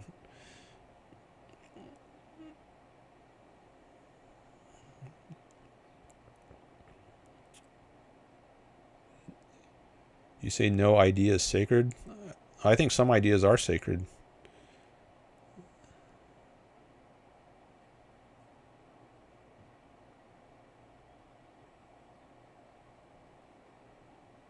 If that means very important, very valuable.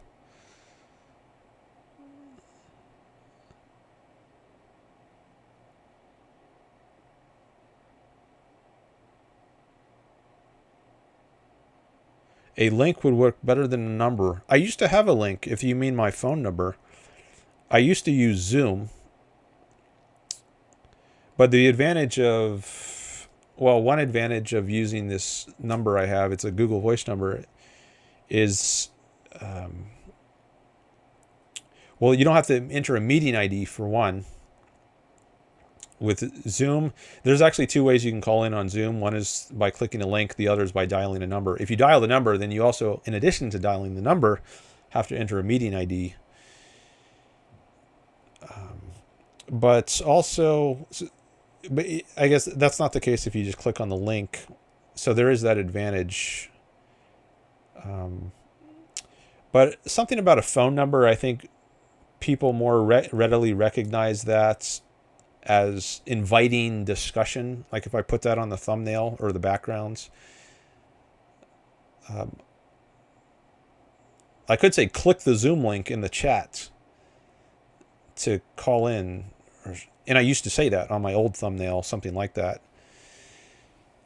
But if you're just scrolling real quickly on YouTube and you don't read all that text, you might not see that. Whereas if you see some numbers, it immediately activates your mind. Oh, this is a call-in show. And maybe that helps get more people interested because they can more quickly detect what kind of show this is. And maybe that's why I've been getting a lot more people coming by, because they can immediately see on the thumbnail that this is a call-in show. Because I have gotten a lot more viewers since I started with my new thumbnail. All right, just got a new subscriber. Nice. Maybe that was, I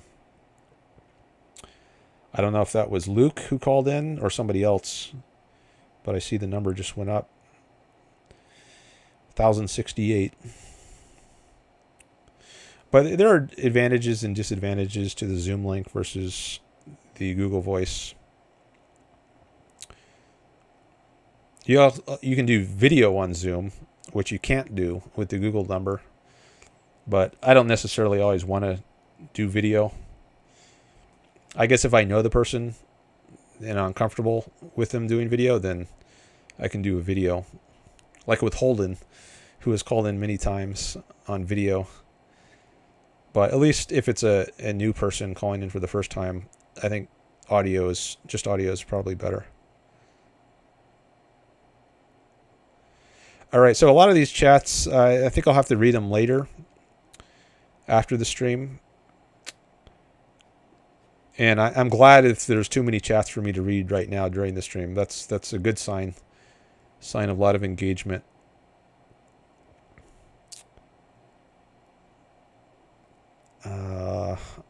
Let's see.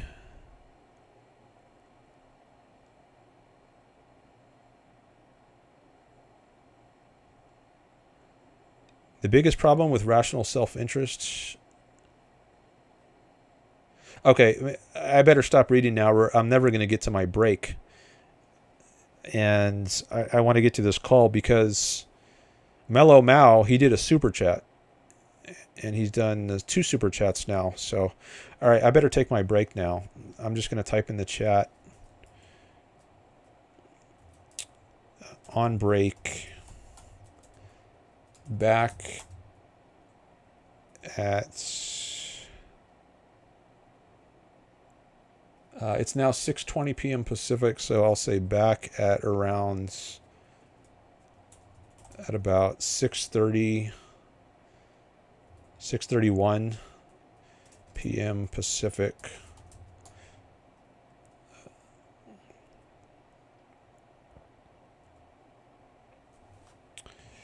All right, and now I'm just going to put my break slide on the screen.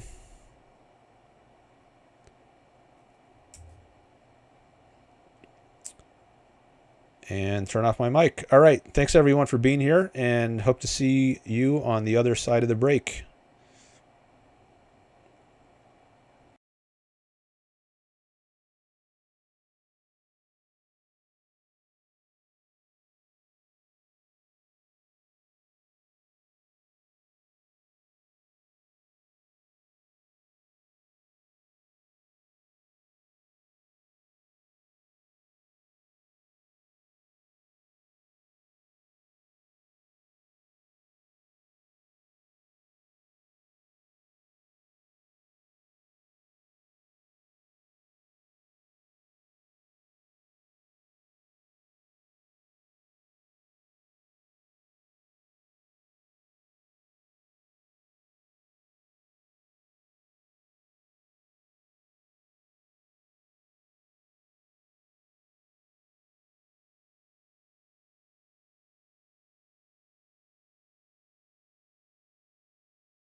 I am back. Welcome back to the Dan Norton Show.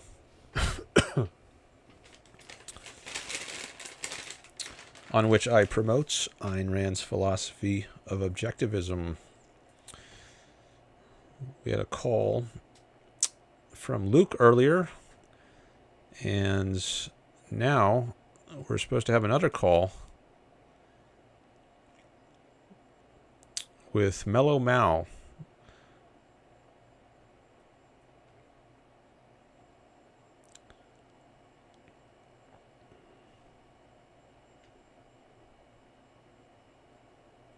Oh, I don't want to turn that audio on yet. I want to wait for him to call in first.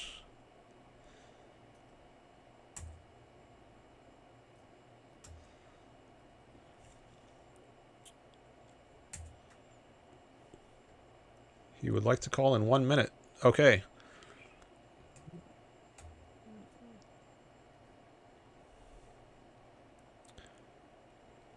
I'm ready for your call.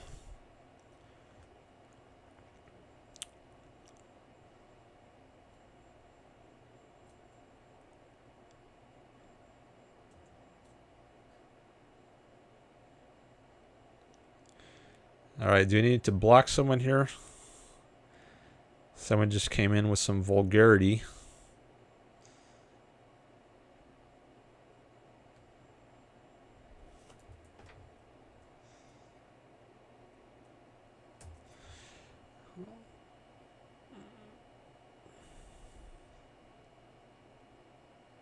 I'm at least going to delete the message.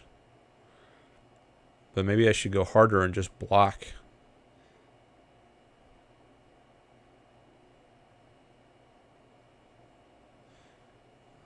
Maybe I'll...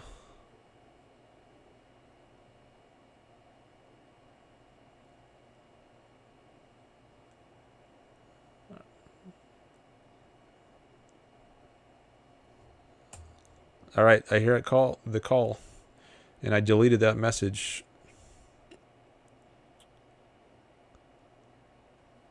Hello. Hi, hold on a second. I'm changing my mic. I think... Oh yeah, my mic is actually... It's already on the correct settings, so... Oh. Mellow Mau, you just hung up.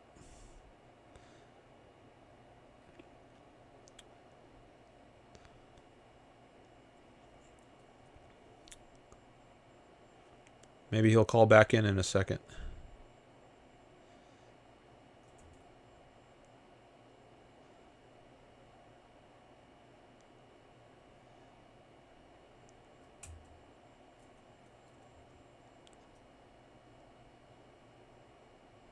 Oh, it took you to voicemail. Okay. I heard you for a few seconds. So I don't know if you heard me.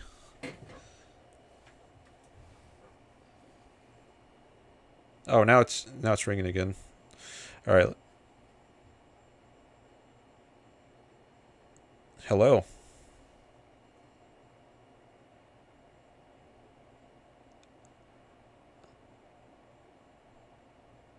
Hello.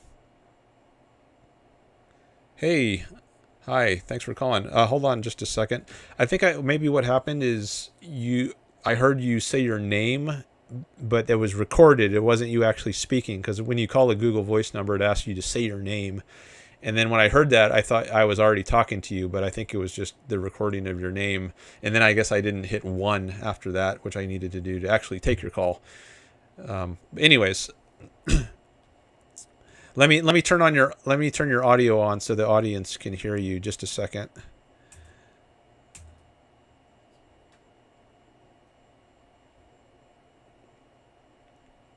Okay, you can now be heard.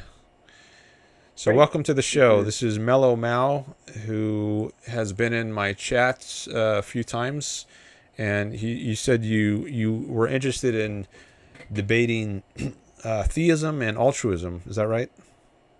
That is correct, Dan. Thank you for welcoming me back onto the show. Sure thing. If I may, just some small talk, but I would like to start by debating altruism is good with some qualifications, and then, depending on how long that conversation goes, I would like to argue that theism is good with some qualifications. But before we get there, I would like to have some small talk. And first, again, thank you for welcoming me back. I still am just very amazed and appreciative at this experience that you can just call into a show. And between the last time I called in and today, I listened to your last episode, or most of your last episode. I'm still a few hours from the end. And I greatly enjoyed the first two calls you had with, I think the first person was definitely leftist, the second person ambiguously leftist, but I really enjoyed the conversation. I think they were remarkably invested in, hashing it out and getting to the fundamentals. And you were remarkably patient with posting them the desert island scenario again and again and so on. So if I could just ask, what was your impression of the calls you had on your last episode and today's episode with Luke? I was very pleased with all of the calls. I want them to be civil, and they all were, and that's my main ground rule for these conversations. I know a lot of people on YouTube or elsewhere on the internet, they have these very heated debates, and they'll start throwing ad hominems and insults against each other, and I really dislike that. And part of being an egoist, which I am, pursuing what's best for myself, is to have the sorts of conversations which I enjoy having, and those are conversations where people are being civil and both respecting each other.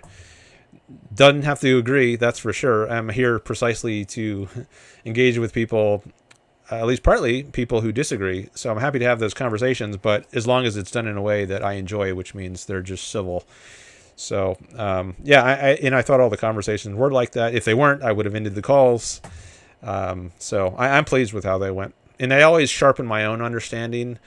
Even if I've discussed the islands a million times, there's always some new angle or some new nuance about it that I learn from every conversation. So I enjoyed it. Same. I also... And I'm glad you found them worthwhile as well. Yeah. I have started listening to your show at 1.25x speed.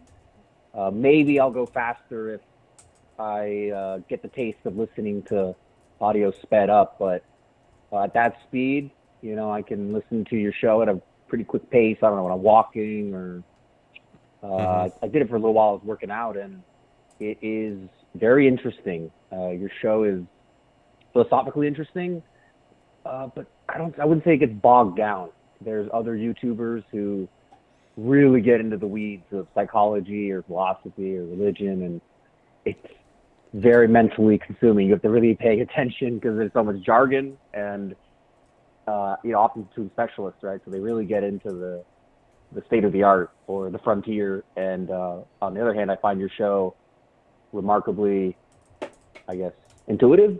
It's like easy to follow, and to me, that is a fruit of the value of objectivism. Objectivism is well premised. I think Ayn Rand did a lot to boil her philosophy down to a couple of premises, a couple of key terms, and I'm just going to bet or speculate that that's why your conversations are so intuitive, is you similarly are posing simple scenarios to elicit simple reactions, make some derivations, and you can go a lot. You can go a lot from simple premises, but the easy listening is the result of the simple premises, would be my guess. I'm glad to hear that it's you find it easily listening and intuitive. I think many of these issues are very controversial. Ayn Rand certainly holds many controversial positions, but I think part of her genius is that she's a very clear thinker and can essentialize some very complicated jargon, and she can cut through to the heart of an issue and really clarify things. And I think sometimes it's like Kant is not even well motivated, and he might just be Immanuel Kant, a philosopher of the 18th century. He's very obscure, as are some of the German philosophers who followed him, like Hegel. And there's this saying that sometimes people muddy the waters just to make them appear deep. And Ayn Rand is very not of that school. She wants to be clear, and I think the clarity of her writing is a sign of the clarity of her thinking. I think the two go hand in hand, and I'm glad if that is reflected to some degree on my show. I also try to present things in a clear way that people can understand.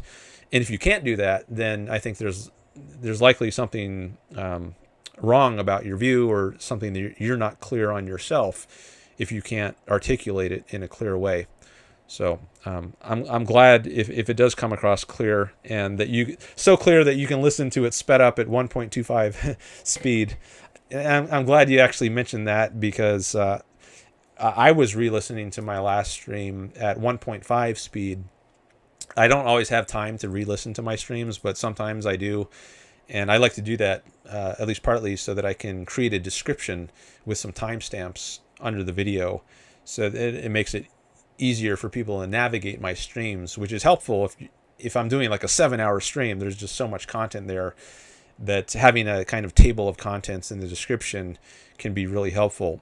And you can get that to some extent with the YouTube's AI Ask feature. But I found that sometimes it leaves out large gaps in what's being covered. So, whereas if I have a description of my own, then it's a lot more of the gaps are filled in. All right, so makes sense. I have go ahead. One more point to make, and then this will segue nicely into altruism is good with some qualifications. But I think one of the takeaways I had from your last call with the first two callers, I think I just started the third one, so maybe that's what I say. I can't say, but it seemed to me, if you may recall, the first caller sounded like a young college man, just based on the voice. And he was arguing pretty confidently for redistribution, or maybe he just did it as an intellectual exercise, but whatever, but however confident he was in that, he was arguing in favor of redistribution. Y'all talked about, for example, Elon Musk has several billions, Jeff Bezos has several billions, and that caller seemed to argue very aggressively that is bad. Jeff Bezos does not deserve to be a billionaire. We should take some away. We should tax them. We should redistribute them. He felt pretty sure in the conclusion that the existence of a billionaire is a bad thing. We could repurpose or redistribute that money. And to me, I would infer that this caller is assuming that value can be fully defined objectively on paper. This is my takeaway. In contrast, Ayn Rand has a very opposite position. I recently reread The Objectivist Ethics, and near the beginning, she argues that value is a placeholder. When I say something is valuable, it just means I want more of it. Or if value is like, I want to get rid of things that prevent me from having that thing. So to her, value is like a placeholder, right? I could say that money is valuable because it gets me to good things, but the money itself is not value. It's a store of value. But I heard the back and forth with that last caller, and he was sure, like, if I just take $1 billion from this person, and Jeff Bezos, and I give the $1 billion to this other person, then I'm spreading the value, right? I'm taking $1 billion of value from this person, $1 billion of value to that person. And I think you argued well. I personally think you were clashing premises. Like, he thinks, like, I'm just spreading the value, and you pose questions like, teach a man to fish, feed him for a lifetime, which I think you were getting at. Jeff Bezos accumulated the $1 billion because he provides value. He solved delivery problems, logistic problems, marketing problems. And so because he provides value, he gets the $1 billion. And this other caller seemed to suggest that, the billion is the value. Just give it to somebody else so they can put it to better use. And I will refer to this, difference of principle in the debate we're about to begin. But does that make sense to you? Do you think I well described, your position, his position, or any reactions? At least partly. I don't know that I would say value is a placeholder. I think you use the formulations like that. I don't see it as a placeholder. But then you gave the example of money. Like, I think money, you could say, is a means to an end rather than an end itself. Or at least that's how I think it should be regarded. The things money can buy, whether it's a yacht or a vacation or clothes or whatever, those things, even those aren't the end in themselves. They give you a certain life or experience of happiness, say, and that's really the ultimate value, and the other things are means to that ultimate value. But it does sound like you were accurately describing some of the caller's view. I was scrolling in my notes here, which I have shared on screen. You were referring to Gabriel. He was the first caller of the last stream. Yes. And yeah, he had mentioned Elon Musk and Jeff Bezos and spreading the wealth. If you could cure hunger, I think he said something like that, if you just distributed all their money. And I think he wasn't appreciating the role of the minds. And I think this is true for many socialists or leftists. They don't appreciate the intellectual work that CEOs do. They think the real value creation is done by physical or manual labor, the people on the assembly line.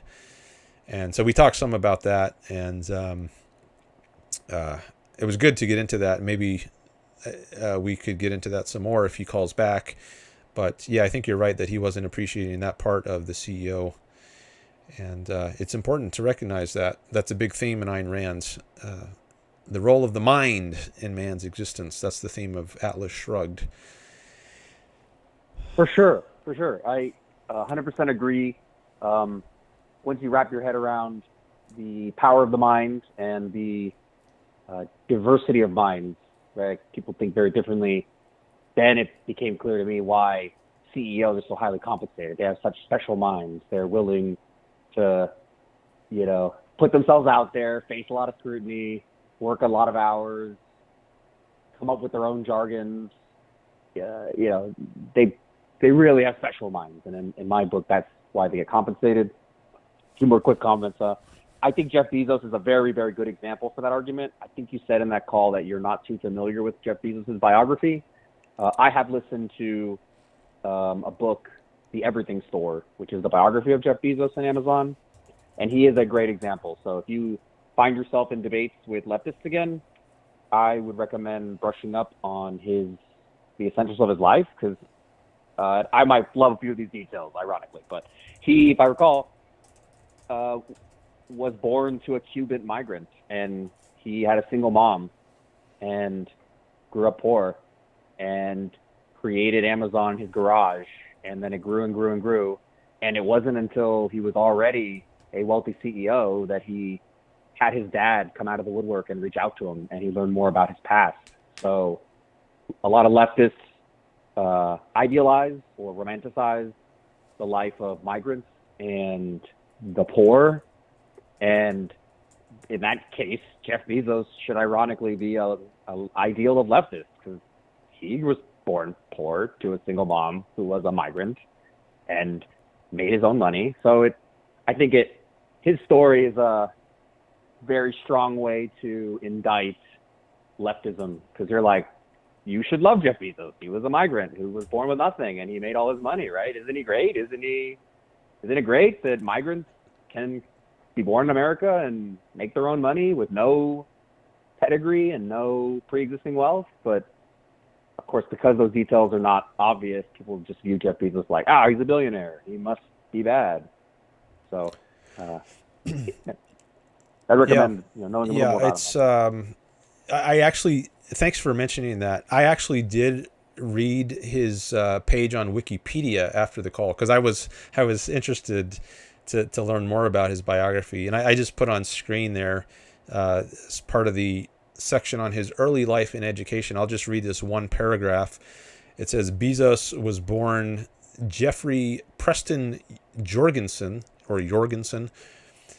and I won't read all the in 1964 in Albuquerque, New Mexico, to Jacqueline and Ted Jorgensen. At the time of his birth, his mother was a 17-year-old high school student, and his father was 19. Ted was a Danish-American unicyclist born in Chicago to a family of Baptists. After completing high school, despite challenging conditions, Jacqueline attended night school, bringing her baby with her. Jeff attended a Montessori school in Albuquerque when he was 2.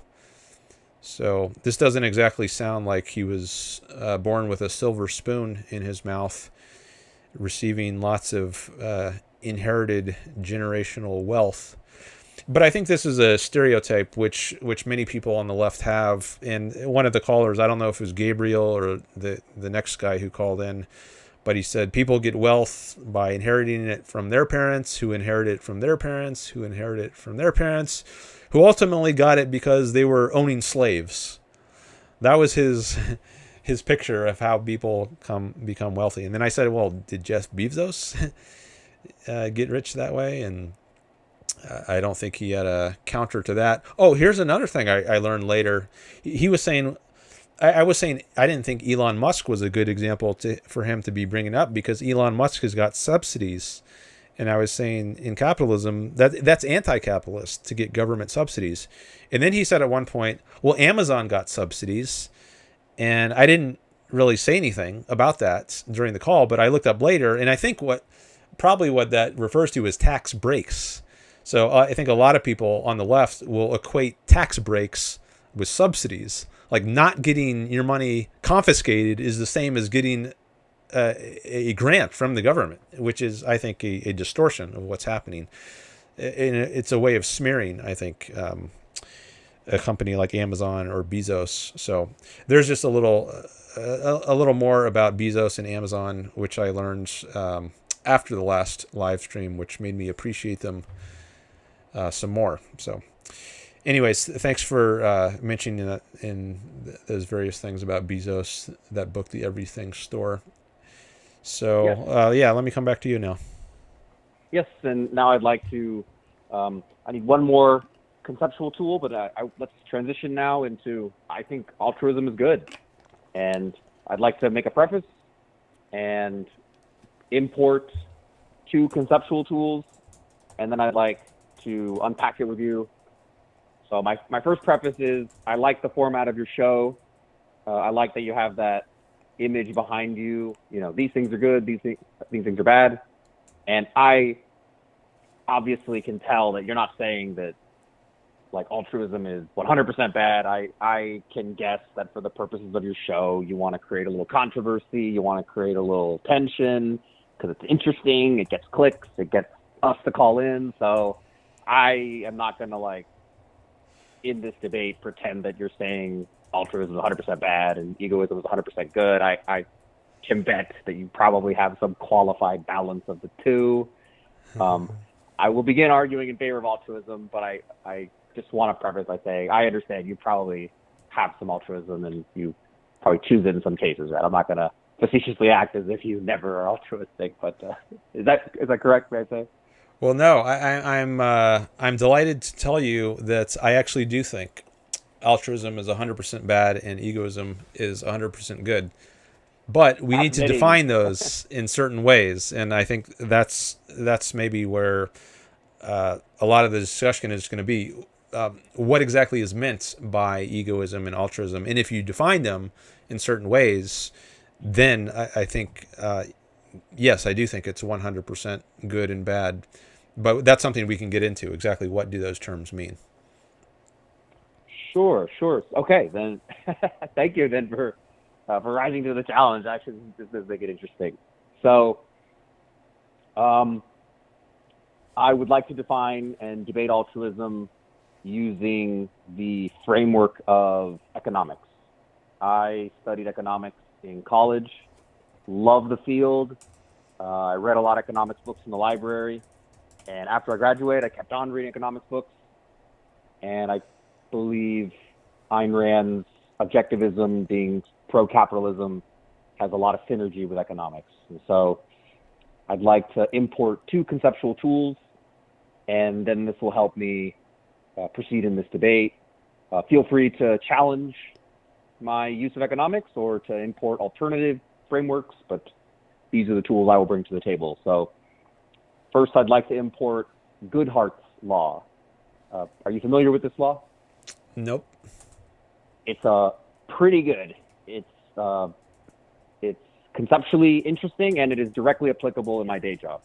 Goodhart's law is, suppose an agent wants to optimize something, so they come up with a metric that measures progress towards that goal. Goodhart's law is once a measure becomes a target, it ceases to be a good measure. And I can give you an example of that, but let me just make sure you've got that far. Once a metric becomes a target, I'm writing this down, it ceases to be a good goal. A good metric. Oh, it ceases to be a good metric. Okay. I think I just interchangeably said measure and metric. My apologies, but in this context, interchangeable. Okay, once a metric becomes a target, it ceases to be a good metric. And I can give you an example, a very realistic example. Okay. So, as I mentioned on our last call, I work in business analytics. And one time I was hanging out with some friends and friends of friends, and we're just hanging out. And I tell them I'm a business analyst, and they tell me, oh man, the business analysts at my company suck. And I will not name the company, but they are an insurance company in the United States. And so I asked them, well, why do they suck? And this group of people, they all worked in the customer service department. And they said, well, they just changed our compensation plan. What happened was, I've worked in customer service for years, and some analysts did a project to try to raise customer satisfaction. The goal is raise customer satisfaction. So they looked at a bunch of metrics, and they measured us on one metric, which is number of minutes of the phone call. And they crunched the numbers and found that when phone calls are less than 5 minutes, customer satisfaction is high.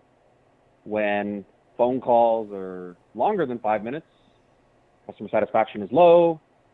So they changed our comp plan such that we have to get all of our calls done in less than 5 minutes to get our bonuses. And if our calls are longer than 5 minutes, we get penalties. And I saw where it was going. I was like, okay, I'm guessing this had some bad effects, right? And of course, the group very much was like, yes, now everybody's just scrambling to get the customers off the phone in less than 5 minutes. So I feel this artificial constraint to wrap it up, and customers might be in the middle of a complex issue, but I got to get them off the phone. So I just have to wrap it up for them and make them feel like I solved their problem, even if they end up calling 3 more times. And we're all pissed about it, and we're making complaints. So that is a true story. That actually was a conversation I had, a little paraphrased. Mm-hmm. And going back to Goodhart's law, the goal was raise customer satisfaction. One of the metrics was length of call. And these analysts said, let's just compensate them on the metric. The new target is get your calls done in less than 5 minutes. And the result was the correlation broke. In the old world, the data shows calls less than 5 minutes are highly correlated with customer satisfaction. In the new world, customer service agents are scrambling to get off the call, and customer satisfaction has actually plummeted. So the metric became a target, and it stopped being a good metric of quality. It turned into an arbitrary metric. Mm-hmm. So far, does this make sense to you? I get at least some of it. I don't know if I'm there might be certain aspects of it I'm a little woozy on, but let's just go with it for now and see how it connects to altruism. Sure. So that's Goodhart's law. I believe it synergizes well with some of Ayn Rand's criticisms of anti-capitalism, but I'll just leave that in the distance, right? I do think it's a useful conceptual tool, and I do apply it at work. So next conceptual tool, I would like to import Gary Becker's family economics. Okay, just before we go into that, Sure. So are you saying that you agree with Goodhart's law? Oh, yes. There are many occasions where I'm having a more conceptual conversation at work, and some decision maker wants to say, hey, because this metric has this correlation, let's make a decision policy off of that metric. And I have to remind them, like, no, if you use this metric explicitly, then people will game the metric, and the metric will now have arbitrary status, and we can no longer trust the metric as a quality assurance, because now we're forcing it to be under certain values or above certain values. So I have to remind people, like, no, I know that my analysis shows you that this metric is correlated with this outcome, but if you make that explicit, it will break the correlation, it will ruin its effect, its cause-effect relationship, and things will backfire. And then I have less to offer you as an analyst because you've taken away one of my metrics. It becomes a meaningless thing. So I do agree with it. I do think it has both practical and conceptual value. Okay. I think I got it enough for us to go on to the next point. Sure. So I'd like to import Gary Becker's family economics and the definition of altruism in this framework. So I'll take just a few minutes to import it. Tell me if you want me to hurry it along, because I love this stuff. So Gary Becker was a very talented economist from the 1960s, 70s, and 80s.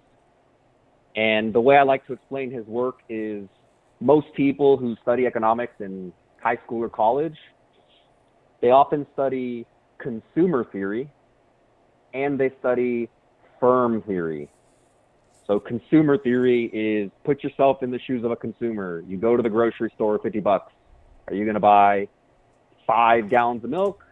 Or are you going to buy 5 sticks of butter? Or are you going to buy 2 sticks of butter, 2 sticks of milk, or, 1 and some ice cream? Consumer theory is, in plain English, put yourself in the shoes of a consumer. You have a budget.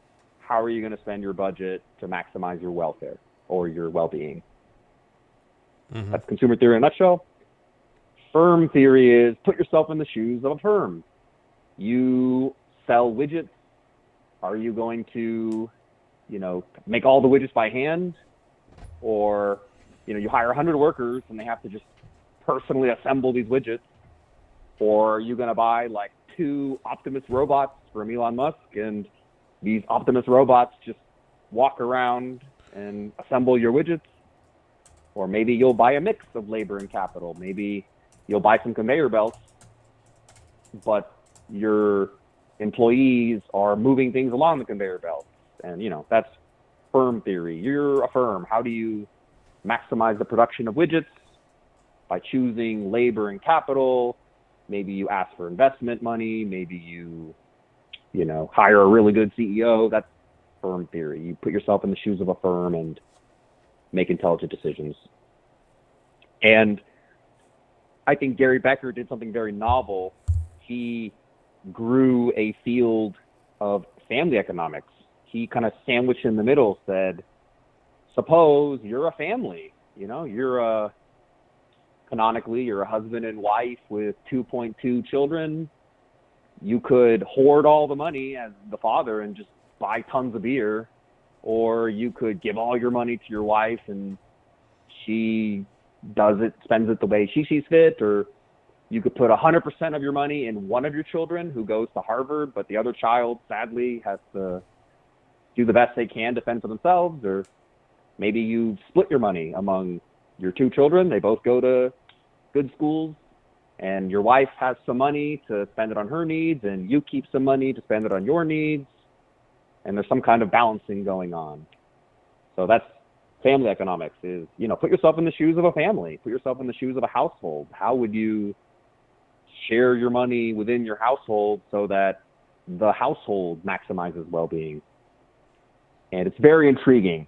He does a good job of showing that it's kind of like an individual consumer, but not the same because there's multiple individuals under one roof. And it's kind of like a firm because you have to work together to divide responsibilities, and you produce like a family well-being, a family reputation. But it's also not like a firm because firms just produce widgets, but families produce well-being. It's a little more abstract. So it's pretty good. It's very interesting reading, and I think it's neglected.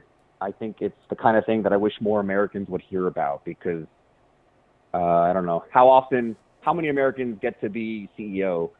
Not that many. So firm theory is helpful background knowledge, but you're not going to get to apply it very often, and very few Americans will get to apply it.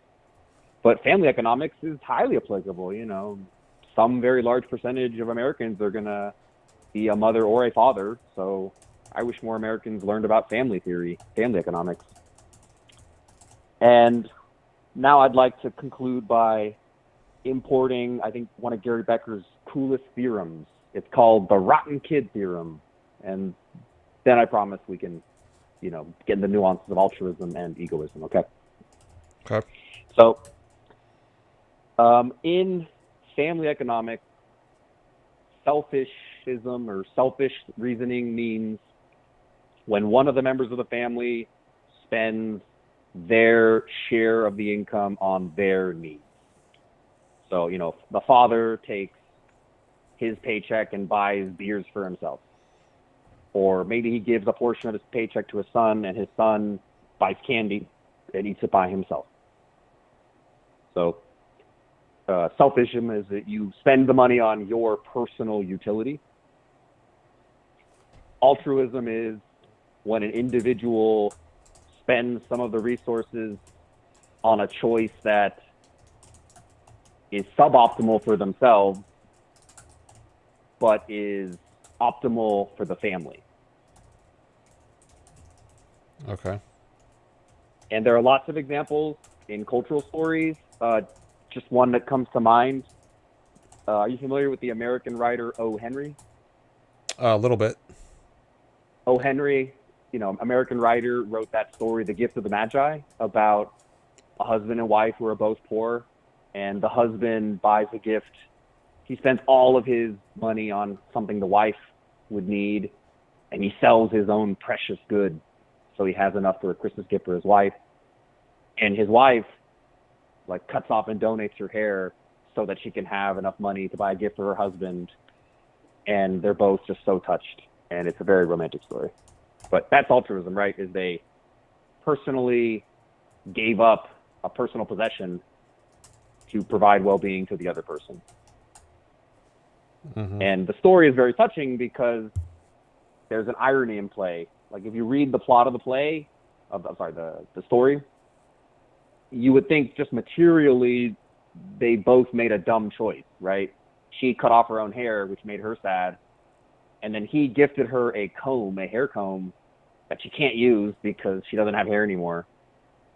And I think she gifted him a chain for his pocket watch, but he had sold the pocket watch to get her hair comb. I'm fuzzy on the plot, but the plot is materially, they both gave up what they wanted for a gift for the other, and now both the gifts are materially worthless, right? She has a comb for the hair she no longer has, and he has a pocket watch chain for the pocket watch he no longer has. So materially, they are both suckers. They both gave up their possession and then gave worthless gifts.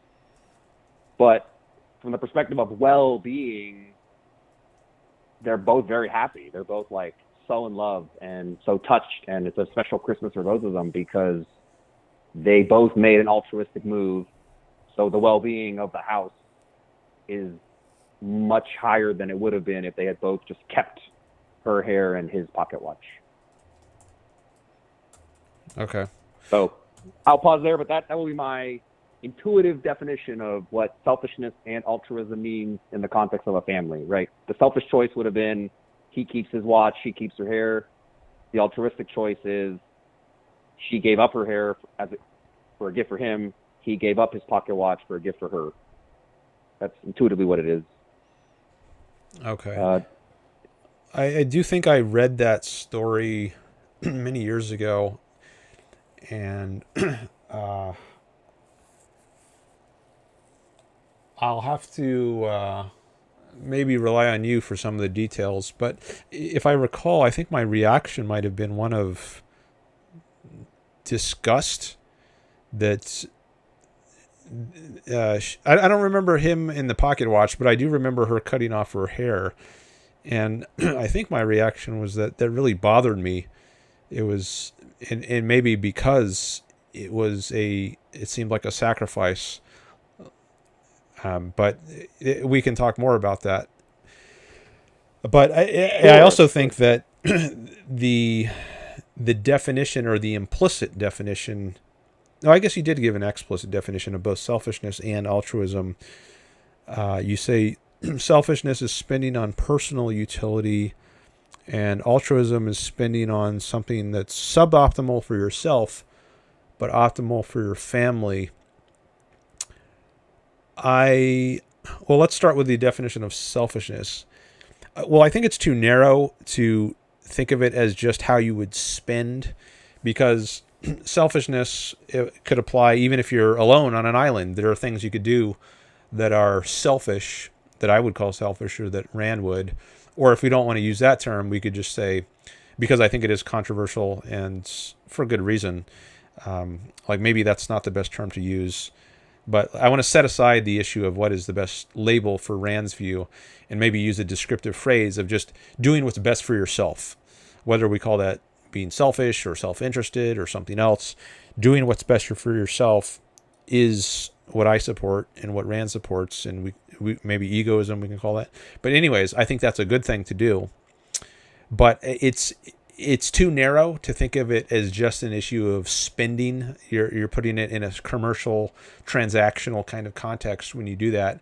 But you could be doing what's best for yourself on a desert island. Like if you're building a shelter for yourself, or catching fish, or gathering berries.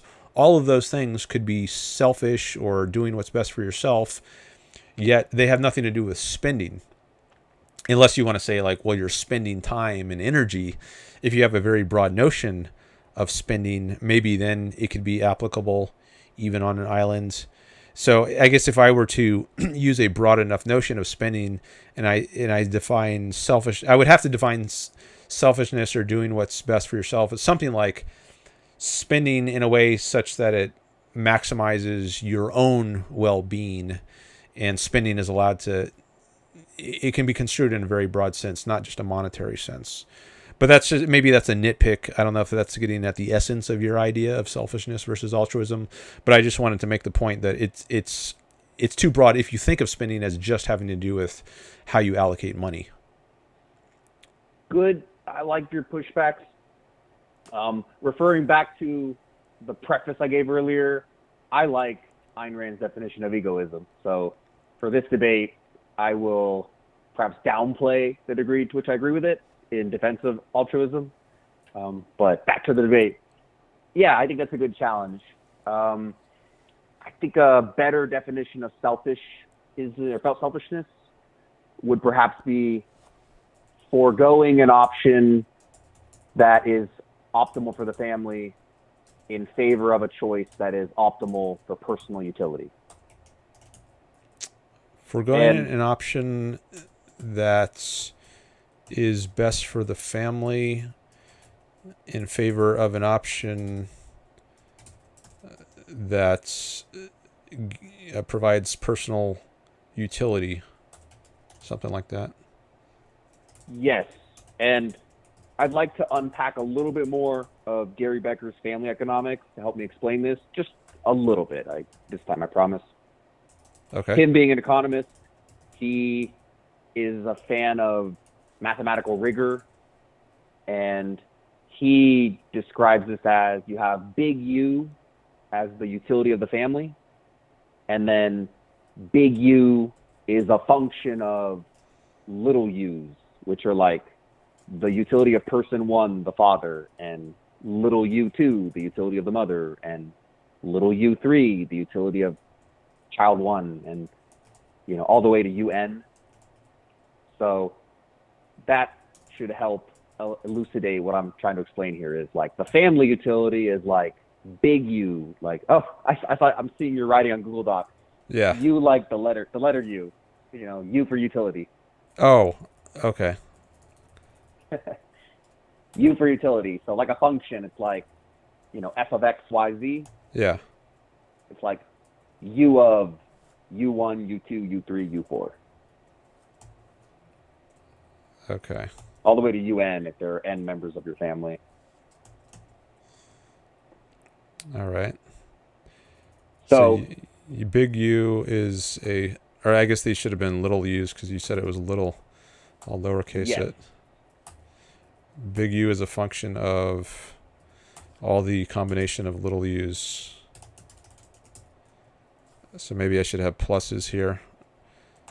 If you add them all together, you get the big N, or the big U, something like that. Yes, very good. And this helps make it clear that, I am a young man. I will soon be a husband, and within a year or two, I will soon be a father. So, when I think about my future, I have little u. I'm thinking about what do I want tomorrow. I might want a new laptop, or to buy some kombuchas from the store, or maybe I want to buy some energy drinks.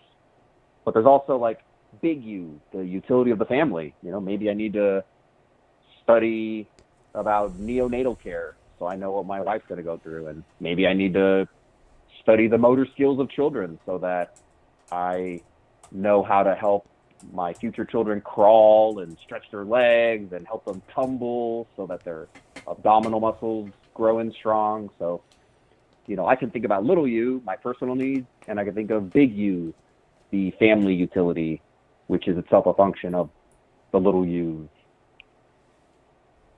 And Okay. I'm going to pause for a minute just to consider the implications of this formula, because I think this is a beautiful way to strike a balance between altruism and egoism. Is when I think of the utility of the family is not like an independent, sovereign abstraction. The only way that I can raise the utility, the big U of the family, is if I raise the utility of me or my wife or one of the kids. And I think this mathematical formula makes that obvious. Is the only way to altruistically raise the big U is to provide some utility to one of the egos. It's either person 1, 2, 3, or n. And that already is, I think, a powerful implication. I think a lot of, I'm just going to say leftists, not rigorously, I'm just saying, a lot of leftists just think that if they put their money and their energy into the void, that somehow they've done a good thing. And this formula, and perhaps Ayn Rand's teachings, would imply that the only way to provide altruism is you have to give well-being to somebody, to some person. You can't just throw your money in a fire and expect that is an altruistic act. It has to go to some ego. Pause there. Do you have any comments, or would you like me to unpack a little more? Well, one question I have, which I just wrote on the Google Doc, is why make big U the goal if big U is the utility or the well-being or happiness of the family? Why make that, if that is, I don't know if you can tell me if that's what you're doing, but why see that as the goal? Like if I'm going to have a family, I would think I choose to have a partner and have kids because I think it's going to make my life U1 if I'm the first person. it's going to make my life the best. And some other people, like Ayn Rand, she chose not to have children because she thought her life or her happiness would be best not having children, just having her husband and her career and maybe her friends, various values, but not children. So, but I think what should guide you in fundamentally is what's best for yourself. And if having a family supports that, then have a family. If not, then not. But the fundamental goal should be, I think, is your own utility or happiness. If we're using more Randian terminology, she doesn't speak in terms of utility, but if we're understanding that to be basically just a synonym for happiness, then I think your own happiness or utility should be the fundamental, not that of the family. And insofar as you can say the family is happy or not, I think that's going to depend on whether the individuals within the family are doing well or not. So it wouldn't make sense to say the family is doing great, but all the individuals within it are miserable. So there's no collective good over and apart from and contradictory to the individual goods. But maybe the more important point at this stage is just to say I think that the individual's good is what should be most important to the individual. That's how I see it. Yes, I think I agree with all that. And I think this framework, which I am importing just from Gary Becker's work, would support that. Logically, it would support that because big U, the only inputs into big U are the little U's. So the only way, the family's well-being is not a function of like some abstract collective. It's not like if I like pray to a statue that makes the big U go up. The only way the big U can go up is if the little U1 goes up or the little U2 goes up or the 3 or, the only way that the family's well-being increases is if at least one person in the family has their well-being increase. So I would agree with that. And this framework will enforce that, right? There's no way that I will sneak into my derivations. Like, what if I just throw money into a fire? That is altruism. No, in this framework, that's clearly bad because I have spent a family resource with no gain to any of the individuals. Throwing money in a fire is a bad and evil thing in this framework, and that matches my intuition. I don't think it'd be a good idea to throw money into a fire. Okay, so, but back what to the is question though? Why make you the goal? Yes, good point. There's like a simple argument, and then there's a more complex, compelling argument. But the simple one is because you can trade between members of the family, and most economists believe or argue that trade is a good thing, that there's going to be competitive advantages, relative advantages. So I might be the very smart and capable dad, but maybe I just don't have enough energy to solve every problem at the house. But my son is very energetic. He can run around and clean the gutters, and he can clean out my car, and he can take out the trash because he has tons of energy. And so as a family, we can maximize well-being as a coordinated group in a way that we can't as individuals, because I'll trade. My son will use his excess energy to do certain things that are relatively valuable to me, and then I will give him allowance using my relatively plentiful cash. And as a family, we all win because of trade between ourselves, between our individuals. And we just use the same arguments that economists use to explain, like, why should countries trade between themselves? Why should companies trade and sell goods? You can import the same reasoning between members of a family. That's like the simple argument. Is that satisfactory, or would you like me to punch a little harder with a more complex argument?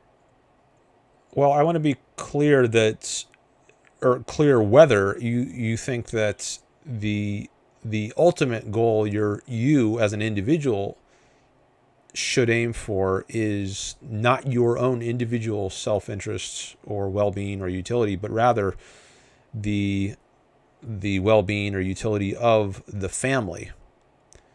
That's the ultimate goal. So the only reason to ultimately to do something is because it serves the family, not because it serves your own interest. Is that your view? Interesting. Let me translate that. So you're saying, is my goal to raise big U even at the expense of little U1? Yeah, I guess that's a way you could put it. Like if you could serve the interest of, if you could somehow raise big U, but at the cost of screwing yourself over, let's say you're number one in the family, at the cost of sacrificing U1 or killing U1, harming U1. So your well-being is on net lower, but as a result of that, big U is higher. Which would you privilege? I think there is some minimum threshold of U1, which I would call my needs. If I would take some sacrifices, Father. Maybe I would stop buying my Ghost energy drinks because they are a luxury, and maybe I would no longer buy neckties because those are a luxury. But sacrifices would become so expensive. Like if I have to start sacrificing all of my food, I would no longer make those sacrifices. There is some minimum threshold of U1. And the way I would articulate that through this framework is that the Becker framework is you want to maximize big U subject to an income constraint, capital I. And as you might guess, capital I is equal to the sum of little I1 plus little I2 plus, and in plain English, what that means is the household makes a certain income, and the income of this household is my income plus my wife's income plus the income of my children, right? And if I make sacrifices to the point that I'm no longer eating, then soon my body will grow weak, and then I'm going to stop showing up for work, and then I'm going to get fired, and then the capital I of the family will drop off a cliff because I do make most of the income in my household. So that's how I would articulate this, is if I make a little sacrifice to my utility, but it altruistically raises the utility of my wife and children higher than it costs me, I would make some of those sacrifices. But if I make so many sacrifices that my basic needs are no longer met, now the capital I income of the household is in danger, and we're all in danger. So it would be a foolish, counterproductive move for me to sacrifice my basic needs. Okay. That's basically it. Here's a case which came up it's come up in multiple of my previous streams, but I want to see what you think about this. Let's say that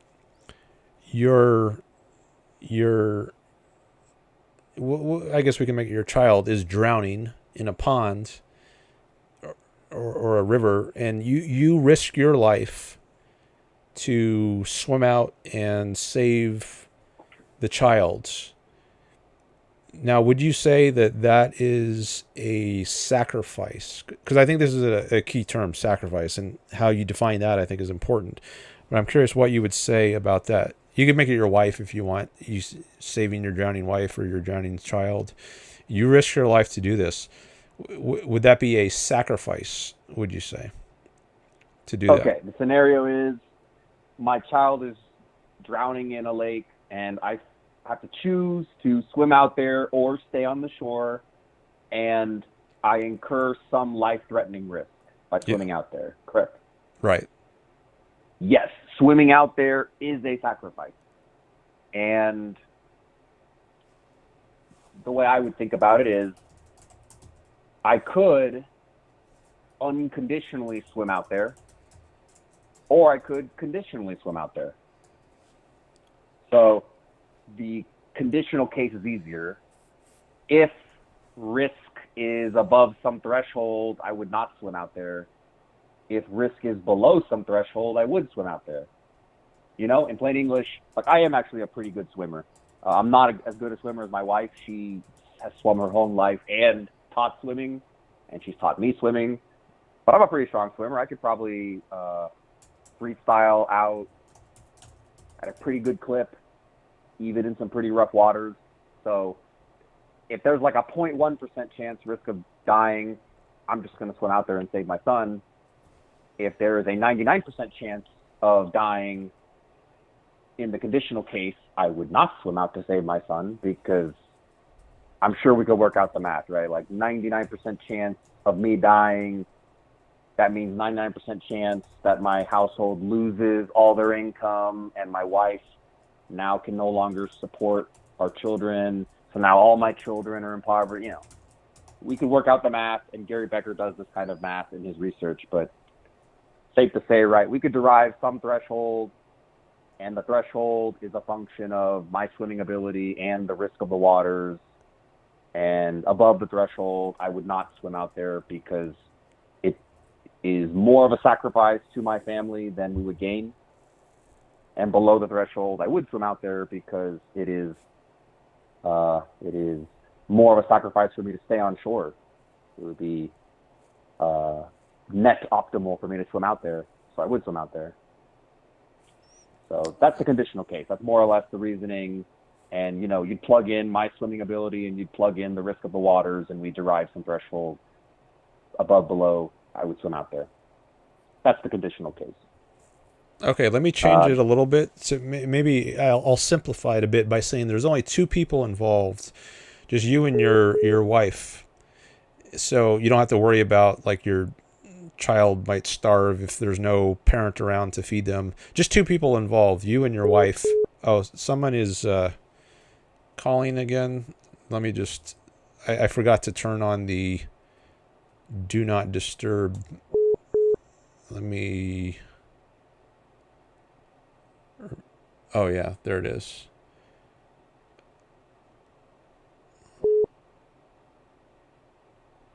Okay, so if that was you calling, sorry I missed your call, but you can leave a voicemail and let me know what you want to talk about, and then when I finish this call, I'll listen to your voicemail and see if I want to take another call. I don't know when I'm going to finish this call, but you can either leave a voicemail or you can write in the YouTube chat that it's you calling and tell me what you want to discuss, and then maybe I can get to your call. But thanks, I do appreciate the call. But sometimes I like to do long, in-depth calls and really dig into something. So, but maybe once you get through, we can have a long, in-depth call. I don't know if we'll get to it today, but we'll see. I guess if you tell me what you want to talk about, that could influence my decision on how long to make this call and whether to take yours. So, yeah, let me know what you want to talk about. Okay. And one more, Dan, go ahead. if I may, for the benefit of your show, let's remind the listeners that if you make a super chat, that gives Dan a really strong incentive to read your chat and prioritize your call. And I made super chats myself because I like Dan's content and I want him to continue, and I wanted to feel really good about my place here taking the call. But if someone offers you a big super chat, I would willingly turn it over. I would say, dang, you know, Dan, they really want to talk to you. They've proven it by giving you a big super chat. So, you know, the listeners, you have a very easy way to get Dan's attention and get priority for your interests. But you'll have to super chat more than I did. And until then, I'm going to enjoy this time to a reasonable length, right? I'm not going to be on here all night, but, you know. Consider that button, listeners. Yeah, I really appreciate that. Yeah, reminding people of the super chats. And yeah, and you could also do what Mellow Mau did here on the call. So he made his super chat last time in the last live stream, but it was getting late when it came in, and he said, we'll just do it on the next or some future stream. And so here we are now, we're doing the call. So you can you can make a super chat in advance and reserve yourself a slot for the next stream. That's another possibility. And yeah, I'm hoping I could eventually get enough callers trying to get in that I can get them engaged in a bidding war to bid up the price really high so that I can make this financially self-sustaining. That would be great. You can get there. I've seen other streamers rise from, one viewer all the way up to front page of Twitch. And yes, you can do that. You can definitely get streamers to compete against each other in monetary amount. And that's because you and I are both objectivists. We think that's great, right? We think it's great. There's a pricing mechanism that self-selects. People who care a lot will super chat and get to the front of the line, and people who are not that interested in calling in won't super chat. And there we go. We have a fair mechanism. Yeah, it's great. And I guess if you're poor and you can't afford doing it, maybe we could set up like a private charity fund, and people could put down money for people who can't afford calls but who want to call, but who don't themselves want to call, but they're happy to see other people come on. So that's another possibility. There are lots of options we got here. So that's in the Twitch lingo, that's called gifting a subscription. Yes, gifting. Yeah, I've heard gifting memberships. I know on YouTube they have it. I don't use Twitch, or hardly ever use Twitch, but yeah, I know they've got something like that. So yeah, thanks for remembering that terminology. Well, we were just elaborating on what if it's my wife out in the water. Oh yeah. Simplify it a little so it's just two people. There's no children to be concerned about. It's just you and your wife, and your wife is at risk of drowning. Now, do you risk your own life to swim out and save her? And if so, is it a sacrifice for you to do that? Great question. Let me answer your question two ways. So, first, in actuality, me, Mellow Mau, and my wife, who is nameless in this call, yes, I would swim out there because, right, like I'm marrying her because I believe my vows. I suppose I'm not like a social constructivist. Maybe a social constructivist would say something like, I'm just saying these vows because it performs the role of a good husband, and, we're doing the right moves to make the marriage happen. But these are just words. Words are made up, and I don't have to obey these vows if I don't want to. But I am not a social constructivist. I am saying vows because I believe them. So, yes, if I saw my wife drowning, I would spring into action. And occasionally, she and I will have, I don't know if you ever heard this, but like sometimes married people will say like, my wife woke up in the middle of the night and started slapping me because in her dream I was cheating on her, and it took her a minute to realize she was dreaming, But something similar like that has happened to us, right? We have sometimes dreamt that something happened to the other person and then woke up sad and then realized like, oh, phew, it was just a dream. So yes, I am confident that in that scenario, I, Mellow Mau, would immediately swim out there to save my wife because I do. Okay, so then my personal building side to her. Yeah, so the next question, given that you would save, or you would at least try to save your wife from drowning, would it be a sacrifice for you to do that? Interesting question. I would say from a subjective analysis, no. It would appear to me instinctive, the only thing to do, and natural. From an objective analysis, that is someone outside looking in, it is a sacrifice because they would observe me swimming out there. Obviously, my muscles are tired. I'm doing a dangerous act that could kill me. And then I bring her back, and then I'm like out of breath. So objectively, it is a sacrifice. I just made a big expense of energy and personal risk in favor of saving her life. But subjectively, to me, it wouldn't feel that way. To me, it would just feel like I did the natural thing. I just reacted to what my ego wanted to do. Okay. I would have to I would have to intellectually override my ego to prevent myself from swimming out there to save her. I would just start. Okay. All right. So now I want to ask you, do you think engaging in an act of self-sacrifice is opposite to engaging in an act of self-interest? Let's see here. Is making an act of self-sacrifice opposite to an act of self-interest? Yeah.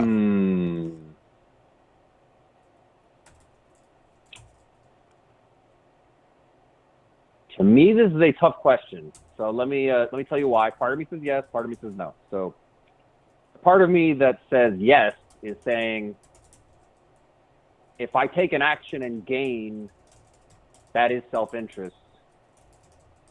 If I take an action and lose well-being, that is self-sacrifice and not self-interest. These seem mutually exclusive. So that is the part of me that would say, yeah, they are mutually exclusive. But the part of me that says no is thinking, well, it depends on the time frame. You know, like I went to the gym this morning and I spent the gas money to go out there and the toll money to drive on toll roads. And I have a gym membership that costs money. And I drank a Ghost energy drink that cost me $2 for the drink. And I was very tired afterwards, right? Like, oh man, this hurts. I was even a little sore. But I feel I gained something because tomorrow when I wake up, my body won't feel sore anymore. And I will be stronger. And I will feel a gain in pride that I am now stronger. So, again, to recap, it depends on the time frame. If I evaluate these decisions as like a point in time, then yes, self-sacrifice is mutually exclusive with self-interest. But if I extend myself over a week, then I might sacrifice my self-interest on Monday, but gain in a big way on Tuesday. So maybe sacrifices and interests can happen with the same action. Okay. So if you said it depends on the time frame, so let's say I'm to as a somewhat different example. I go to a store, McDonald's, to buy a hamburger, and I give them $5 for that burger. But as a result of that, a few minutes later, I get a lot of pleasure from eating that burger.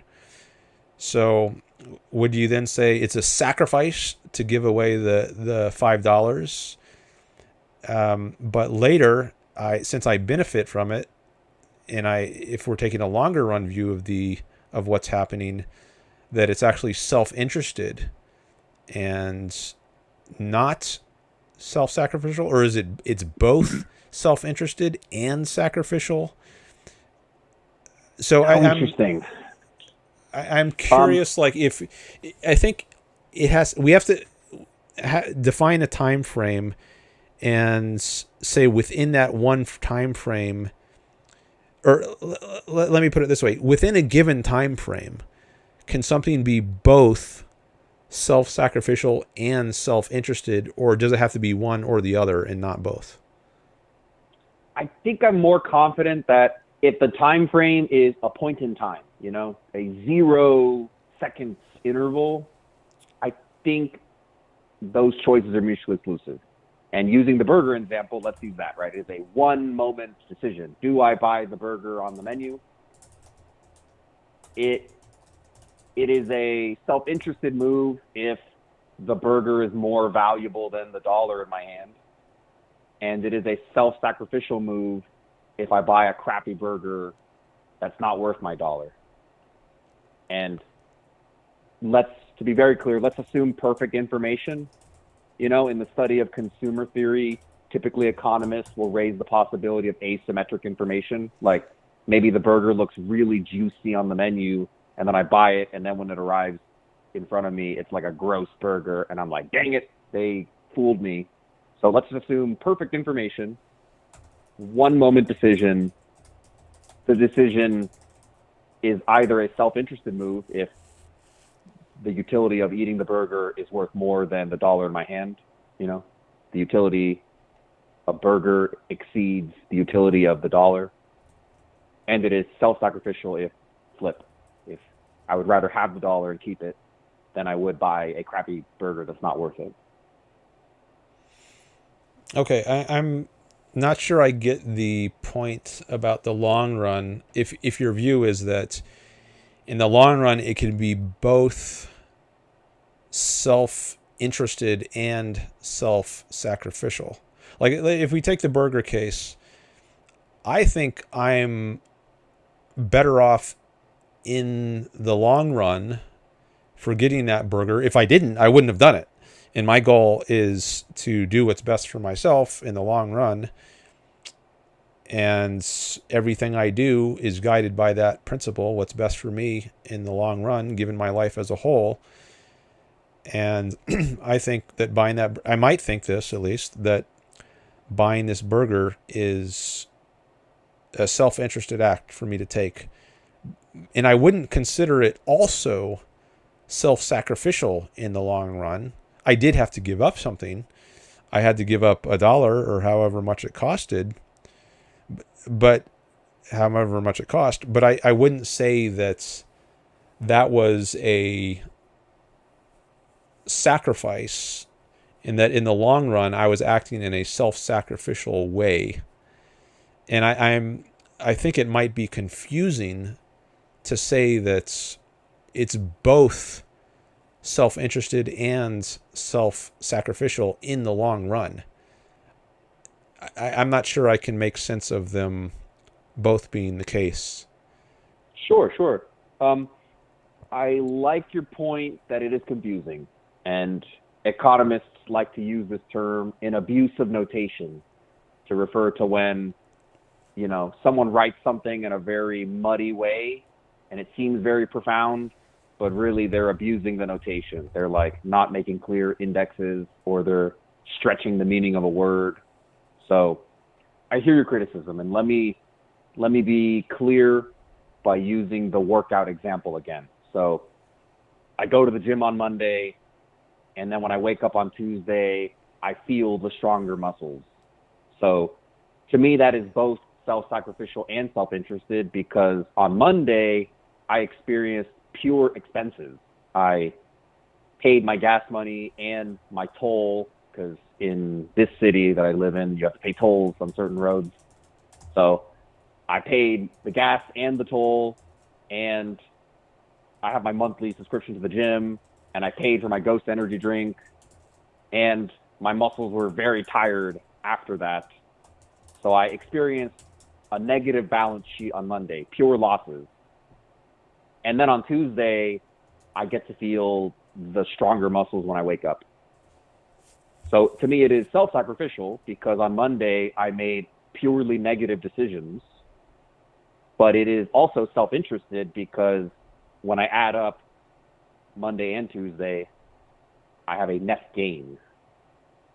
And really the confusing part is that I'm using the word self in both cases. I'm using the word self to refer to how I feel on Monday, that's one self. How I feel on Tuesday, that's another self. And I'm using self-interest to refer to my week perspective, how I felt Monday, Tuesday, Wednesday, Thursday, across the week. And so that's really where the confusion is sneaking in, is on Monday, myself experienced only sacrifices, but considering the whole week as a time scale, I experienced self-interested gains. That's why I go to the gym. I feel like I gain more than I spend. Okay. So I think these terms might become unhelpful or meaningless or useless if we are using them in this kind of way, because everything you do involves some kind of cost, if only you're spending some energy through burning calories in your cells to move your muscles to accomplish some goal. You're using up some energy in order to get something you're aiming at. But then everything anyone ever does is both self-interested and self-sacrificial. And then what good are these terms? Do they really pick out something in reality, and do they enable us to distinguish between like someone who is paradigmatically called selfless or self-sacrificial, like Mother Teresa on the one hand, versus, let's say, a profit-seeking businessman like Jeff Bezos on the other? And can we say one is self-interested and the other is self-sacrificial, or can we not do that? Because everything Jeff Bezos does, it's costing him something, right? He might cost him some money to invest in expanding his business, or it might cost him time to give up shooting another Blue Origin rocket to the moon in order to grow Amazon further, or maybe delaying his growth of his space business to grow Amazon more, so that then when he finally sells a billion shares of Amazon, he'll have even more to fund Blue Origin. So he's constantly giving things up in order to get some greater good in the end. And so there's really no difference in the end between selflessness or self-sacrificing and being self-interested. So I think if we're going to use the terms in the sort of way you're suggesting, I'm worried that they become kind of vacuous and not helpful anymore. Very good. That makes sense to me. And economists have a couple of ways that they upgrade the rigor of their descriptions. And one way is they just put a little sub-index for the time. So I have like U for utility. I have like UM for Monday, and then UT for Tuesday. And, you know, I might make a bunch of choices on Monday that pay off on Tuesday, or I might put off all my work and just lollygag on Monday, but then I have to have a really tough day on Tuesday. So that's one way, is instead of saying, you know, I self-sacrificed on Monday, but that was because I was self-interested on Tuesday, they just eliminate the word self entirely, and they just say like utility Monday, utility Tuesday. That's one way to do it. The other method that's used that's conceptually a little more strange but might be appealing to you is they import some ideas from firm theory. They'll say things like, well, when Jeff Bezos invests money, it's because he expects some future gain. And firms make this explicit. You know, when I expend money on my company balance sheet, I'll put in there an IOU, you know, like I invested this money and now I have shares in that investment, or now I have the expected value of that investment. And again, in America, according to the GAAP, the GAAP, the generally accepted accounting principles, you put that on the balance sheet. It's like, I invested this money and now I have this little IOU that says I hold the value of the thing I invested. So economists will do the same thing with an individual. If I worked out on Monday, it's because in my head I have the promise of tomorrow's straight gains. You know, I wouldn't work out on Monday with no expectation of gain. It's because my head is going to give me some endorphins. I'm going to be like, yeah, I can't wait to have those straight gains tomorrow. I can dream of those gains. I can taste them. I feel the promise of tomorrow's gains. And that's another way that economists will solve this, is I was self-interested on Monday because even though I paid the gas and the toll and the energy drink and the gym membership, I had the promise of tomorrow's gains, and that outweighed it. So that's why Monday's decision was self-interested and Tuesday's decision was self-interested. And that's one way that they get out of that paradox. Does that make sense? Well, I mean, I think that's what I would say in the gym case. Like, I would say it's self-interested all along, both on Monday and Tuesday. But it sounds like what you wanted to say was that it's both self-interested and self-sacrificial in one and the same time frame, if I understood you correctly. Yes, and perhaps, you know, to resolve this, I'll let you know that in the same way that I speak English and Spanish, so I might use two words to refer to the same physical object. There is a glass of water in front of me. There is un vaso de agua in front of me. In the same way, to my mind, I'm just using two different languages. When I say I was self-sacrificial and self-interested, or I had Utility Monday, Utility Tuesday, or I had Utility Monday with the promise of Tuesday's gain, and then on Tuesday that promise cashed out because I woke up and felt stronger muscles, and then the promise cashed out. To me, these are different vocabularies for describing the same underlying phenomenon. I made a choice on Monday because I expected to gain from that choice. So I will say that to concede that perhaps the debate we're having here is just a linguistic one. You know, when I say that I'm both self-sacrificial and self-interested, maybe this is just like a strange linguistic description I provided, but you and I both know that the thing I did on Monday, I did it because I expected to net gain. And in that sense, it was self-interested. Is that satisfactory to you, or does that feel like I'm conceding too easily or something? Well, I think it's the way I think of these terms is it's a difference of fact, not just of language. So in the gym case, I would say it's self-interested to go to the gym and have that painful experience, or at least uncomfortable experience. And it's also self-interested the next day, or maybe after the workout, to have that endorphin rush and that feeling of greater strength that you get, and maybe the satisfaction you get from growing your muscles, toning them. I think all of it is self-interested. And I think a self-sacrificial mode of behavior would be, let's say, caving into your desire to just veg out on the couch and not go to the gym at all, and allow yourself to get out of shape and feel bad about yourself when you look in the mirror because you're not getting the gains. That's a difference in fact or substance. That's not just a different way of describing the same thing. It's you're taking different actions. And that's how I think of self-interest versus self-sacrifice. People are living in different ways. They're not doing the same thing. So it's not just a linguistic difference. If you think it is, then we've got maybe a different sort of debate or discussion to have here. But let me just put that on the table, that I see it as a difference of fact.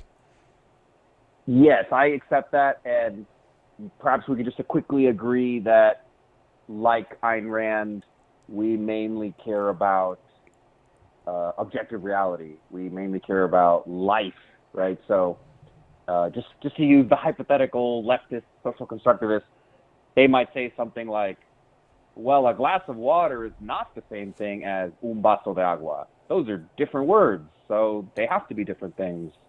Because for them, the social reality, the linguistic reality is primary. But I, and I presume you, think objective reality is primary. So those are just two different words for the same object. Mm-hmm. They're the same material, and therefore I would agree with what you said there. Is to me like a person who is on the couch vegging out and a second person who went to the gym are materially different. Even if I asked both of them and both of them said what I did was self-interested, like they're both happy with their choice, I put as primary the objective difference. One of them went to the gym, experienced material health benefits. One of them did not go to the gym and forewent the material health benefits. So, yeah, I commented on the linguistic difference of these different descriptions I'm providing, but I do put as primary how they cash out into what did you do in reality and what was the outcome. I do put that as primary. Okay. And I'm not saying that the person who doesn't go to the gym necessarily is being self-sacrificial. He could be, but I don't think he is necessarily. But I think what determines it is at least partly his judgment of what is best for himself in the long run. And if he judges it is best for himself in the long run to go to the gym, yet he doesn't, then I think he's being self-sacrificial. He's undercutting his own well-being.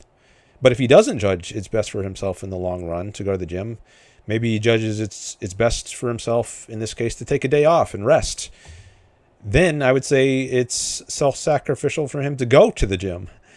So it depends on his judgment as to whether a given action is self-interested or self-sacrificial. But what I was resisting is the idea that you could look at one and the same action, someone's choice, whether it's to go to the gym or to stay home and relax, that one and the same action can coherently be described as both self-interested and self-sacrificial. That's what I think is I have a problem with. That makes sense to me. So I believe then that what we can conclude here is this word self is basically the root of our confusion. And if the word self is defined in a long-term sense, like I am Mellow Mau on Monday, and I am Mellow Mau on Tuesday, and I am Mellow Mau on Wednesday, I'm the same self, so I either gained or I lost, then it would not make sense to refer to self-sacrifice and self-interest. But for some people, that is not the case. For some people, their notion of self is very moment in time. I confidently think there are people for whom a moment in time definition of self, that is how they think. That is observationally how they behave. And if you ask them, that is how they think. And if you pose them interesting philosophical questions, they will always choose the choices that maximize moment-to-moment well-being. They're going to rip their pen, and then they're going to take a swig of whiskey, and then on Tuesday, they're not going to blame themselves because, well, you're the one on Monday and the one on Tuesday who ripped the pen and drank the whiskey. Instead, they're going to treat that other Monday as like, that was a different time and a different place. That wasn't me. So I believe that what you and I can conclude is this word self contains the confusion. It depends on how you define self. And now I'm asserting that some people in their own head, they have a very continuous long-term notion of self. The choices I make today affect the rest of my life. And some people have a very short-term moment-to-moment notion of self where they will forget their own reasoning even 1 hour later. So do you accept my assertion? Do you accept that there is a movable notion of self, and that is a fact, that people do have differing notions of self across people? Yeah, and I think there can be mistakes about it. So I take, but it is a more fundamental notion than self-interest. So to have an idea of what self-interest is, you first have to have an idea of what a self is. And I'm taking a self to be a thing that does exist across time.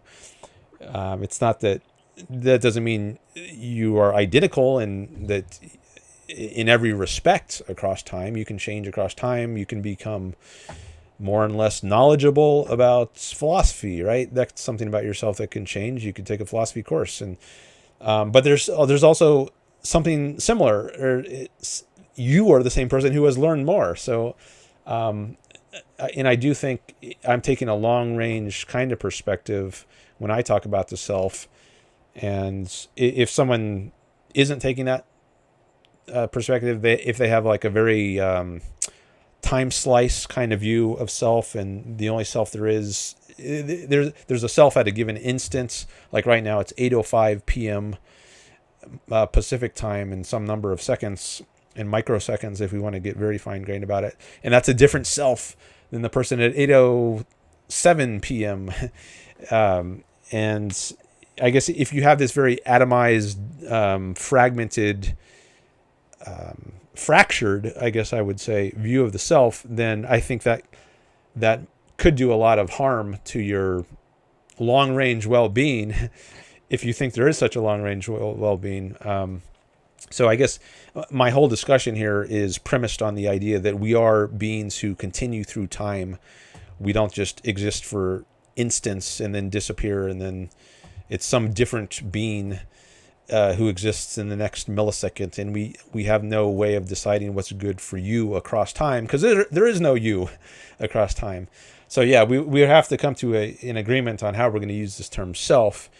And I would maintain that if we do have a long range view of the self as something that exists across a lifetime, across many years, then in that time frame, it makes sense to maybe that can be a framework within which we decide whether a given action is self-interested or self-sacrificial. So we would have to agree on whether a self is a long-range sort of entity, and then if we can agree on that, then then we can have a discussion of whether something is self-interested or self-sacrificial. Otherwise, if we're not on the same page about what we mean by self, then we're just talking past each other potentially when we're talking about what is self-interested or what is self-sacrificial. So let's first agree on what do we mean by self, and then go from there. Sure. So a couple things. First, I love what you said just there, that we are I'm not going to quote you exactly. I guess I should have written it down or clipped it or something. But what you said just there, we are selves that persist over time. We're not just instantaneous, atomized beings. Mm-hmm. I wish I could clip that or hold on to it, because when we eventually get to the topic that theism is good, I am going to bring this back up. It's this. I'm afraid I must warn you. This is, I believe, very good ammunition for me, is that we are not just beings that appear and disappear from moment to moment.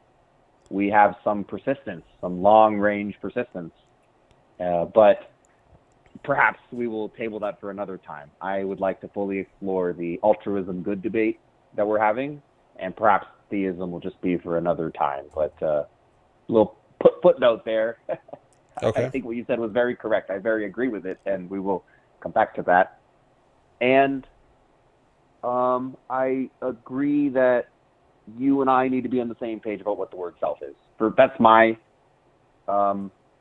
most important interest here, is let's just be on the same page in any given paragraph about what the word self means. And if either of us stretches the word of self mid-sentence or mid-paragraph, it's going to lead to tons of confusion. And that's why I like economics, because economists make this very explicit. But just as a brief mention, there is a field called life cycle economics. It's the kind of thing that financial planners do. And they have very cool ideas. You know, some people plan out their retirement decades in advance. Their notion of self is such that they're putting money in their 401k at age 18. That's how long-term their notion of self is. And life cycle economists have observed that some people don't start saving until retirement until they're 51. That's how short-term their notion of self is. And life cycle economists have very clever experiments to prove that people differ on this dimension. And they have ways of articulating this, and they have very clear indices and functions and so on. So I'd like to circle back to Becker and the family and altruism within a family. But Okay. let me know if there's any more loose threads you want to close up here. Well, I had a thought on the retirement savings issue. Like if someone saves from the age of 18 versus 51, I don't think it necessarily means that the person who starts saving when he's 51 is short range. He might just be in a very different spot. Maybe he can't afford to set aside as much money. Maybe he comes from a much poorer family and he's more living from paycheck to paycheck, whereas the other person, maybe he's got inherited wealth and he can afford to set aside some more money. Now, both of them could be trying to do what's best for themselves in the long run, but given the particular circumstances of their lives, the options available to them in terms of saving for retirement might just be different. So that's just one point I would make about whether someone is being short-term or long-term. It's not necessarily going to link up to when they start saving for retirement. It could be, but not necessarily. Just a little minor point, maybe. That is correct. I 100% agree. It is not a necessary implication that people who add to their 401k at age 18 are more long-term than people who only begin at 51. That is correct. I will just assert that life cycle economists have clever experiments to provide strong guarantees that people do actually differ in terms of how long-term they think. But you are correct. You'd have to, all things equal, you'd have to equalize two people with equal starting inheritances who live in identical economies with identical economic opportunities, with identical attitudes and student loan debts. And yes, you are correct that you have to more rigorously show that a person's choice in financial planning says something about their long-term characteristics. That is correct too. But I'll just assert that those economists have teased out those variables about the economy, the initial endowments, their income opportunities, all that other variables that make it not a necessary implication, as you correctly argued. Okay. Can I take us back to the family now? Yeah. Great. And, I've already gotten a lot of value out of this conversation. Is it okay if I target us wrapping up in about 20 minutes? I don't have like a hard stop or anything. It's more, I like to end on a high note. Yeah, sure. And I've already greatly enjoyed this, but I'll probably talk for like 20 more minutes. And if you want to talk less or longer, feel free to nudge me or the conversation. But that's just letting you know where I'm at. All right. Sounds good. Okay. So earlier we talked about Gary Becker. He focused on, he had many cool interests, I'll say. He's a very cool guy. But family economics, I think he was a relatively unique contributor. He said, think about the family. Let's say the family has this big U utility. It's a function of these little U's. And he proposed something called the rotten kid theorem, which I left hanging earlier. We didn't actually get to it, but now I will get to it. He was interested in some different families he observes out there. He's observed some good families and he's observed some bad families, which remains to be defined. He identified that in some families, a mother and father will give their kids generous allowances, and those kids will spend them on very wholesome things. They will go and buy some Radio Shack equipment, because he was in the 60s and 70s when he was writing. So they'll get some Radio Shack equipment, and they will invest that money in the businesses of their friends, and they'll save it in the savings account. So some kids use their allowances on wholesome things, but he also observed that some children use their allowances on very unwholesome things. You give them money, and they go to like a midnight theater and stay out all night and then lie about it. And they're buying cigarettes, and they're gambling the money at the horse races. So he called those rotten kids, because he's kind of a funny writer. He's kind of rigorous and funny. So he asked the question, if I were a head of household, canonically a father, but sometimes mothers are the head of household who is in charge of the budget allocation too, just acknowledging, but if I'm a head of household and I'm considering how much of an allowance to give my kid, I want to give more allowance to a child that I know is going to spend it on wholesome things, and I don't want to give the allowance to children who are going to spend it on unwholesome things. And in this model, let's assume the child is selfish. I, as a parent, I have the higher level reasoning to be altruistic. I'm willingly giving some of my paycheck to my kids. But let's assume the child is selfish. The child is going to spend it on their own needs. So the rotten kid theorem asks, under what conditions can I give allowance to my children and feel confident that they will spend it on wholesome activities or wholesome outputs? What are the conditions that divide when I give my paycheck altruistically and then they spend it in a way that I disapprove of? And on the other side of the boundary, I give them part of my paycheck and they spend it on something that I would approve of. And the rotten kid theorem is him providing conditions that define the boundary. So I can go into those conditions, but it doesn't take too much. It's a little technical, but it doesn't take too much. But I wanted to bring this up to you because this is why I believe in altruism. Is as a father, I want to be altruistic to my kids if I can be confident they're going to spend it on wholesome things. But if I know my kid is going to spend the money poorly, just last week he got suspended because they caught him at the horse races with cigarettes, then I don't want to give him more money. I want to take it back. And I don't want to be altruistic. So before I get into those conditions, I think family economics is a helpful way to discuss what you have on, behind you. Where is the boundary between egoism and altruism? I think the family is the correct unit of analysis because some families share the money altruistically and there is a net gain in utility. Some families share the money within the confines of the house and there is a net loss. And those families, it would be rational to be egoistic. It would be rational for a father to stop giving allowances and be egoistic. While the families that meet the conditions of the rotten kid theorem, it makes more sense to be altruistic. It makes more sense to share the allowance because I know my kid's going to put it to good use. That's the implication of this research and why I brought it to you today. Does that make sense? Do you have any reactions?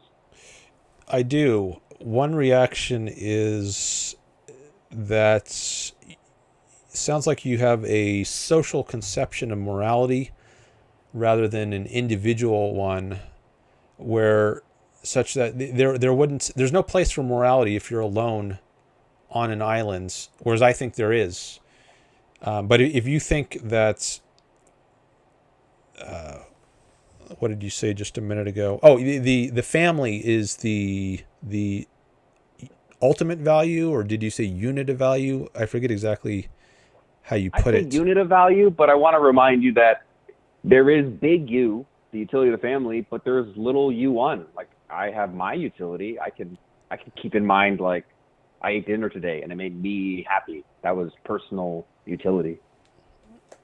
Okay, but so I think U1 or the little u is actually primary, or we could also say fundamental. And any big U that there is, whether it's good of a family, good of a nation, good of the world, is derivative from all the little u's. It's not the primary. So I don't know if we agree on that or not, but I at least want to make that point, that the little u is the fundamental for me. You had me in the first half. So I do think morality exists even if you're alone on an island, and that's because I, like Ayn Rand, I believe morality comes from life. I think life is the fundamental, and that which increases and grows life is moral, and that which decreases and diminishes life is amoral or immoral. And perhaps next time we talk about theism, I will go into, not only my objectivist support for that belief, but my religious support for that belief. But I think life is the fundamental. So there is the life of the individuals, and if I move the money around and then there's more life within the household, that is a more moral action to take in my book. Okay, I just want to note one other thing. You said you're an objectivist and religious, and I don't think those are actually compatible. And we can, fair enough. We don't have to go into that now, but I just wanted to mention that for just to put on record my view. I don't think you can be both. Like objectivism is an atheist philosophy, for one thing. So I think belief in God, whether you think that's right or wrong to believe in God, I don't think it's part of objectivism to believe in God. So you couldn't be an objectivist and a theist. But that's Would it help if I maybe. tell you my religion, or is that Well, okay. Well, extraneous and I we'll don't know save if it for you next have time? maybe you have some idiosyncratic version of religion, but yeah, sure. Go ahead and tell me what your religion is. I'm Buddhist. I am pragmatic Buddhist, or Mahayana Buddhist, if there's anybody on the hotline who happens to know what that is. But yeah, that's where that is a major source of my ethics. Okay. Well, I think Rand is very anti-Buddhism. If She is. I saw that comment in Objectivism A to Z, and she has a quip about Buddhism in Atlas Shrugged, which I thought was funny, actually. There's a Buddhist character in there who's a total fraud, and she ends up being a warlord in California in the last chapter, which really tickled me. Right. Is that Ivy Starnes, perhaps? I don't remember her exact name, but it was like a woman who gives these like highly emotional pathos speeches about taking care of the poor, and then in the last chapter you learn that she's become a warlord in California and has like a personal fiefdom, and that is just so funny to me. Yeah. I think it might be Ivy Starnes, but it's been a while since I read it. But yeah, in anyways, the Buddhists, they have a very, I don't know how I would put it, anti-view of the self. Like the whole point is to get away from the self to ease suffering. And if you don't have any desires, then you won't feel the pain that comes from unfrustrated desires. So the way to nirvana, their heaven, is to annihilate the self, which is very contrary to Rand's view, which is about fulfilling the self and its needs and doing all you can to using reason to satisfy your needs, not escaping or not trying to get away from the fact that you have needs and destroy yourself. So yeah, I would say that doesn't sit very well with objectivism, to put it mildly. Perhaps. I'm aware that Ayn Rand is anti-religion and anti-Buddhist. She has made specific comments on record. I assure you that I found some synergy there. I haven't fully combed the depths or plumbed the depths there to make sure that all the premises check up. But what you said just there, I don't think is a fair description of Buddhism. And I would like to mostly elaborate when we get to theism, assuming you still enjoy that call or want it. But I don't think annihilating the self is a correct description. My simple argument is the Buddhist canon says you don't want annihilationism. Like that specific word, nihil, is referred to on record. Like you don't want to annihilate yourself. You don't want to like light yourself on fire and die. You don't want to like starve to death. So annihilationism is not an accurate description. It's more what we did in this phone call. It's more you and I pose a lot of interesting scenarios, like am I the same self on Monday as I am on Tuesday? Am I one self across my whole lifetime? I was the same person at age 10 who liked Power Rangers. That's also me. It's the same me that at age 80 thinks Power Rangers are dumb and doesn't want to watch it with my grandkids. Is that the same me? This kind of question about time scale and the self and needs, this occurs in both economists and Buddhists. That's pretty much a quick description of my beliefs here is, if you use the word self and you like switch its meaning mid-sentence or mid-paragraph, you're going to find the notion of nirvana to be very confusing and even evil. But if you use one notion of self very rigorously defined consistently within paragraphs, you may find it to be rather banal and trivial. So that's my quick discussion there. But I've heard Ayn Rand specifically criticize religion and specifically Buddhism. I am aware of that. So I certainly have to ponder why she would think that it's not compatible and why you don't think it's compatible. Feel free to ask me a little more if you'd like, but I do have a few more points about the family. Okay. Let's see. I don't know. What's the... Yeah, I guess you can go on to your other points. I don't know if it's going to come back to this issue of what the self is. That's a really fundamental issue. But I guess for now, at least, you can go on to the other points. Oh, actually, let me take a quick look at the chat, see if there's anything I want to engage with. Sure. I do like to check in there every once in a while. Looks like the last chat was from Audrey from about over half an hour ago. And then there was some other new people in the chats. Someone says, "Hi, I'm communist and would love to speak." Okay. I wonder if you're the person who tried to call in a while ago. And you say, "This guy is LARPing." He said that back when you posed me the scenario about would I swim out to save my child, and then we tweaked it to would I swim out and save my wife. I think because I was like being kind of joking about it, he wrote that comment. I bet he thought that I was just like pretending, or I don't know, too emotive for his taste. I don't know if he's referring to me or you or what, somebody in the chat. LARPing, live action role playing, right? Isn't that what LARPing means? Like someone who pretends they're in some important situation. Yes, in a literal sense, like literally LARPing means the people who dress up like fantasy characters, like they're wizards and medieval warriors. But the term has taken on a larger meaning. So it means like you are pretending to be the thing you're talking about. You're performing the role of a smart teacher, but you're not actually a smart teacher. You're just wearing a suit and tie. You're LARPing a teacher. It means like you're faking. You're performing, Okay. but you're not authentic.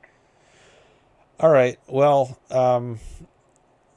I guess, I don't know if, is anybody here LARPing on the call? I mean, I think we're being genuine. I haven't got the sense that we're not, so I don't know why you would say that. But I see there's another person in the chat, Ben, who says, "Hey, I'm leftist and would love to call." You can call. I guess. Let's see. How late is it? It's now 8:30.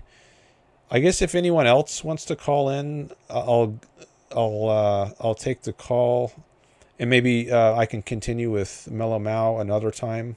He did pay a super chat though, so that's why I've been giving him a lot of time. Hey, I can go to closing remarks. I don't need to develop any new ideas here.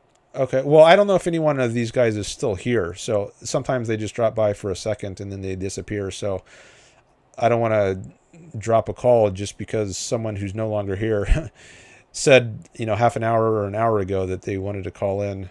So I guess if you're in the chat now or you're listening now, let me know if you still want to call in, and then I can take your call. But otherwise, I think I'm going to stick with this call. But let me look at some of these other chats. Someone by the name of Manchild was here. Stephen Katz. Some from Audrey. She says, "I think the easy listening is owed in large part to Dan's skill in essentializing." Thank you. And then she says, "Haha, Dan and I keep converging independently on the same conclusions." All right.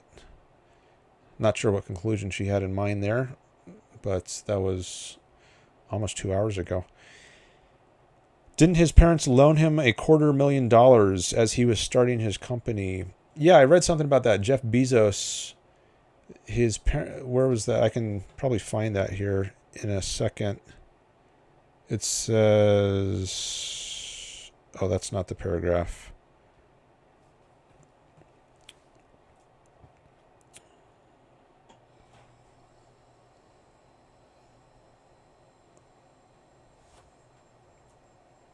Oh, investment. Here it is. It says he accepted in a... Let me share this on the screen.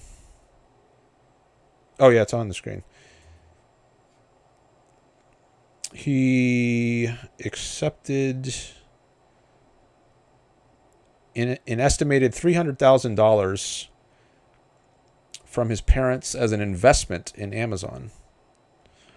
So that's not an inheritance. They're investing in him, just like you can get anyone to invest in you. Maybe you go to a bank, get a loan, and they make an investment, or you talk to a venture capitalist. So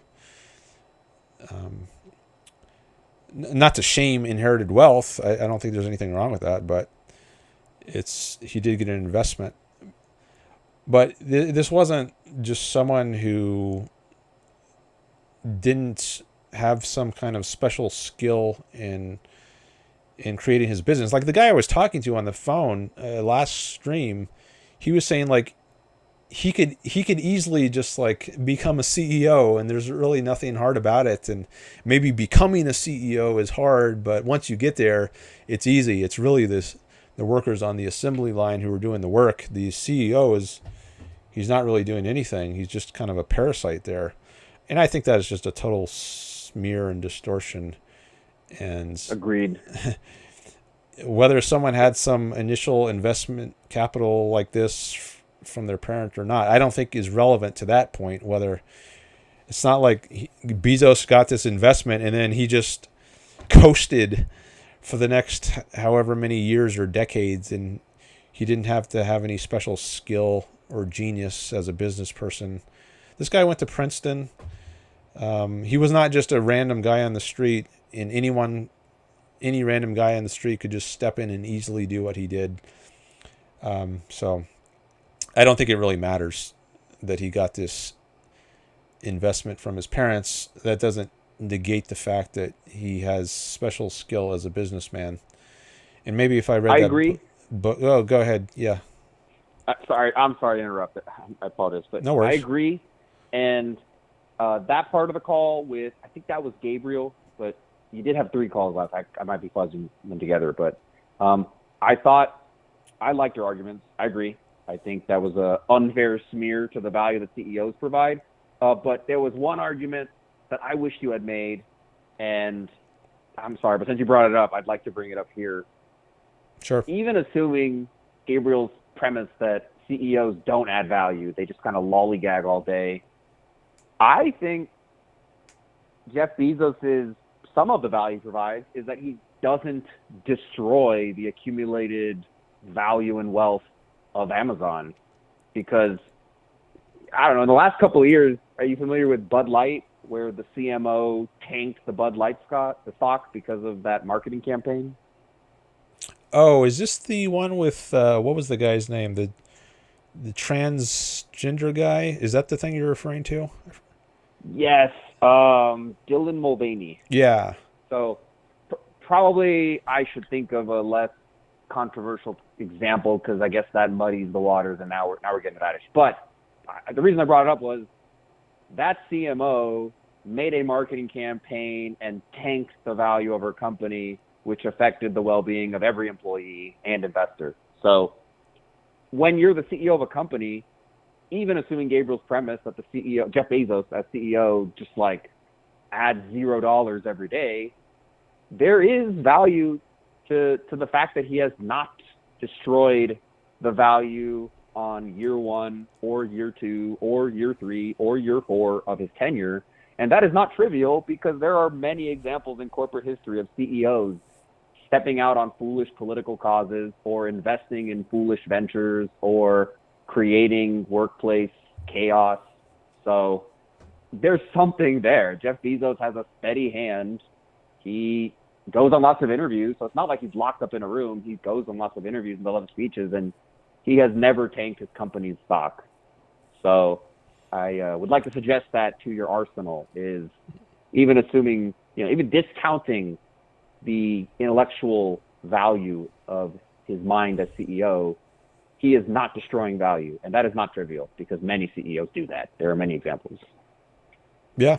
And I think he might be compensated aptly for that. I, as an investor, would compensate him for that. Thank you for not destroying my 401k on this year and this year and this year. He deserves some paycheck just for that.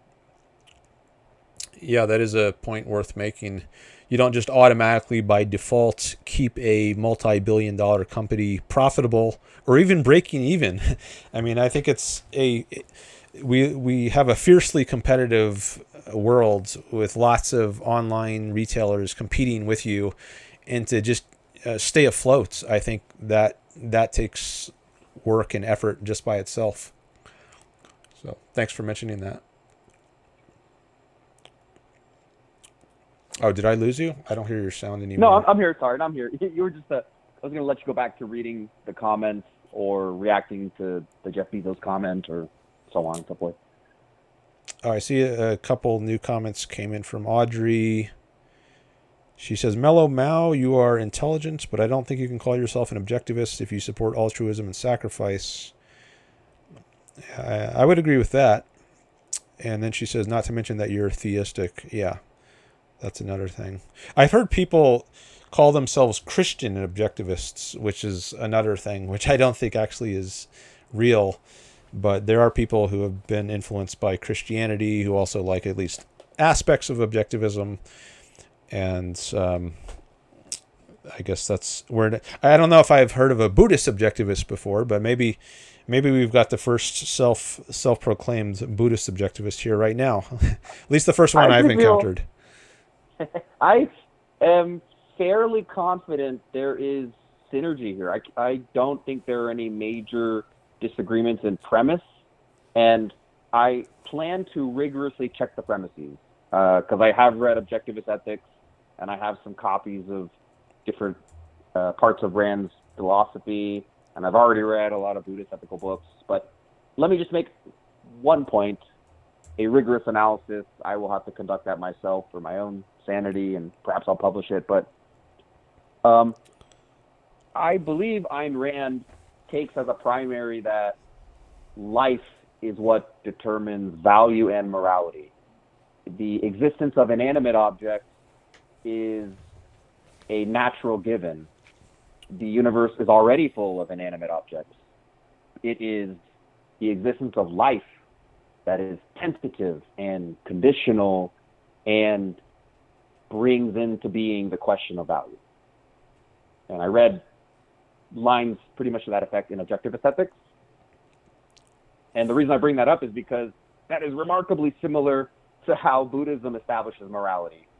There are sections of the canon that have to deal with inanimate objects where you're supposed to ponder like, yeah, I feel this intense craving for a glass of liquor, but that's not the liquor. The liquor has no feelings. The liquor is not the craving. The craving comes from my mind. Life is what creates consciousness and desires. Inanimate objects have no consciousness nor desires, and the ethics is established on that premise. We don't need to pay any particular attention to inanimate objects. It is animate objects that require some ethical consideration, and then you have to derive, like, how do you get along with animals and with other humans and so on.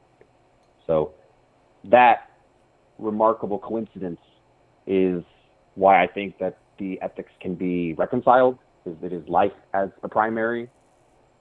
But I have more work to do to prove that they are actually fully complementary. And I am aware that Ayn Rand does not like religion, of course. I have to think about why that might be the case, what objections she has that I might need to address.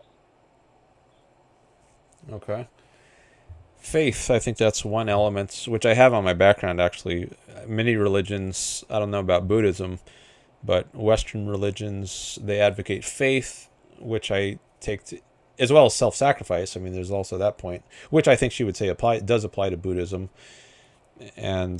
But I guess that relates to discussion we already had. What is the self? What exactly is sacrifice? But that's all in the maybe metaphysical and ethical realm, but also in the epistemological realm, like when it comes to how we know things. A fundamental element of many religions is going by faith as opposed to reason, at least with regard to some things, like the doctrine of the Trinity in Christianity or Catholicism, where she says you should never go by faith, you should always follow reason. I don't know what Buddhism has to say about that, but that's one way that she would differentiate herself from at least some religions. Faith versus reason. Yes. Yes, that would be a good debate to have. I think next time I'll focus on theism versus atheism, but probably faith and reason have to get discussed anyway.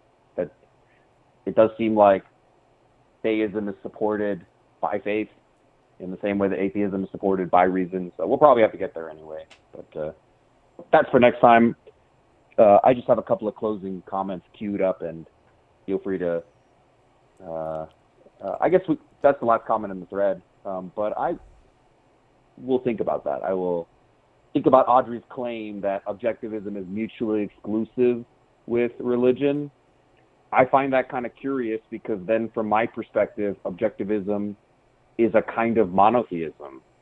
Objectivism is a kind of my premises are primary. And if you believe something that contradicts my premises, you are no longer a true follower of me. I'm not hyping it up a little bit, but Buddhism is not monotheistic like that. Like, you can reconcile principles, or you can be Buddhist and American. It's not like one has to take primary dominance. So in my perspective, Audrey is basically claiming that objectivism is a kind of monotheism. You know, my principles are primary, and if you contradict any of these principles, you are no longer a true objectivist. Is that fair, or is that too caricatured for your taste? I'm getting caricature vibes. The primary is reality. But we perceive reality, and we can grasp reality with our minds. And if you, the issue is not like if you don't agree with me, you're not an objectivist. It's if you don't agree with these principles, which Ayn Rand laid out and defined as objectivism, then you're not an objectivist. And I think it's very clear that principles of objectivism exclude Buddhism. It's not to say whether objectivism is true or Buddhism is true. It's just that they're different. They're not the same thing, and they make incompatible claims. So it's not if you disagree with me, you're not an objectivist. It's you don't disagree with, you don't agree with these principles, whether they're mine or not mine. Like, I can be an outside observer. I can be a Hindu. I can be a Muslim. I could be an agnostic. Maybe I'm not an objectivist, but I can still see that if you're a Buddhist, you don't agree with this objectivism thing that Ayn Rand came up with. I think that's very clear. Whether you're an objectivist or not, I think you can make that evaluation. So it's not about agreeing with me because I'm an objectivist or disagreeing with me. It's just, I think anyone who's being honest and observing the facts can see that Buddhism does not link up or is not compatible with what Rand advocates. Yes, I'm sorry. I didn't mean to say that you were the arbiter. I didn't mean that. In my little caricature, I was posing as objectivism if it were a person. Sorry, a bit silly. Then if you're personifying objectivism, then I guess objectivism could say, if you don't agree with me, you're not an objectivist. Yeah, and because I define what objectivism is. It's me. Yeah, and I guess I was just personifying it for like theatrical comedic effect. I don't actually think that philosophies are like personalities, you know. Like I don't think if I like set a book on fire, someone gets sad. You know, the book is not sad. The only reason that lighting a book on fire would make someone sad is if like I saw it and I get sad, or some other observer gets sad. So my claim is, and I mean this is just a claim, right? I have to do the rigorous analysis in progress, but if I look at the premises of objectivism and I write them out in a big bullet point list, and I check, you know, on the right-hand side, I write the premises of Buddhism in a bullet point list, and I just do a line by line, and I can rigorously show that there are non-contradictions between all the premises, in your mind, is that a necessary and sufficient proof that these are compatible systems? If there's no contradiction between any of the premises, yeah, I guess they would be compatible. Okay, and then just to check, even though Ayn Rand is on record as saying Buddhism is not appealing to her, does that change my claim that if I do a side-by-side of these bullet point lists, and assume I make no mistakes, right? I probably would want to get this peer reviewed, but if I do a side-by-side between these bullet points and show that there are no contradictions, and despite Ayn Rand saying Buddhism seems suspect to her, this is a necessary and sufficient proof that these two systems are compatible? Yeah, I think what's most important is not that she says they're incompatible. It's the evidence given for that claim. So, she might have been mistaken. Maybe she was mistaken about certain things. Like hedonism actually is a case where I don't think she was necessarily mistaken, but I've wondered at least whether the way she understands hedonism is the way it's most properly understood. That, like, does it make sense to think of hedonism as just holding pleasure understood in a broad sense that includes happiness, not just momentary physicalistic pleasure, but also psychological pleasure such as happiness? If that's the ultimate value, and hedonism just says pleasure is the ultimate value, well, you might think that is compatible with Ayn Rand's philosophy, because she says happiness is the highest moral purpose, which is similar to saying it's the highest value or the ultimate value. But if you take hedonism to mean whim worship, just acting on momentary desires without considering long-run consequences, then I think it's clear that it's not compatible with objectivism. And she says, this is how she characterizes hedonism in the objectivist ethics, just doing whatever you feel like. And I'm not sure that's, and I haven't done a big historical research on hedonism to see if that's the way the ancients understood it in ancient Greece, like Epicurus, for instance. But we can imagine that, let's say, for the sake of argument, she was mistaken about hedonism being a philosophy of whim worship. That doesn't mean that someone who promotes whim worship is now an objectivist, right? Because the most important thing is that what she takes hedonism to refer to, a philosophy of whim worship, at least that's my brief characterization of it, she's against that, right? So whatever we call it, whatever label we put on it, she's against that. And I think in the case of Buddhism, she's against what that label Buddhism refers to. So the most important thing is not that she says, if she even says I'm against Buddhism, but that she's against self-sacrifice, for instance, and then that Buddhism supports that in some form. That makes sense. Yeah, just I have a few reactions. First, thank you for that explanation, because that is my position. Some of what you said there is my position as well, that A is A. It's like either the premises of objectivism contradict the premises of Buddhism, or they don't contradict them. A is A. And Ayn Rand made a commentary, but if it's a mistaken commentary, then the truth is whether the premises actually contradict. And if they can be rigorously shown to not contradict, then they don't. A is A. But if they do, then they do. And her commentary is a major clue, because I do respect her. I do like her work. I have several of her books on my bookshelf. I've read most of those books. Last time I talked about the Romantic Manifesto, where I think she is quite a gifted thinker. But her commentary is like a signal of the truth. It is not prophecy. It is not revelation. You know? A is A. She's describing reality because reality is what it is. If a different person named like Gregory Gregerson had created objectivism about how life is the primary, then Gregory Gergerson would be correct, right? And but thank you for that example, because that's my position too. Is like, if they're compatible, then they are. If they're not, then they're not. And I have a strong clue that they are, just based off of the few premises I've checked so far. And I think Buddhism gets a bad rap.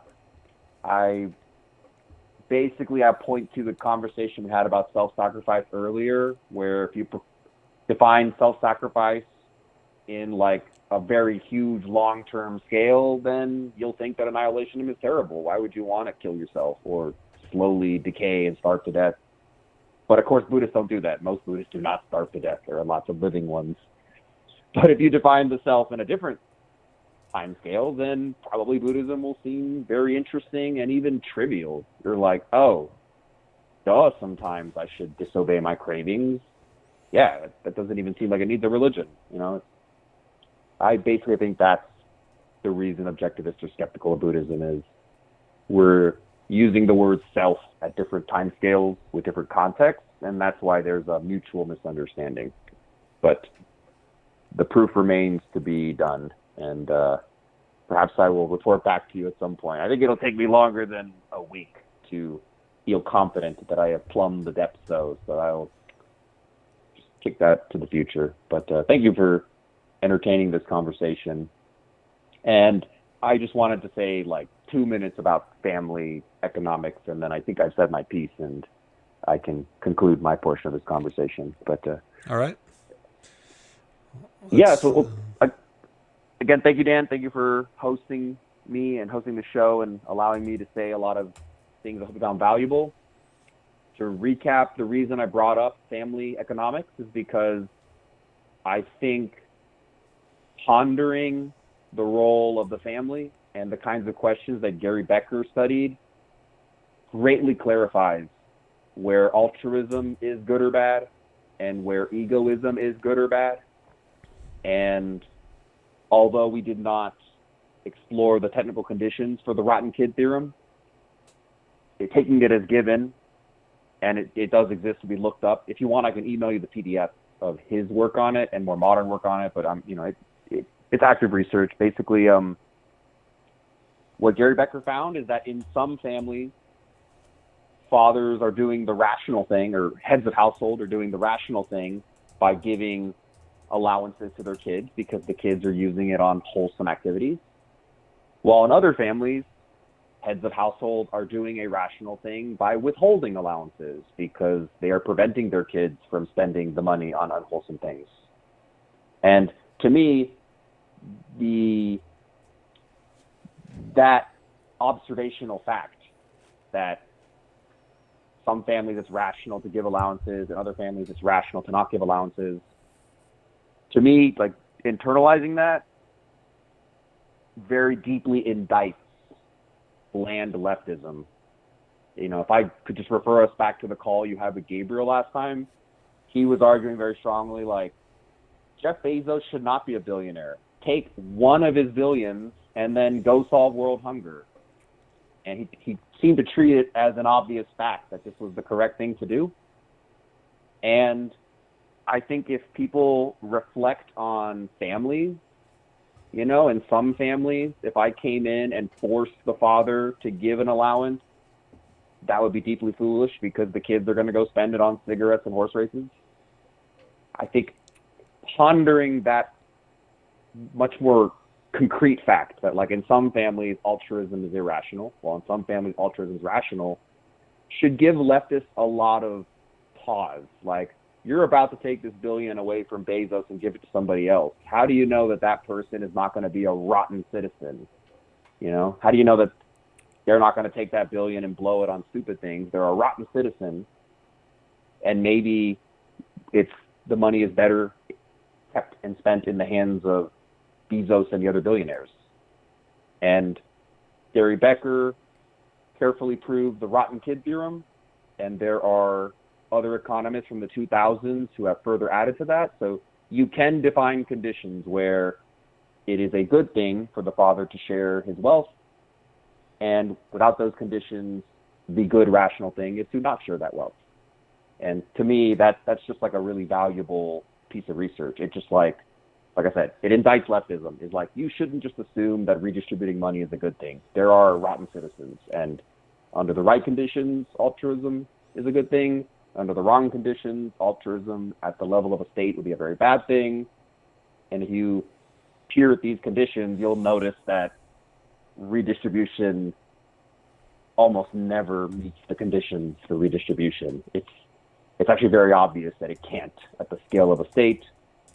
And therefore, this piece of research, I think, is a very intuitive and conceptually strong way to argue against redistribution. Is like, if redistribution within a house is often a foolish idea, then it's going to be a foolish idea within nearly all countries.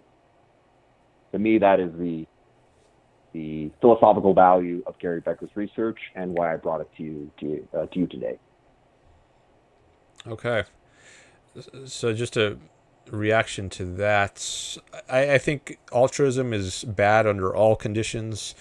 You think it's good under some conditions, but I think that the difference here might be due to definition. And we started getting into the definition earlier, maybe when we were talking about sacrifice and what exactly is a sacrifice. And then at some point we got into self-sacrifice, not just sacrifice. And then that led us into a discussion on what is the self.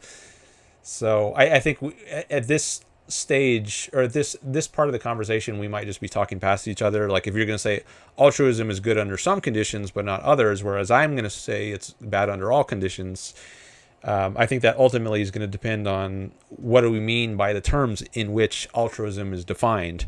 Like, if we define it in terms of sacrifice or self-sacrifice, we're still not, or at least I'm not, it's not clear to me that we're on the same page about those more fundamental terms. And I think maybe us being on different pages about those more fundamental issues is going to color or bubble up and influence our discussion about whether altruism is always good or sometimes good. And I don't think we can really resolve that until we get on the same page about the deeper metaphysical issues about, like, what is the nature of the self, and, like, is the Buddhist self, is that talking about something different than what Rand means? So I think maybe to make some progress here, we would have to focus on those deeper, more fundamental issues of metaphysics. So that's a comment I'll make here. That makes a lot of sense, and that is the case, of course. Although I am a bit of a overthinking, controlling person, I haven't rigorously defined my terms. I haven't peer-reviewed the arguments I made in this call. So, understandably, I wasn't explicit in some of these terms, and it makes sense that whether or not you and I agree would hinge on whether the word self was the same across this whole conversation. Whether I see there on your page, you wrote Gary Becker's Family Economics, family as the fundamental unit of value. Perhaps, do you and I mean the same things? That's the fundamental unit of value, or is it just like tentatively the fundamental unit of value for the sake of this field of research? Is it tentatively the fundamental field of value just for these models, or is it objectively, permanently the fundamental unit of value? There are some points we would have to iron out to be sure you and I agree. But all that set aside, I can confidently tell you that the existence of his research, I believe, is an undertapped and underexplored way of explaining why objectivism to guide state policy is a wiser starting point than leftism or redistribution theories. And the reason is, Becker, by studying the family, his research is so, like, intuitive and easy to read about. He's talking about, like, kids who sneak out and then come back in without waking their parents, or husbands who, like, go out drinking and then don't come back when they say they will. His research is small scale enough that it's very intuitive, but it's also large scale enough that he derives interesting social dynamics. And his rotten kid theorem, again, is basically like, why is it in some families the rational thing is for the kids to have allowances, while in other families the rational thing is for the kids to have no allowances because they're rotten kids? and there are conditions that separate the two families, and therefore it would be deeply unwise at the level of a state to just redistribute the money with no consideration of whether the rotten citizens are the ones who are going to get the redistributed money. And I think when I listen to calls you have a leftist, I hear in the confidence of the leftists, like, no billionaires should exist. They just seem like really confident that something is wrong, that the head of industry has all this money. But I think if you pose them the question, like, should every father share their paycheck with every kid? I think it would sit with them for a minute like, no, punk kids shouldn't be redistributed their parents' paychecks. And then it might sit with them for a minute like, maybe there are rotten citizens who don't deserve 3 checks every month from the heads of industry because they are rotten citizens. But I personally hypothesize that a lot of leftists have not observed family dynamics, and therefore it doesn't immediately occur to them that families differ in how they redistribute money within the household. So it doesn't immediately occur to them like, redistribution at the level of a state might be a bad idea. But I have a very large extended family, and I have observed lots of family dynamics. And so Gary Becker's models seem super intuitive to me. I have seen all of these cases, husbands who fight with their wives, wives who fight with their husbands, and yeah, sorry, just I'm repeating myself a little bit. That is the reason I hopefully entertained you with these ideas today, is I believe family economics is a still intuitive, very narratively interesting way to explore the ethics of when should you share money, or fathers should hoard the money, or they should contractually give the money to their kids through a trust because they don't actually trust their kids to give them the full money. And then I think, wouldn't the same arguments apply at the level of a state? Like, why would we just unconditionally redistribute money? Aren't there rotten citizens? Maybe we should conditionally distribute the money to a few people under only certain circumstances, and only if these conditions are met. And then, surprise, these conditions are almost never met, so we should almost never redistribute. That's the line of thinking that I feel is underexplored. And that's hopefully I think that might concede a premise which I wouldn't want to concede. Like, supposing hypothetically you could determine whether someone is a good person or a wholesome person rather than an unwholesome one, I still think you would be wrong to forcibly take away someone's income and redistribute it. And I wouldn't want it, right? I wouldn't want someone to be victimized for my sake. I think that violates the principle of rights, which maybe we touched on very briefly before we got into deeper issues. But I think this approach might make a concession that I'm not comfortable with. So that makes sense. Yeah, that makes sense from an argument perspective, and philosophically, yeah, a family is not the same thing as a state, and it's because of rights. You have rights before the Constitution, or from the Constitution, but you don't have family rights. I don't have a family constitution with an army to defend it. So that is a important objective difference. But nonetheless, I pose it. I think leftists imagine that everybody in the nation is like one big happy family. They think we're all one family. We're all one community. But if you press them on this and they're like, well, don't you fight with your immediate family?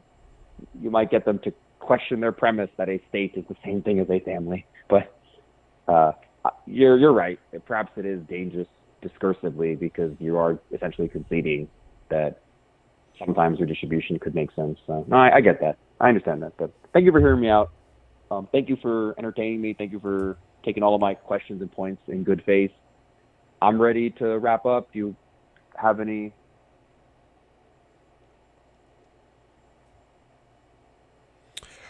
I don't have anything else at this point. I just want to say thanks for calling in, and thank you for your super chats. I appreciate that, and glad we covered a lot of topics. And first time I've had a Buddhist here, at least someone. Actually, no, there is one other Buddhist I've discussed with, although not on my live stream.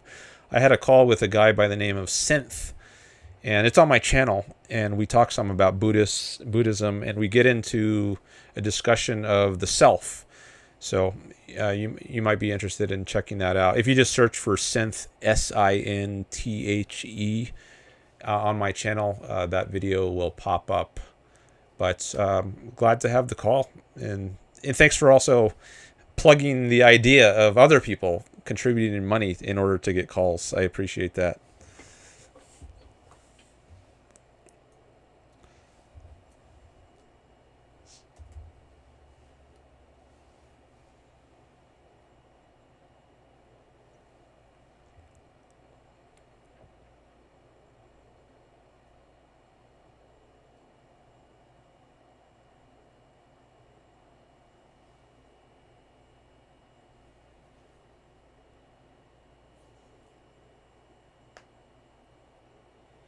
All right, same to you. Catch you later.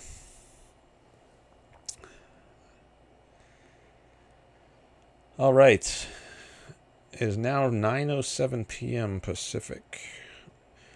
And I'm going to turn off my call volumes, so if anybody else calls in, you won't hear the ringer or the screening. But I'm probably going to wrap up soon anyways, because it's getting late. Let me take a look at the chat and see if there's anything there I want to reply to.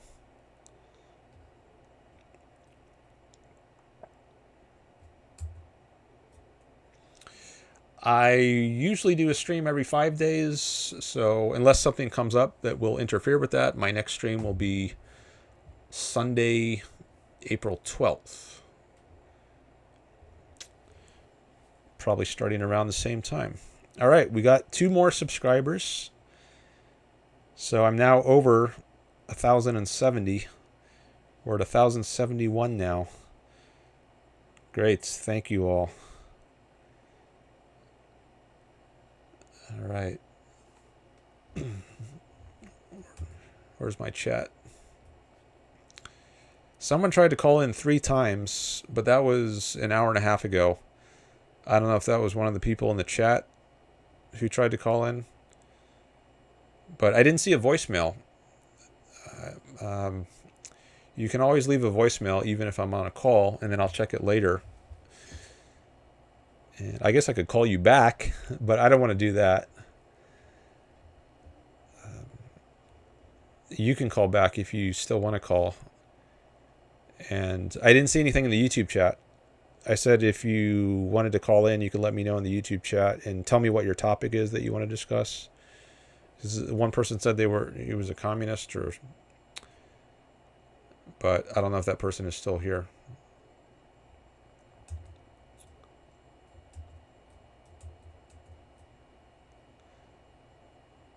Audrey says the fundamental difference between religion and philosophy, like objectivism, is that religion accepts faith. Thus, objectivism is not monotheistic. I don't know what Buddhism has to say about faith. I don't think it's rational, though. Like, I think they endorse contradictions, or at least maybe some versions of Buddhism endorse contradictions. And maybe that's just as bad or worse as accepting something on faith, like believing something without evidence. Maybe it's actually worse, because if you're believing something on faith, that's not an explicit endorsement of contradictions. It's believing something without evidence, but with a contradiction, it's right in your face, and to just explicitly embrace that is maybe more irrational than accepting something on faith.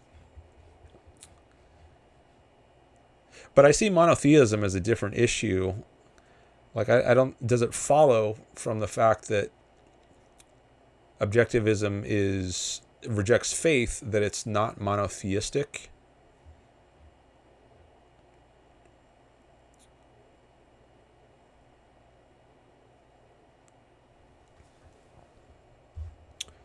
It's not monotheistic. I mean, it's not theistic at all. But does that follow from the fact that it's anti-faith?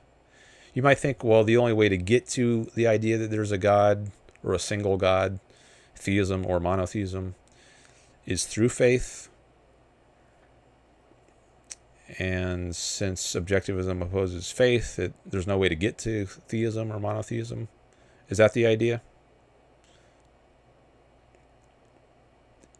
If so, maybe there's an argument like you can make to that effect.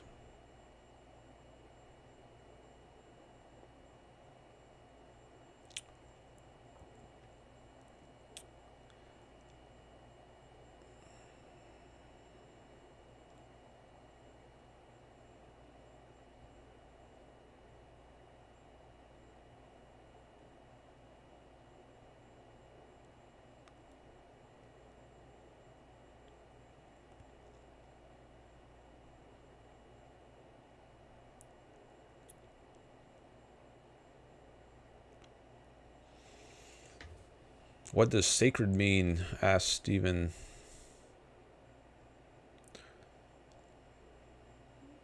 Of supreme value? Maybe something like that. Let me do a search on it, see what pops up. It's connected with God or the gods, or dedicated to a religious purpose, and so deserving veneration.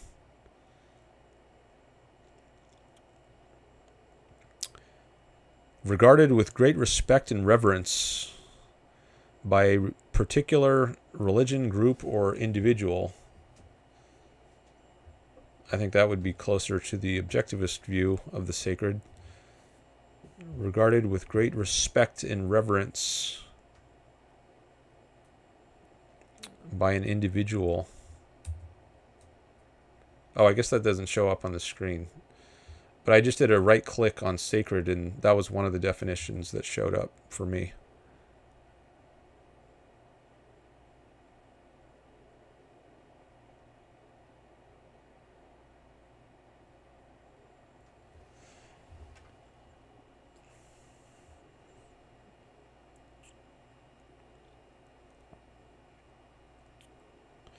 All right, I need to get some dinner. I'm starting to get hungry, so I think I might have to read the rest of these, some of these later.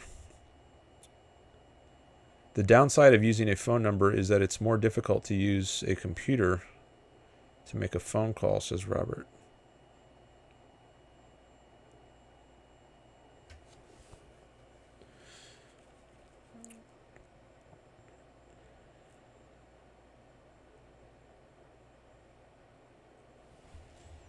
Well, you don't need to use a computer to call me. You can use a regular phone.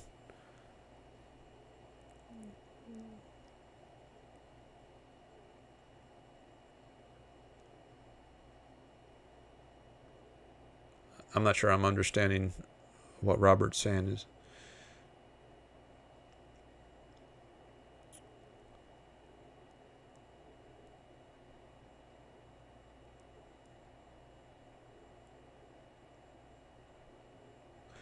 All right, I read some of these before.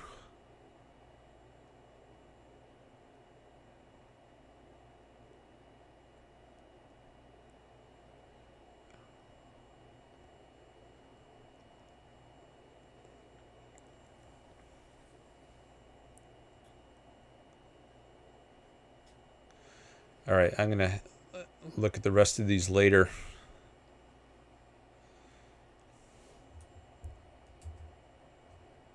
And wrap up for the day.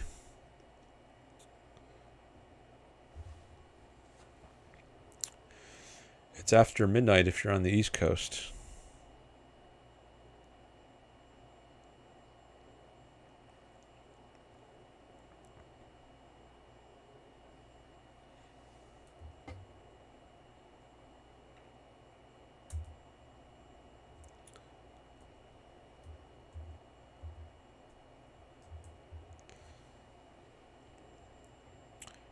All right, I found my closeout screen.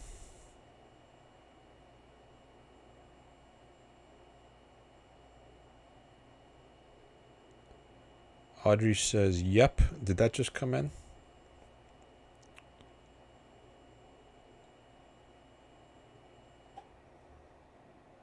Yeah, I think it did.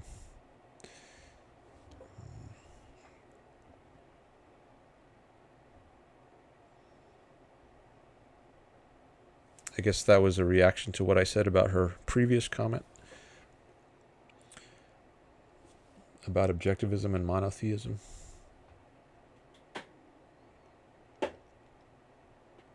All right, thanks everyone for the likes.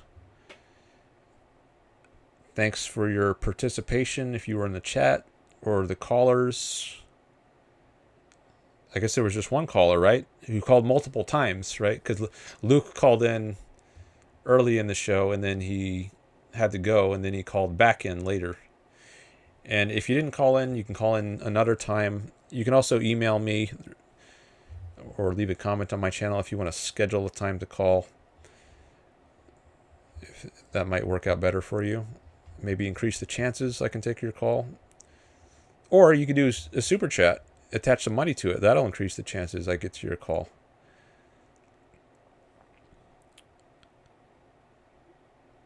All right, so, and also if you're listening to this later after the live show, thanks for that. I appreciate your interest, whether you're here live or not.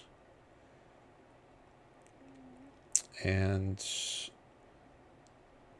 have a good rest of your evening. I hope I get a lot of views on this. Like after the last one, I got a lot of 1.6K views. That was a record. And I hope this one gets pushed out by the algorithm like the last one did. We'll see. We'll see. But you can help with that. If you share the stream, that'll make that more likely. If it's in your self-interest to do so. In your rational long-term self-interests. All right, I'm going to end the stream now. So bye, everyone, and see you next time.